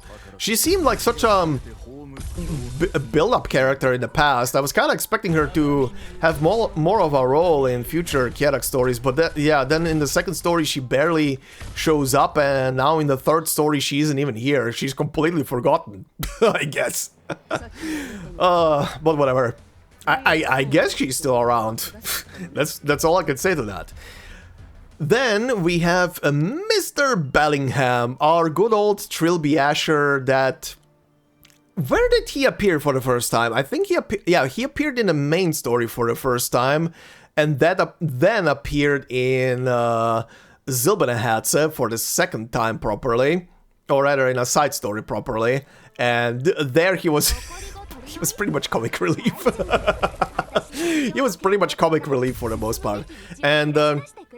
I don't know, I like the guy. I don't know how you guys feel about Bellingham, but I kind of like him. He's kind of kooky all over the place. He's kind of like a chaotic evil, chaotic good character, or just chaos in personified. he will recognize when and who he should join just to survive. But yeah, I don't know. I kind of like him. I think Zilbenehatze made him pretty likable as a character, probably because he was used so much as a comic relief. But yeah, I don't know. I'm happy that they actually showed him, but yeah, he wasn't really in the story outside of having that talk with the Duke of Castor and then giving the command directly to the other Trilby Ashers that were on site, and I guess that is it. He probably was somewhere on the Gloriana, might even be the very Trilby Asher that was talking to the Duke of Castor towards the end of the story, but yeah, I don't know. Not the one that was at the Vine Beat Core, the one that was actually on the ship. There was a Trilby Asher that was directly talking to her during the whole standoff that was happening. But no confirmation if it was him or not. So, who knows? Anyway, Gulo! Barely in the story, but still, he was good old Gulo. Doing his job as Arctos' bodyguard. That's pretty much all I can say about the guy. Really can't say anything else. Then we had Lisburn and his now wife Freya, and I'm happy that they actually showed that the guy pretty much accepted Kjerag as his home, and actually married the woman he was so enamored with before. Kind of makes me happy about the guy. Really makes me happy to see that the guy actually settled down. So very, very nice. And on that topic as well, his his superior Harold. I'm happy that they actually brought Harold back for a brief moment as well. But yeah, he didn't really have much of showing here, and that also makes me very happy, because if it wasn't already clear in Silberneherze, he didn't really want to do anything bad to the country of Kjerag. He likes the place. He isn't really a good. He really isn't a bad guy. He's just a soldier. He is an officer. He gets commands and he needs to go through with them, even if they're shit. It's a job, essentially. You can't really say no to it when you're in a position like that. Especially when, you know, you can't really, you don't really have support that would bail you out if you could. But yeah, I'm just happy that I brought him a tiny bit back. He did his antics and he buggered off. That's enough. That's honestly enough. Then we had 2 ambassadors, one of which disappeared pretty much after just one showing, and she kind of also had a very basic model, which was the Colombian ambassador, so I can't really say much about her. Pretty much just a bureaucrat, whatever. The Victorian one had a bit more of a showing, and I do wonder if the guy's gonna come back in the future. Feels very conniving, and also seems to kind of fall in love with Kjerag, considering how much he keeps asking about how people survive the winters and everything. Another Victorian who wants to live in the mountains. Very interesting. But I can't really say much about him. Again, he does feel like he has a bit more of a mean streak to him. Might be just a character design and how I felt about him because of it. But yeah, can't really say much else about him outside of we'll see. Maybe he's gonna make a return. He did definitely seem more specifically designed compared to the Colombian one. Now, then we had a bit of a brief appearance of Chester, aka Chester Silverash, the butler for the Silver Ashes. Nice to see the guy, but again, he's the butler, can't really say. He's a loyal guy. Monk. Holy shit, Monk. Still shocked that this character is not playable. And good God, leaving her for dead in that hut really tore at my heart. This poor girl just keeps getting all the L's. Why are we bullying Monk? Leave her alone. Give her something. Give her some victory, please, Hypergriff. Like, what the hell? Again, I am just shocked that after 3 stories, this character is still not playable. Like, what the hell? Not even as a 4-star or banner 5-star for the story. But yeah, what the hell? I'm just happy she survived. I am honestly just happy she freaking survived this whole ordeal of the story. Moving on then, we had Alberta, and I like her. I honestly like her. She's a pretty straight up like news reporter who really wants to just report the truth as is and not hide it behind any kind of propaganda or whatever the hell. So I do like how she was portrayed in the story. I do like that she's also a bit of a red herring probably at the beginning of the story, the first couple of times you see her, because she's definitely going to all the places and you might think to yourself, is she a spy for the Victorians? But she was an unwilling spy, as we saw, with the tracker that was placed in her camera and everything. And yeah, I like her. She is also named and is well designed, so she's definitely gonna have a return at some point in the future. But for now, we'll see. I do like that she actually stood up to the Victorians as well at the end, and pretty much gave them a stern talking to about revealing the truth and everything. So that's pretty neat. I do like me a reporter like that in stories. And in real life. Then we had a very brief but very big surprise as well of a showing. Philippa, the very silver ash looking character that works for Castor. Now obviously the family surrounding Castor, which Enceotis is part of. Again, as a reminder, Enceotis and the Silver Ashes are blood relatives to Caster and the Caster bloodline. So it makes sense that another person would appear who looks like them. But yeah, very interesting that they showed someone who not only is a blood relative, but really looks like one of the Silver Ashes, which is very interesting. I wonder where that is gonna lead to. I really wonder. I don't know if she is a cousin or half-sister? I don't know, but very interesting that they brought her in, which definitely means there's gonna be more to this one, especially because this character specifically, Philippa, has a very sharp looking design. Like, she, out of all of the NPCs that they either reused or introduced into the story, this is a very detailedly designed one, so she's definitely gonna make a return at some point. When and how, we'll have to see. Whenever Victoria gets involved, or Duke of Caster the next time, it's gonna probably be the return of Philippa. And also, I mean, I would say that Philippa is probably gonna be playable in the future, considering her design and everything. And she's definitely gonna go on the never-ending list of characters that are gonna work for Rhode Island, but are actually spying on Rhode Island. We have many of those. Many.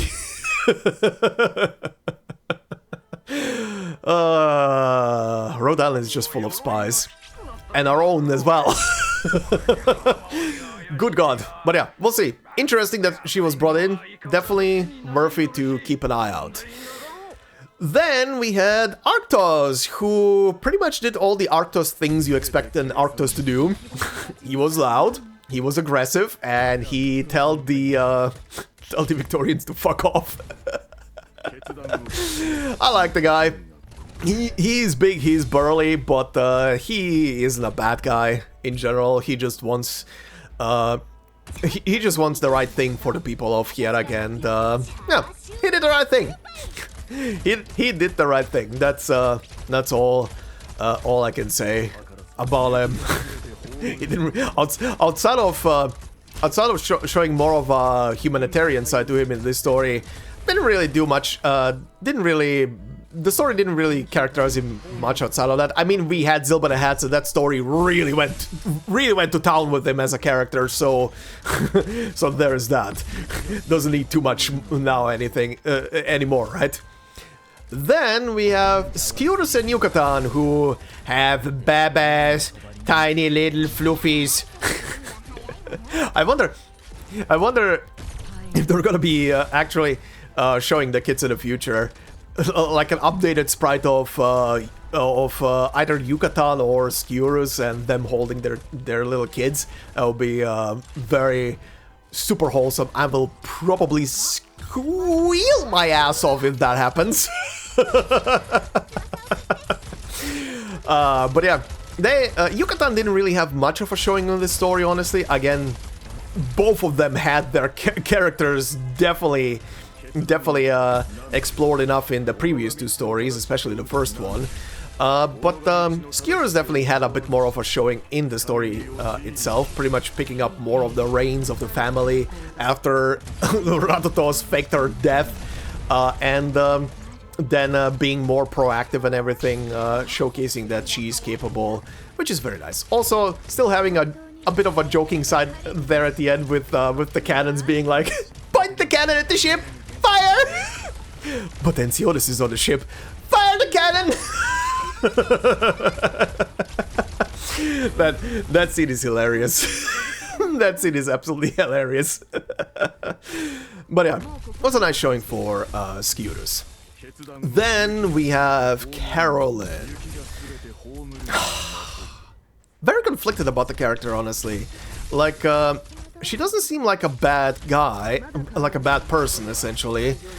Even though she did leave Monk almost for dead, which still pisses me off.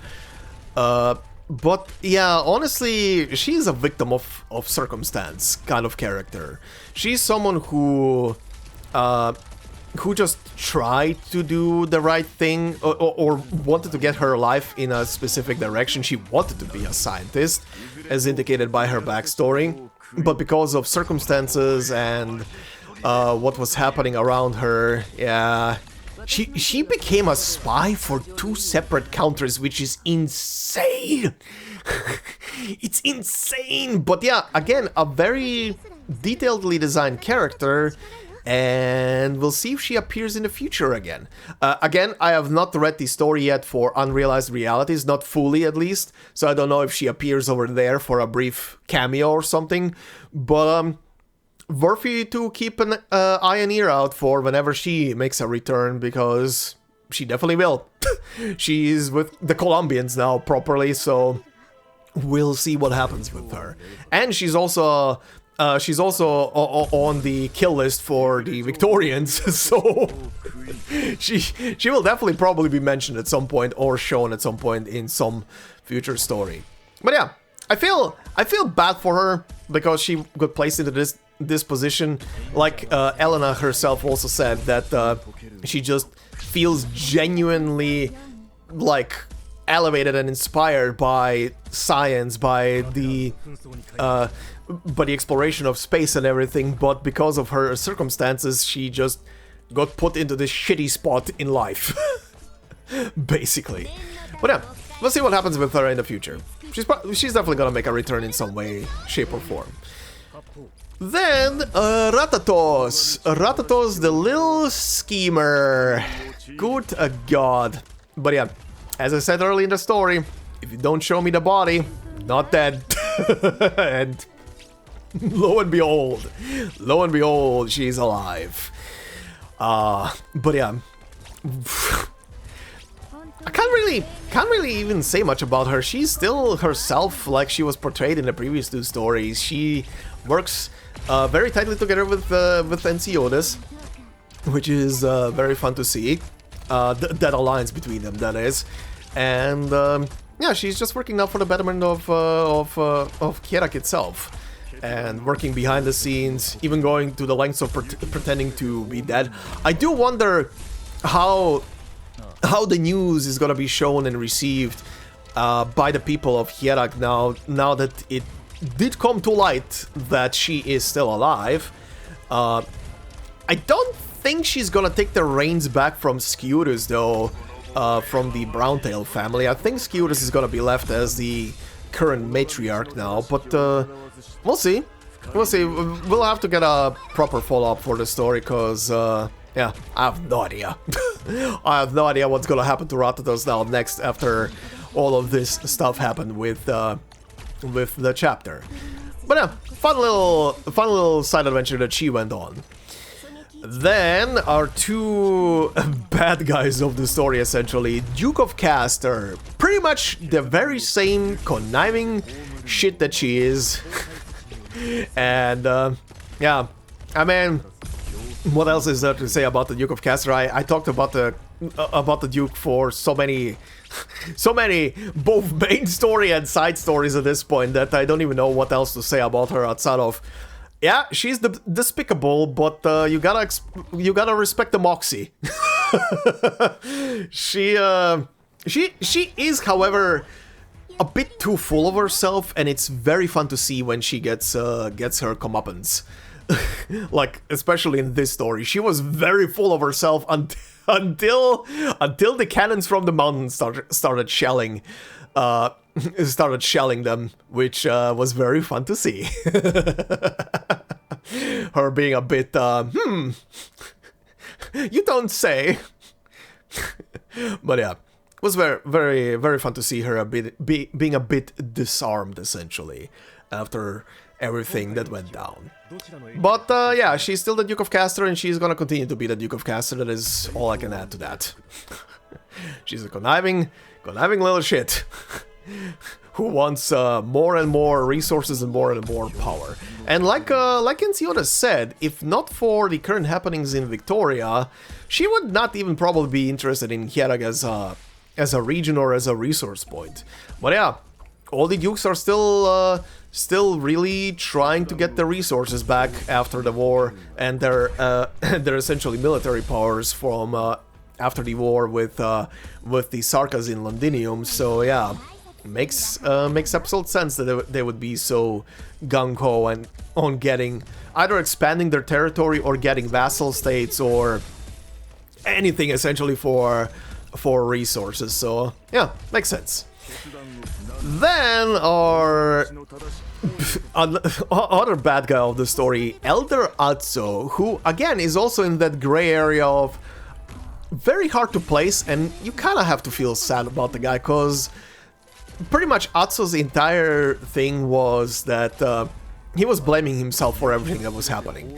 He is someone that probably intentionally wanted to probably originally work for the Browntails after he got placed into the Vinebeat court essentially, but over time he just became a devout believer and everything, and then his faith got challenged by the fact that he read so much about Kjeragandr, but still has to do all the miracles himself, has to go out and reassure people, and that testing his faith to the point where it almost disappeared.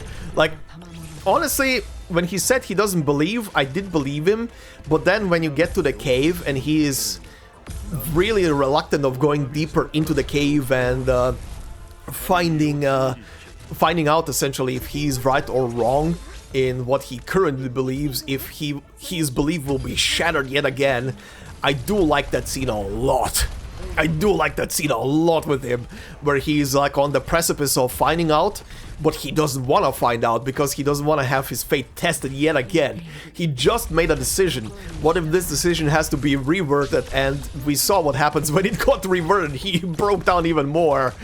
But yeah, a very, very, very complicated man, and very, very much... what would be the correct way to describing? Pretty much someone who got just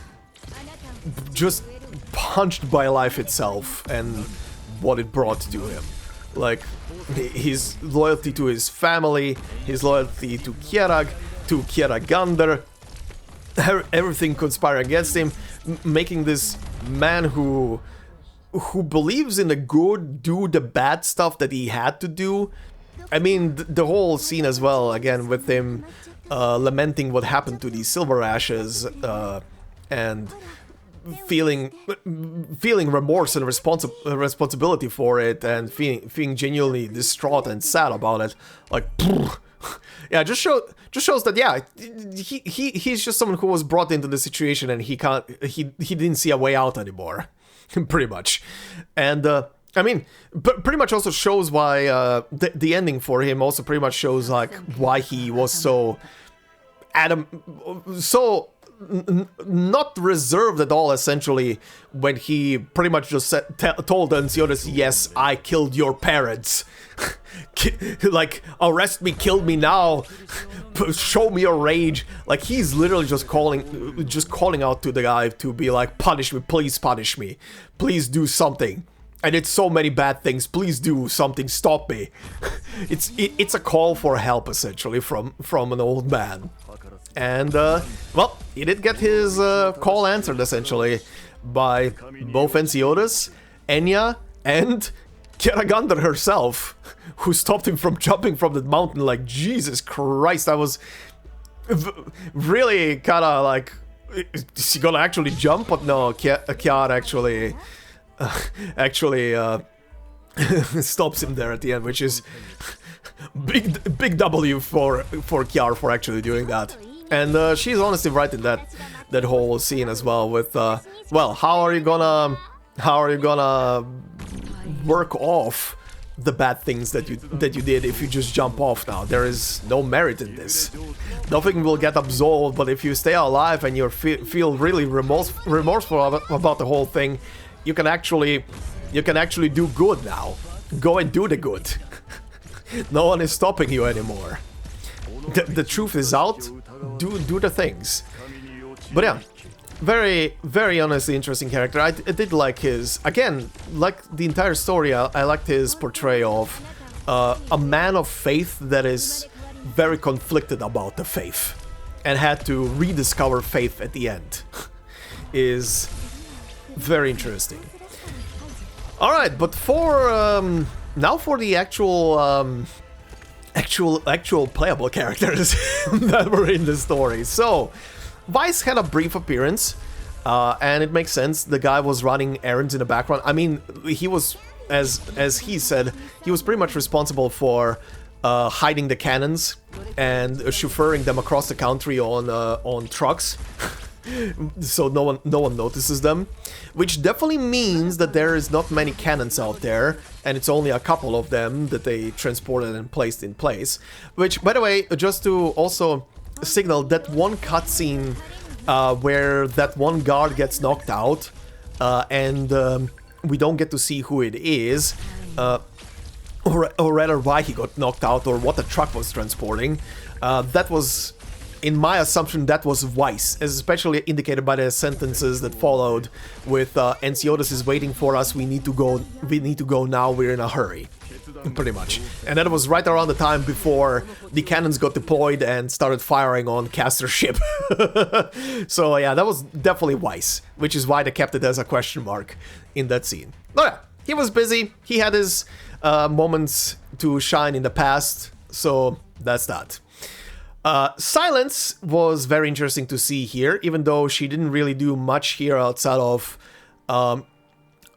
being someone who is overseeing this research center, this newly built research center right now.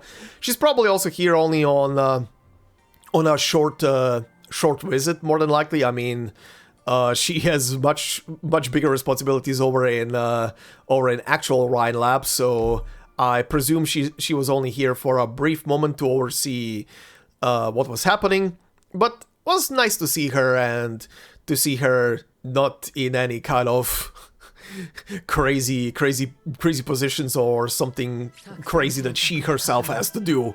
Just actually being there and being the overseer essentially of the whole thing, and having a couple of nice things to say to Elena during those moments as well.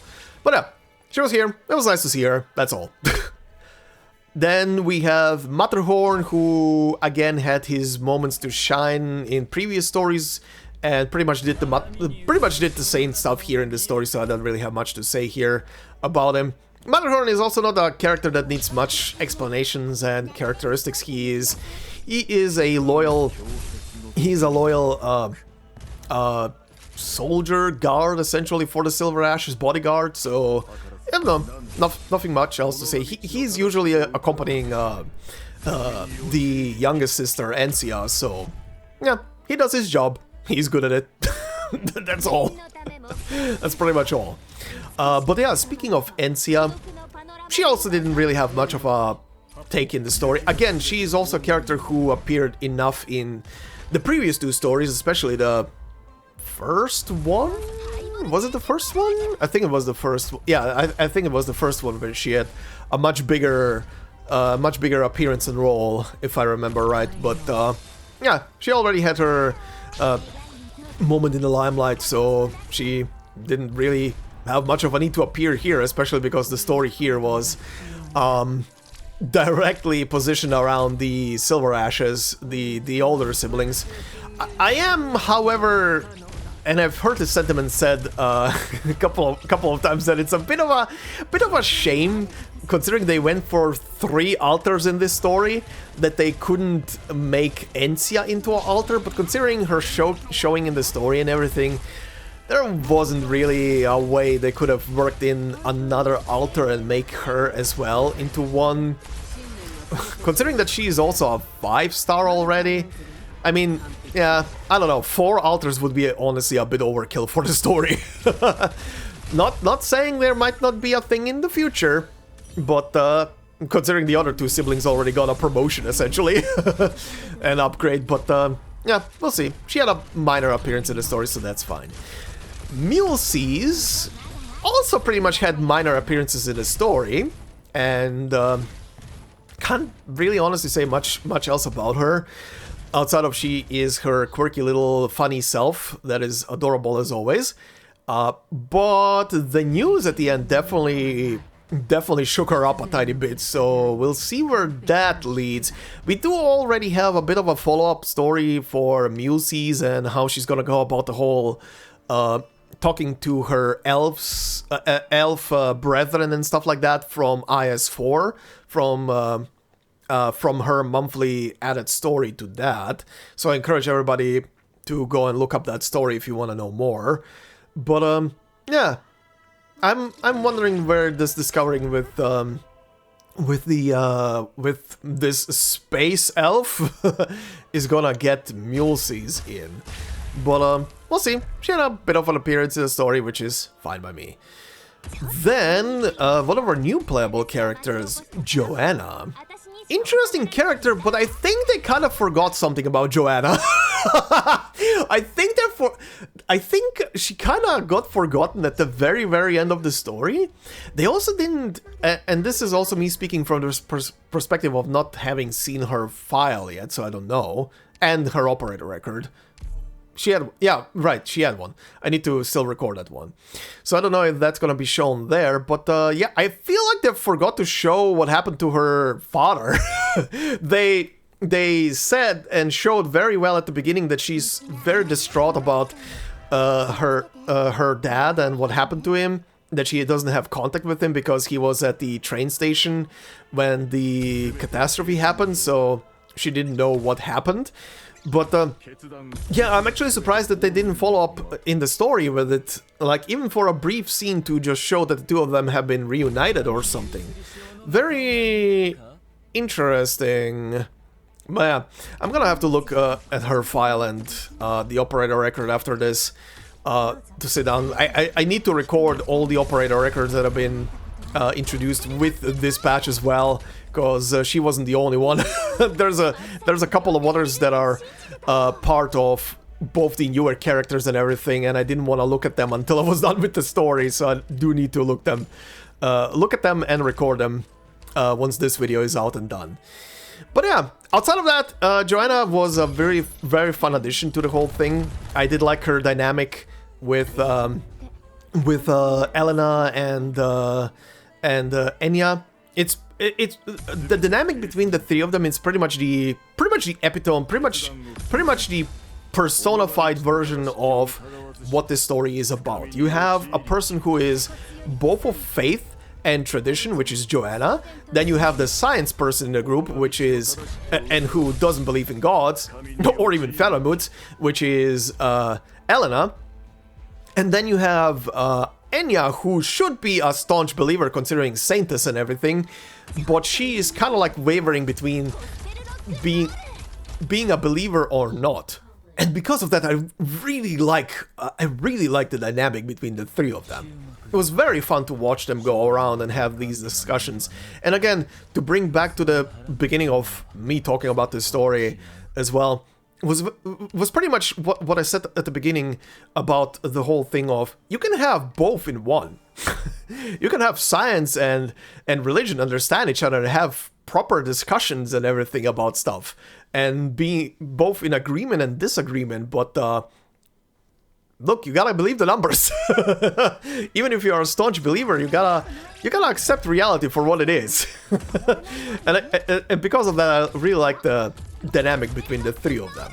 Like Joanna staying the staunch believer and traditionalist while still going along with everything, and pretty much accepting the changes. It might be easier for her because she's young compared to older folks, but still, it was very nice to watch the dynamic.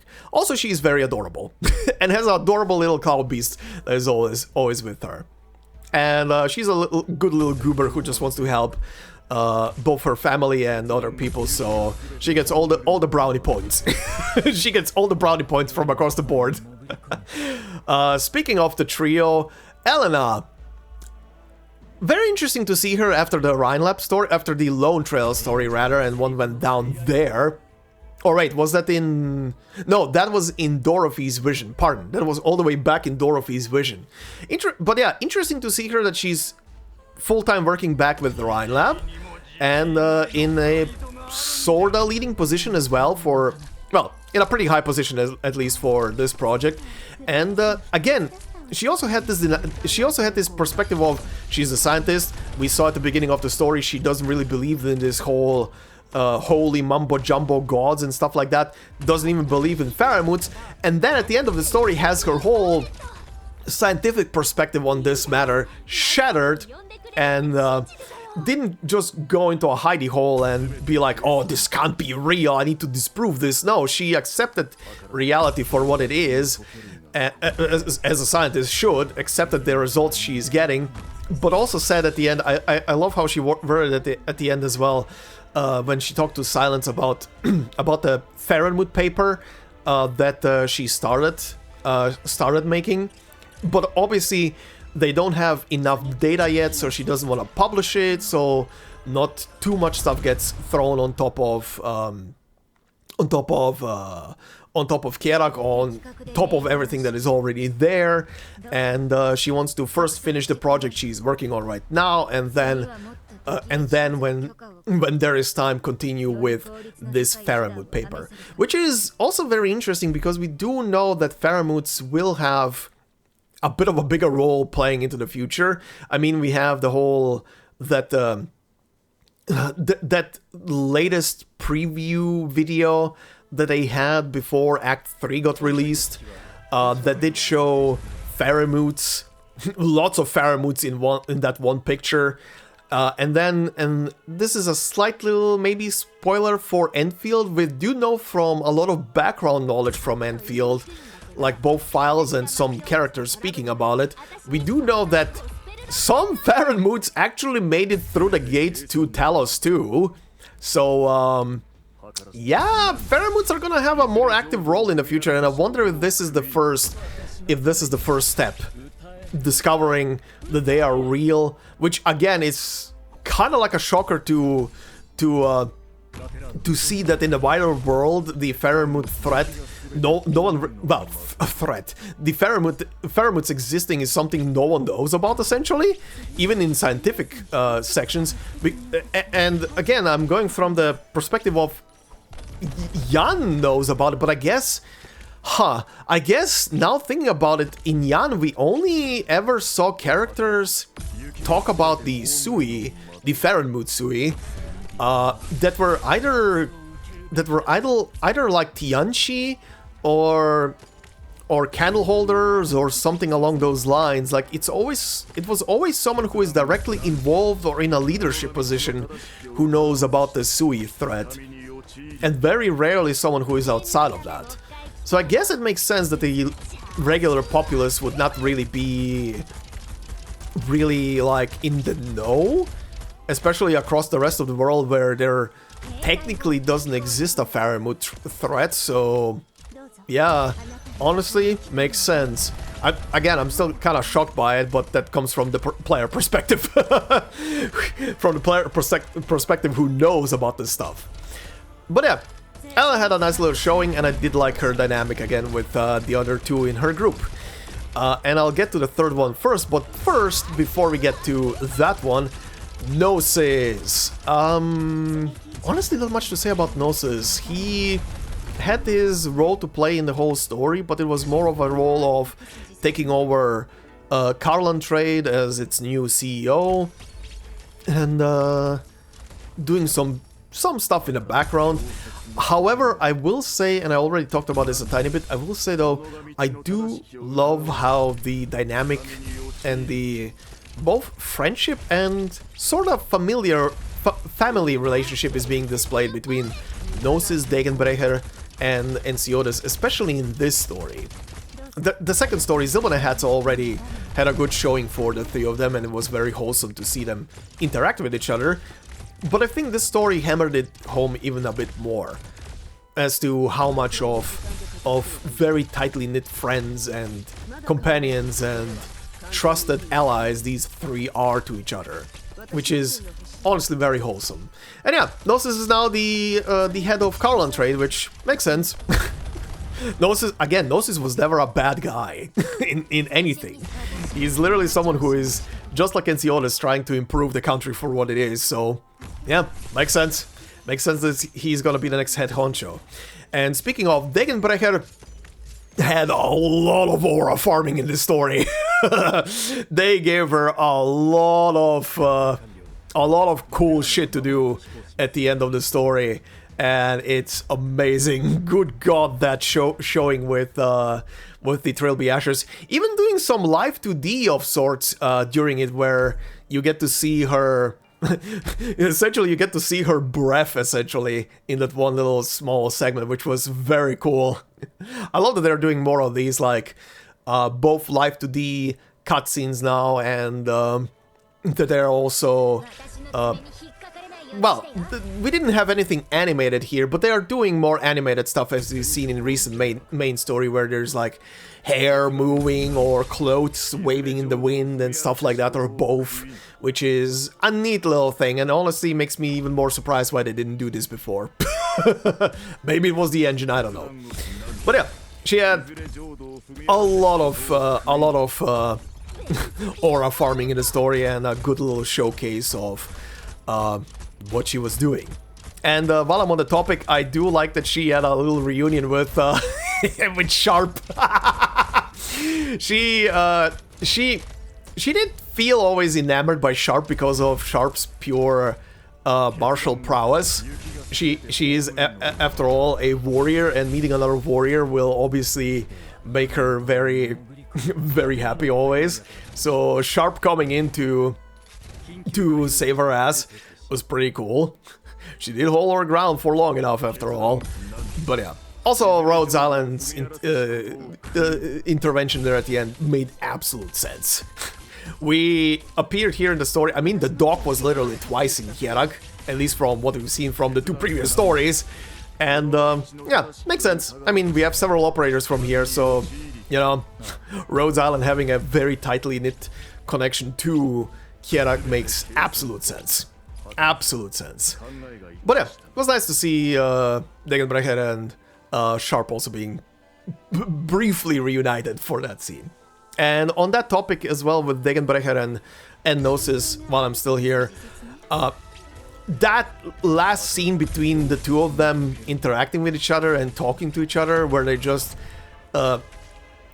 chuckle away or laugh it away at each other, just those pure smiles as they are supposedly looking at each other in Carlan Trade.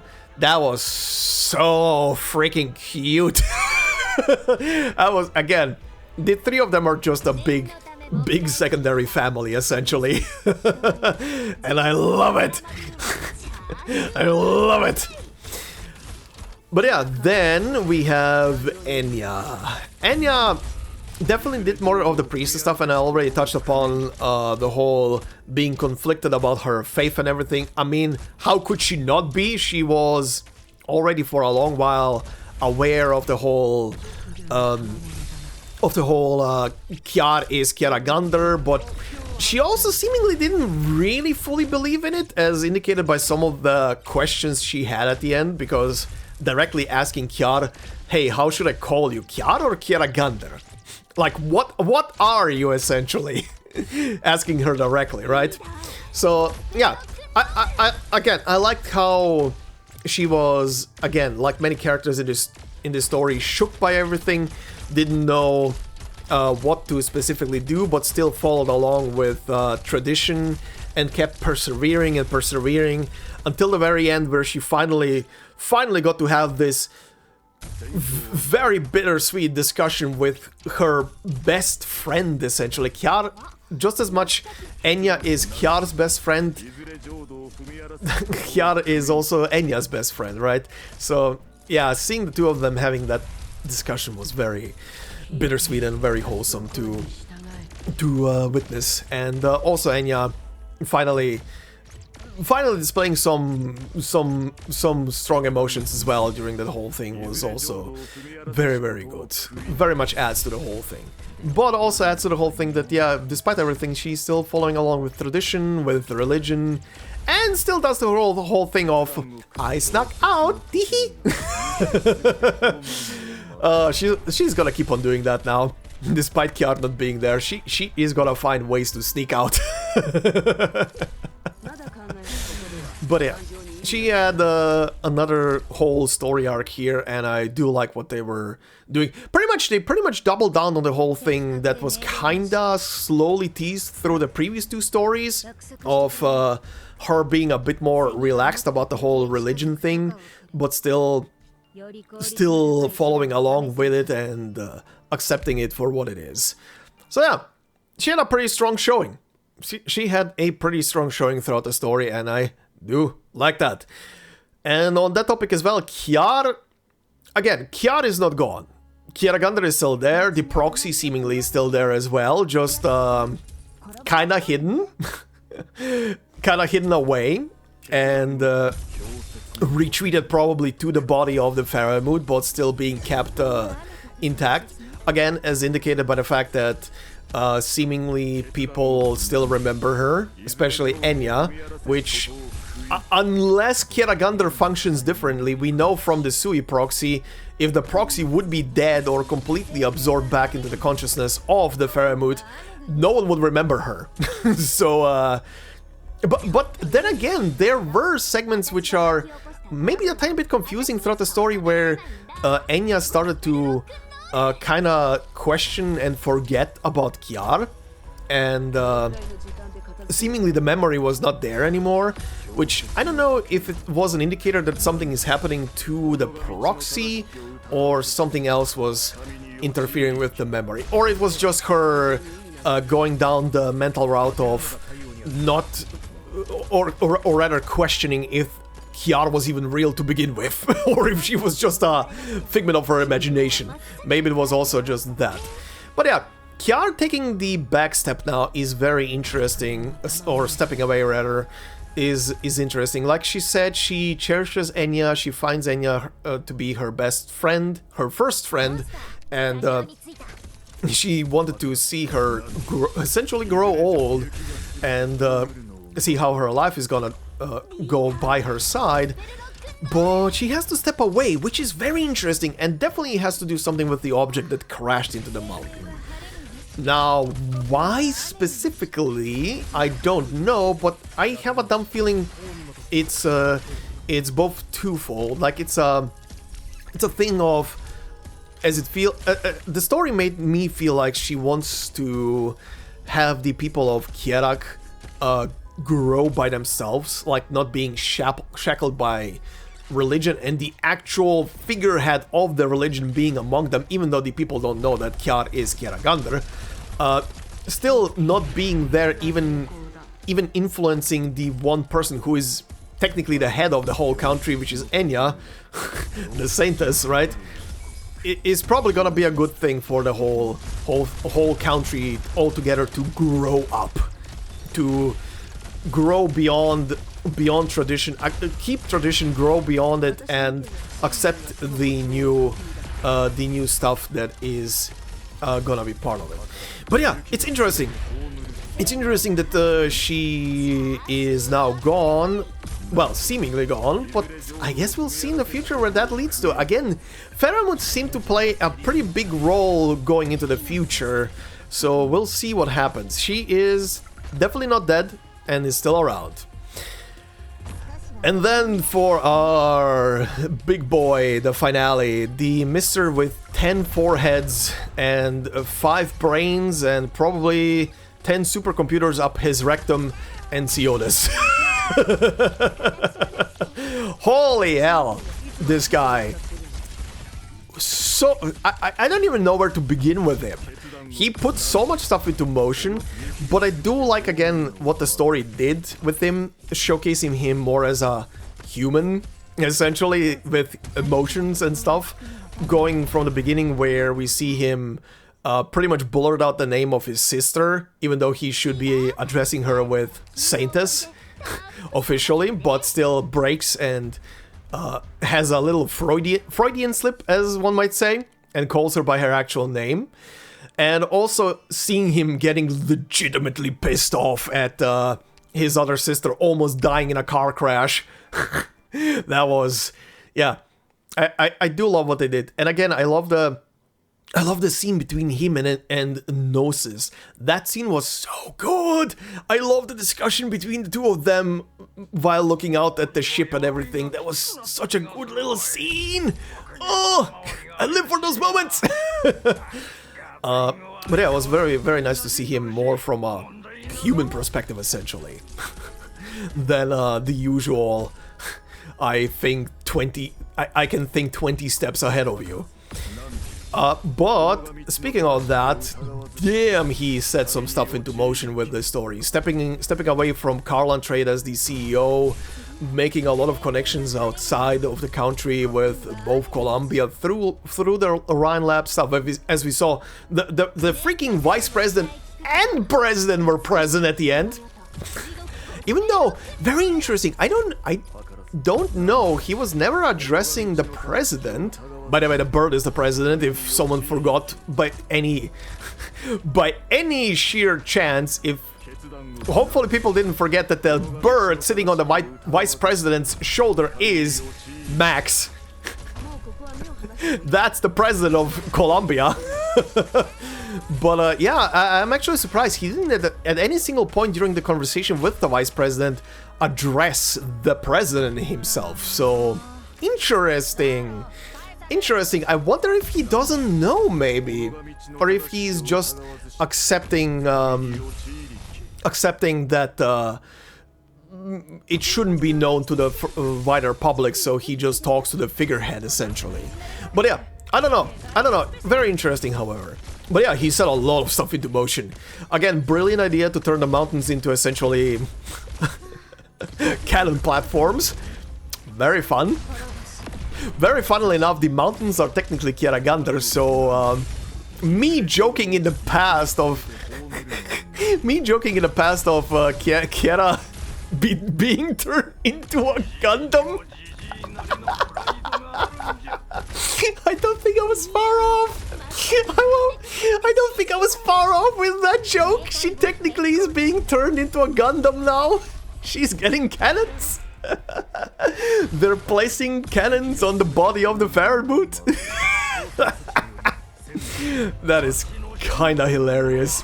It's like someone was watching from the writing staff was watching my Zilbana Hats a video where I was joking about turning Kjera into a Gundam and giving her rocket tits.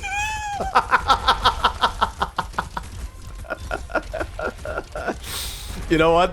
It would be very funny in the future if there is another situation where these cannons have to be used and there is more of them, and just for a brief moment as a silhouette on top of one of them, you see Kjera standing and just pointing, fire! That'd be so funny. But yeah, he definitely put some stuff into place. Was an interesting gamble as well, because at the end of the day, it was a gamble. They definitely do not have many cannons right now at their disposal, but probably going into the future, they're gonna have much more in their arsenal when it comes to it. So whoever wants to poke at Kjerag is gonna have a very bad time if they just walk into the range of all of those cannons. They can kiss their sorry asses goodbye. Again, I would like to stress, despite the fact that these cannons are pretty powerful and having the positions on mountains is pretty brilliant, of course. I mean, we do that in real warfare anyway.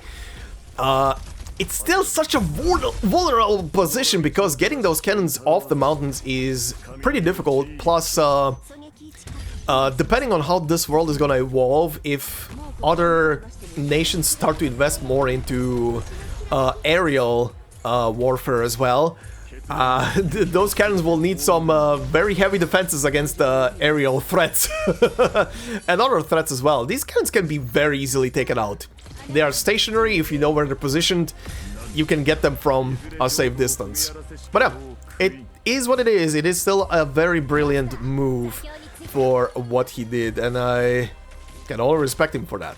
And yeah, of course, he also orchestrated it in the background that Rhode Island comes to the rescue at the very end to save everybody's ass. So yeah, makes sense. I mean, again, he's an operator.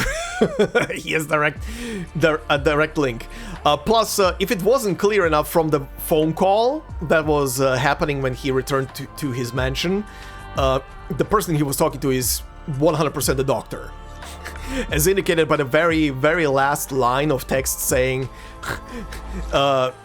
meeting again across the board, essentially. Which, again, reminder, at the end of the first Kjerag story, the Doc and Ensiodas were sitting across each other and having themselves a nice little chess match. They were meeting across the board. Two 10-heads sitting at one chess table. That is one match to behold. But yeah, Ensiodas was definitely doing some crazy shit in the story, and yeah, considering what and how it changed the country of Kjerag, we'll see about that in the future. There's definitely gonna be more. This story was definitely like I would say it's an ending for the story arc for Kjerag so far. It's the ending of the arc to bring Kjerag to the proverbial chessboard that is the world. As indicated by the very last scene in the 3D CG trailer, where Ensiodas places the chess piece on the table, that is pretty much it. Kjerag is now part of the chess game that is the world of Terra, and yeah, we'll see how that plays out in the future and what that brings for the country itself. But the arc of Kjerag rising to world renown is over, and whatever the next story is gonna be, whatever is gonna be involving Kjerag as a whole, we'll have to wait and see. It's definitely gonna be something. Many of these stories are interacting with each other at this point. Many of them are overlapping with each other at this point, so we'll just have to wait until our next story comes along and we see what it's gonna bring and what's gonna be happening in it. Again, this story definitely ended on a cliffhanger. What a crazy one at that. But yeah, we'll see what this all brings to the future, and I will stop myself here. I think I talked enough. According to the timer on OBS, I've talked for way too long, and this video will be probably longer than 5 hours now. This video's gonna take so long to edit. I'm dying already. Anyway, I hope you guys enjoyed. I hope you guys enjoyed me babbling about the story and its characters and what happened and what might happen and yada yada. I hope I did not give you astrophobia, but if I did, you're welcome. And if I increased it, you're also welcome. Absolutely not sorry. And yeah, hope you guys enjoyed. If you did so, enjoy the clip section that is gonna be following after this with reactions. There's probably gonna be a lot of them. I need to sift through all of that footage still. And yeah, enjoy, and I hope you enjoyed so far. If you did, please consider leaving a like. It would help out a lot. If you're new to the channel, consider subscribing. And if you want to support me more directly, memberships are open on the channel. Like I always say, there will never be a video behind a membership. It's only there for support. So thank you to all the members already doing so. Much appreciated. Like I say sometimes, even the $1, €1 membership is already like replacing anywhere between 500 to 700 views on the channel, so much appreciated. Look, much appreciated. It really helps, especially when a video is taking so long to produce like this one. But yeah, thank you very much, and as always, I hope you all have a fantastic day wherever you are, and I will see you in the next one. Until then, bye-bye. I've gathered you all here today to announce a major change in personnel. Oh,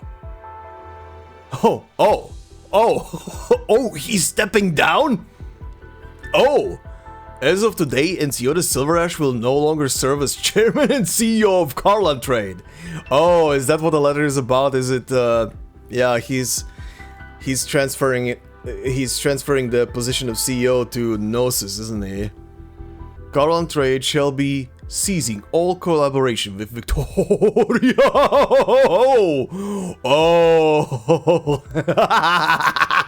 Oh, that is diabolical. That is directly undermining what was literally just broadcasted by the Victorians themselves. Immediately getting shot in the foot. I am terribly sorry, madam. Did you really believe you could hide your personal communications with the Mainlander Foundation from us? Oh.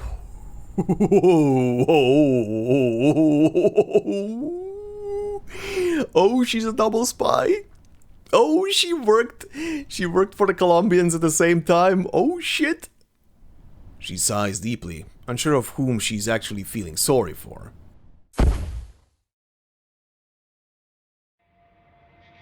Oh, okay, I was about to say, is she gonna get killed? No. Someone's jumping in. Ooh, who is saving her? Oh, the Colombians, okay. Yeah, that makes sense. The Mainlander Foundation came in. Okay. Holy moly, alright. My name's Alberta. Hey! Finally putting a name to her. Jesus Christ. Thus, all this is all I deserve. Okay. Oh shit, the ships are moving. The fleet is moving.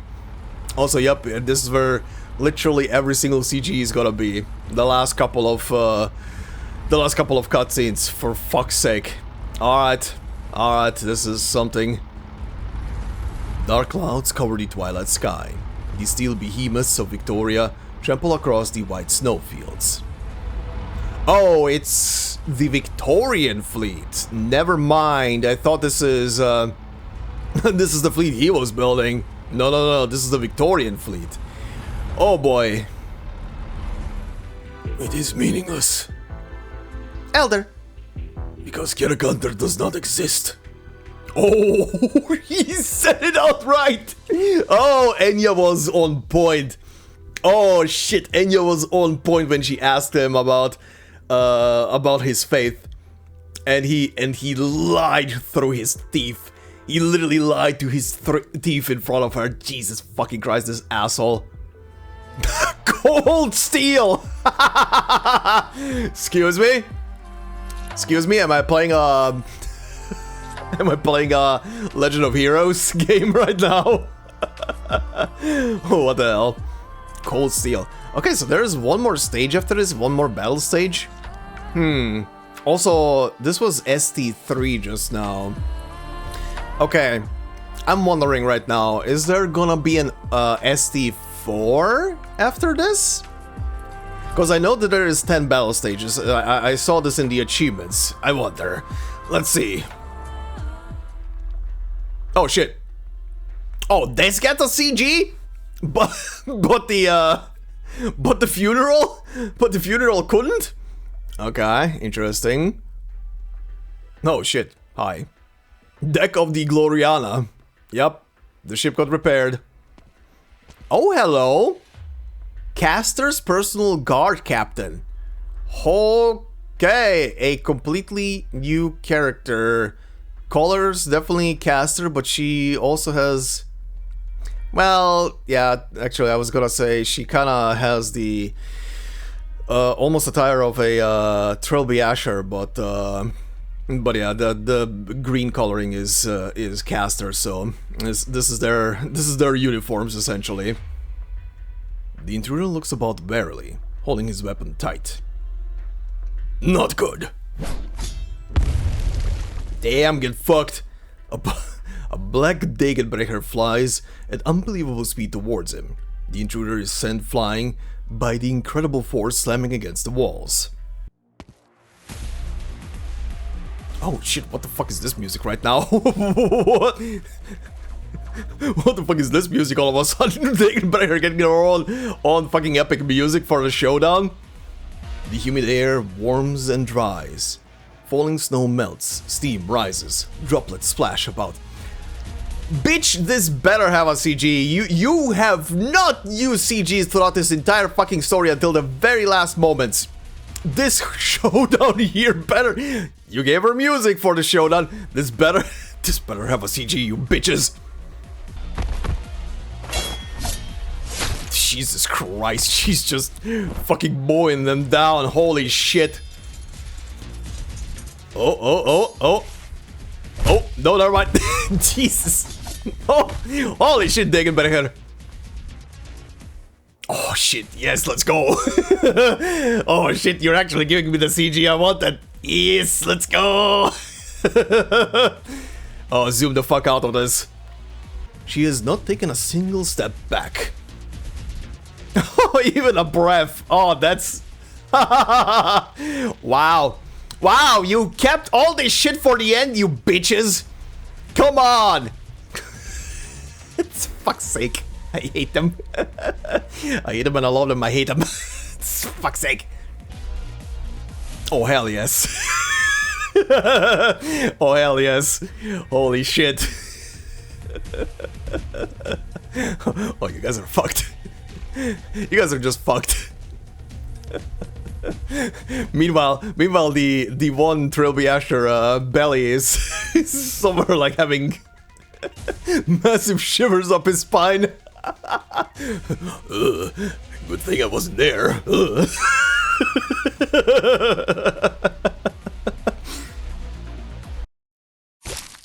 Oh?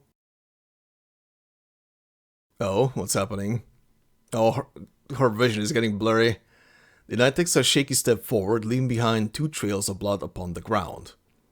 In the end, she staggers. Uh-oh. Uh-oh.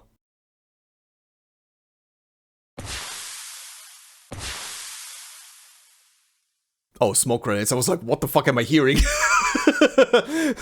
Okay. Several smoke grenades fly into the courtyard, covering everything in a cloud of fumes.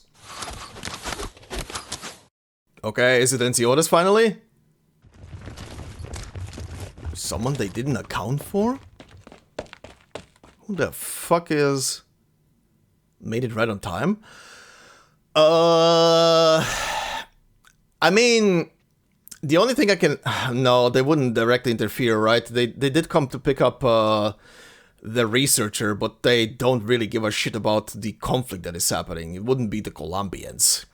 Yeah, they have no stake in this. I mean, the only faction I can imagine right now appearing that has a stake in Kjerag and wants to protect people would be Rhode Island. They do have a branch here, so maybe it's Rhode Island personnel? Victoria's elite hooligans won't be sorted that easily. We need to find somewhere safe. Wake up, this is not time for a nap. Oh, yes! Yes, sharp! Let's go! The elites are here. The actual elites are here.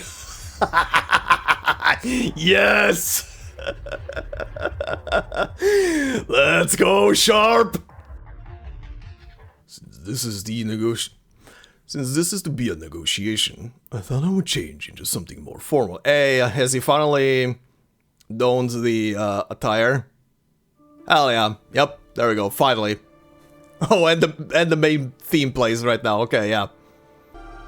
Aww. Oh, friends. Friends, the 3 of them are friends. It's cute. This would be complete if Dagenberger wouldn't be a mess in a pool of blood right now.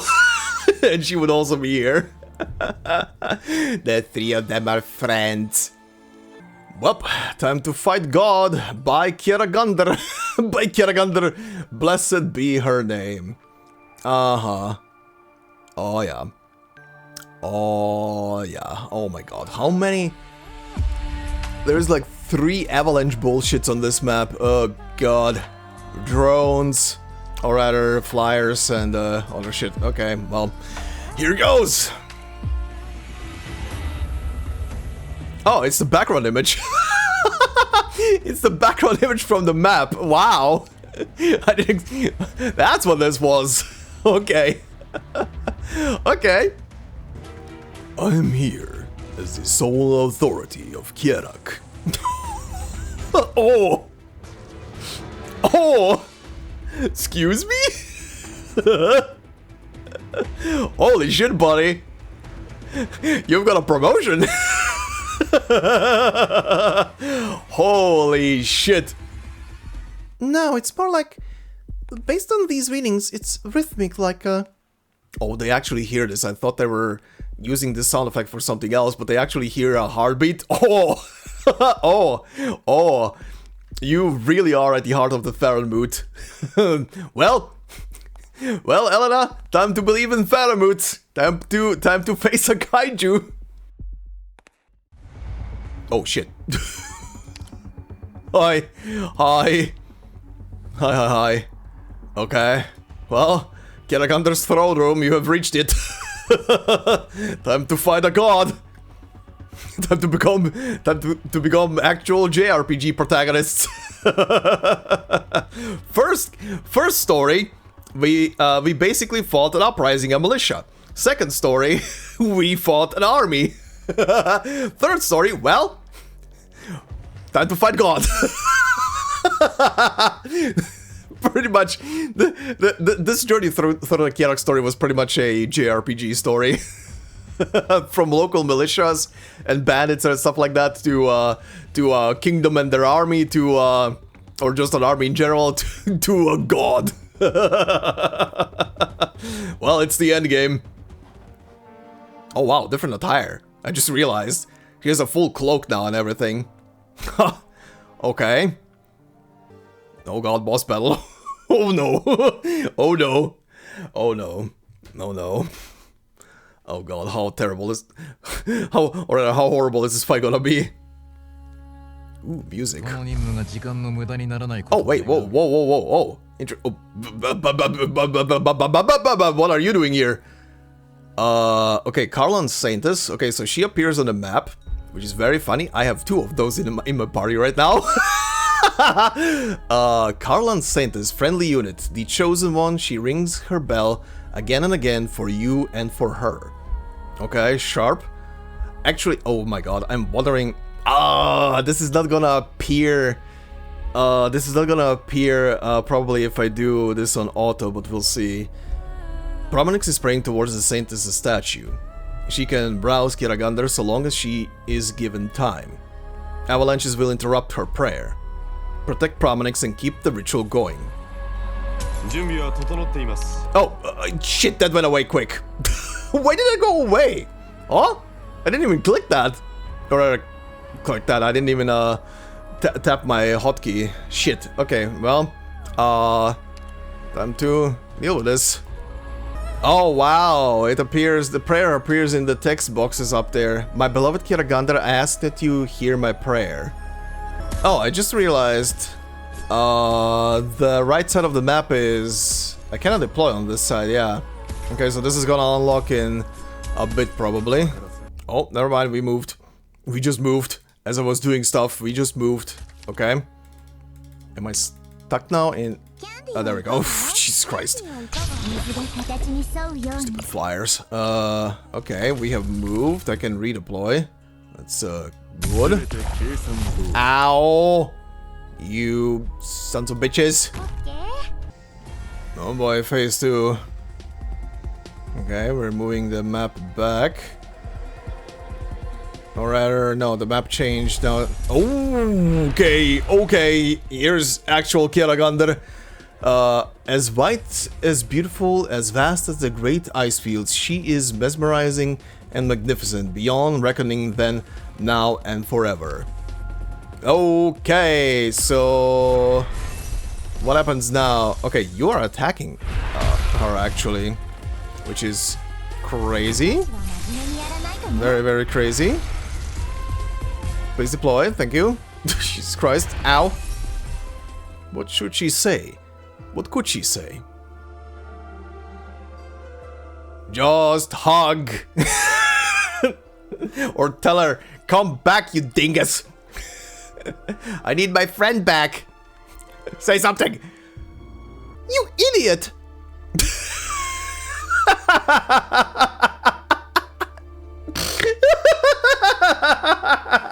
Oh, she's back.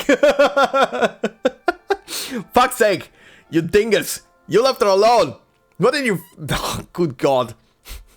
It's like this woman was not living in Kjerag for all these years. What do you expect the people are gonna do when you disappear, you dingus? How should I explain it? You started in my arm and crawled your way to my chest. That is so fucked up. That is so fucked up to say. Uh-huh. Yeah, she's literally the mountains. She's literally the mountain surrounding, or rather, she's literally the mountain. If her body is just one mountain, then it's Mount Carlan, but if it's way more, then she's literally like the mountain chain around Kjerag. Go drive away the last of the darkness and usher in a new tomorrow.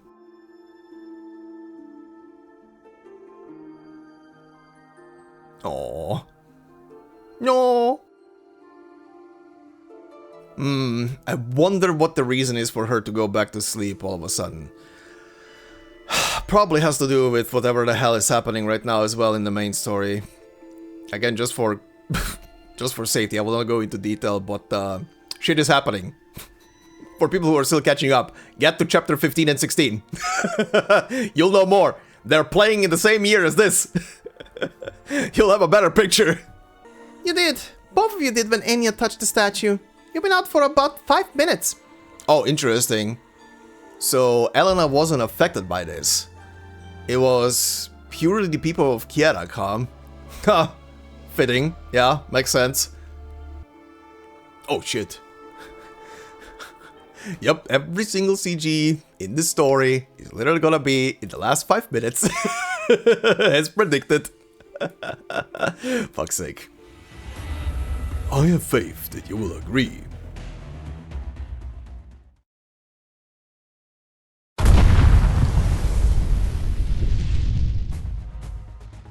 He can't be threatening her with one single ship, right? What is happening here? That shot did not come from the ship, that just suddenly hit the ice. Okay.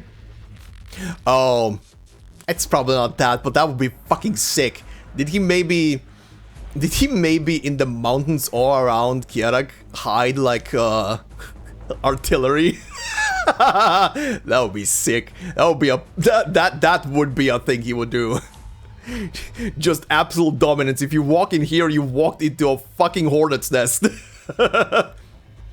It looked like the cannon fire came from the mountains. Oh my god, I was right. Oh my god, I was right. Did he oh my god, I was right. He placed cannons on the mountains. Holy shit. Holy shit, this idiot. This absolute Chad. Fuck you. They literally walked into a hornet's nest. Jesus Christ. Well, you better, you know, hit the reverse. Beep, beep, beep. Just, not today.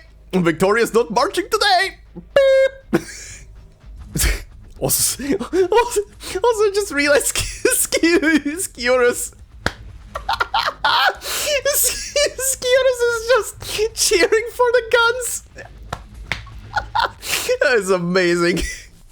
You shouldn't be moving about so much, Russ. You need to mind your health. Shut it!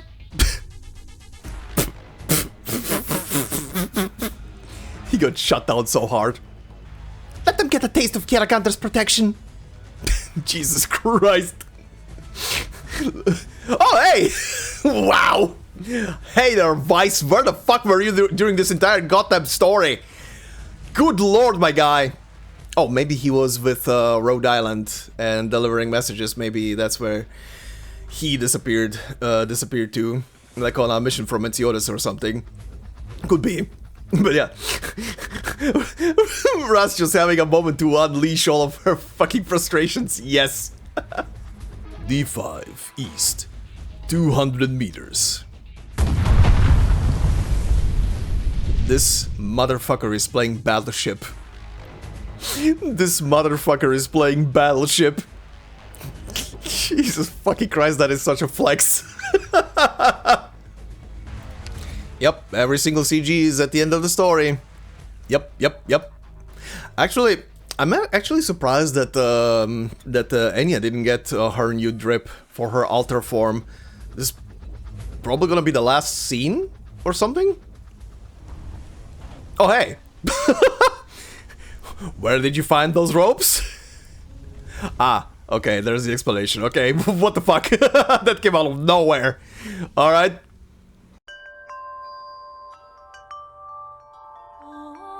Ooh. Ooh.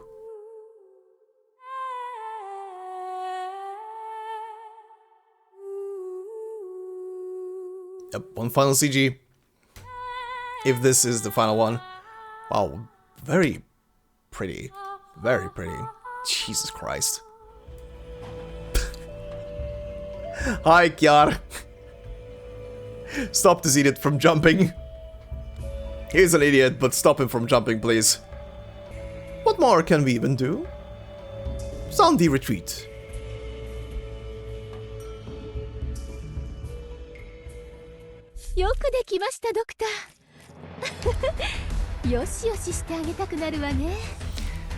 Why is it so appropriate that she appears on the victory screen right now? Shut up. Shut up. What is this coincidence? What is this stupid coincidence right now? It's fuck's sake. But there is one thing I will not compromise on. No promotion ceremonies. Aww. Aww. Friends. Friends. They're friends. Friends. Friendly polite man. Oh my god. Uh-oh. Well, this is, I like how both of them have a bird. Even though the bird on the guy is, the actual president. And the bird on Sionis is just a bird. A smart bird, but a bird. Save your suspense, or victory or defeat, for the next time we meet across the board. Okay, interesting. I think he was... What am I looking at? Oh, why is this music playing? This is the thing that came from the stars? Well, I think it's happening. Something found Terra. Something found Terra. Uh-oh. Uh-oh, this is not good. The fuck am I looking at? The fuck? Uh-huh. Okay. Okay. There is fundamentally no difference between its main component and the somatic cells of Terra's elves. What the Uh-huh. Oh, wait, yeah, right. Wait. Right, the elves are descendants of a single Farenboot. Right, I forgot about it for a second. So the elves are technically sharing cells or their genetic structure with a Farenboot. So maybe this is that Farenboot? No. Maybe it's something else. Uh-huh.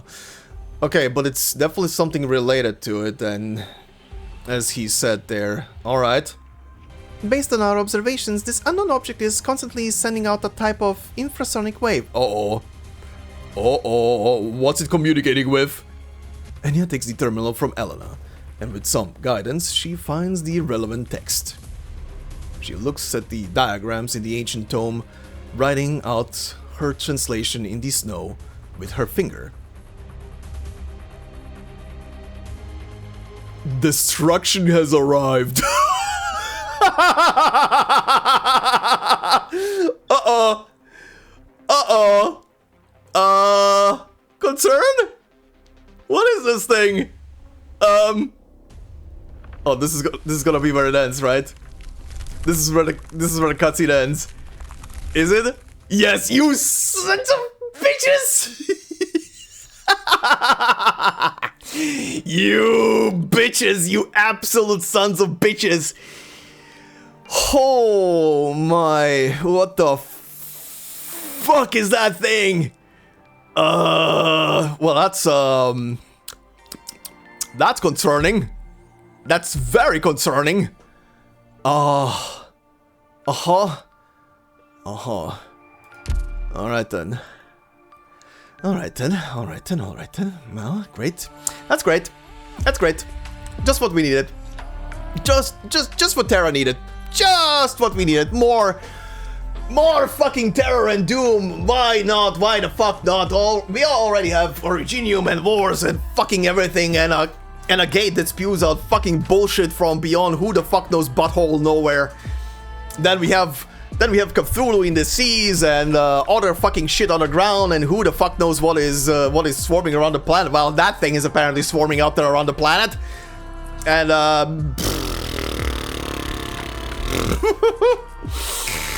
Sure, why not?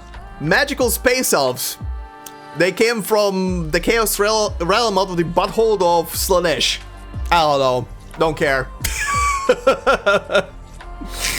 Ah!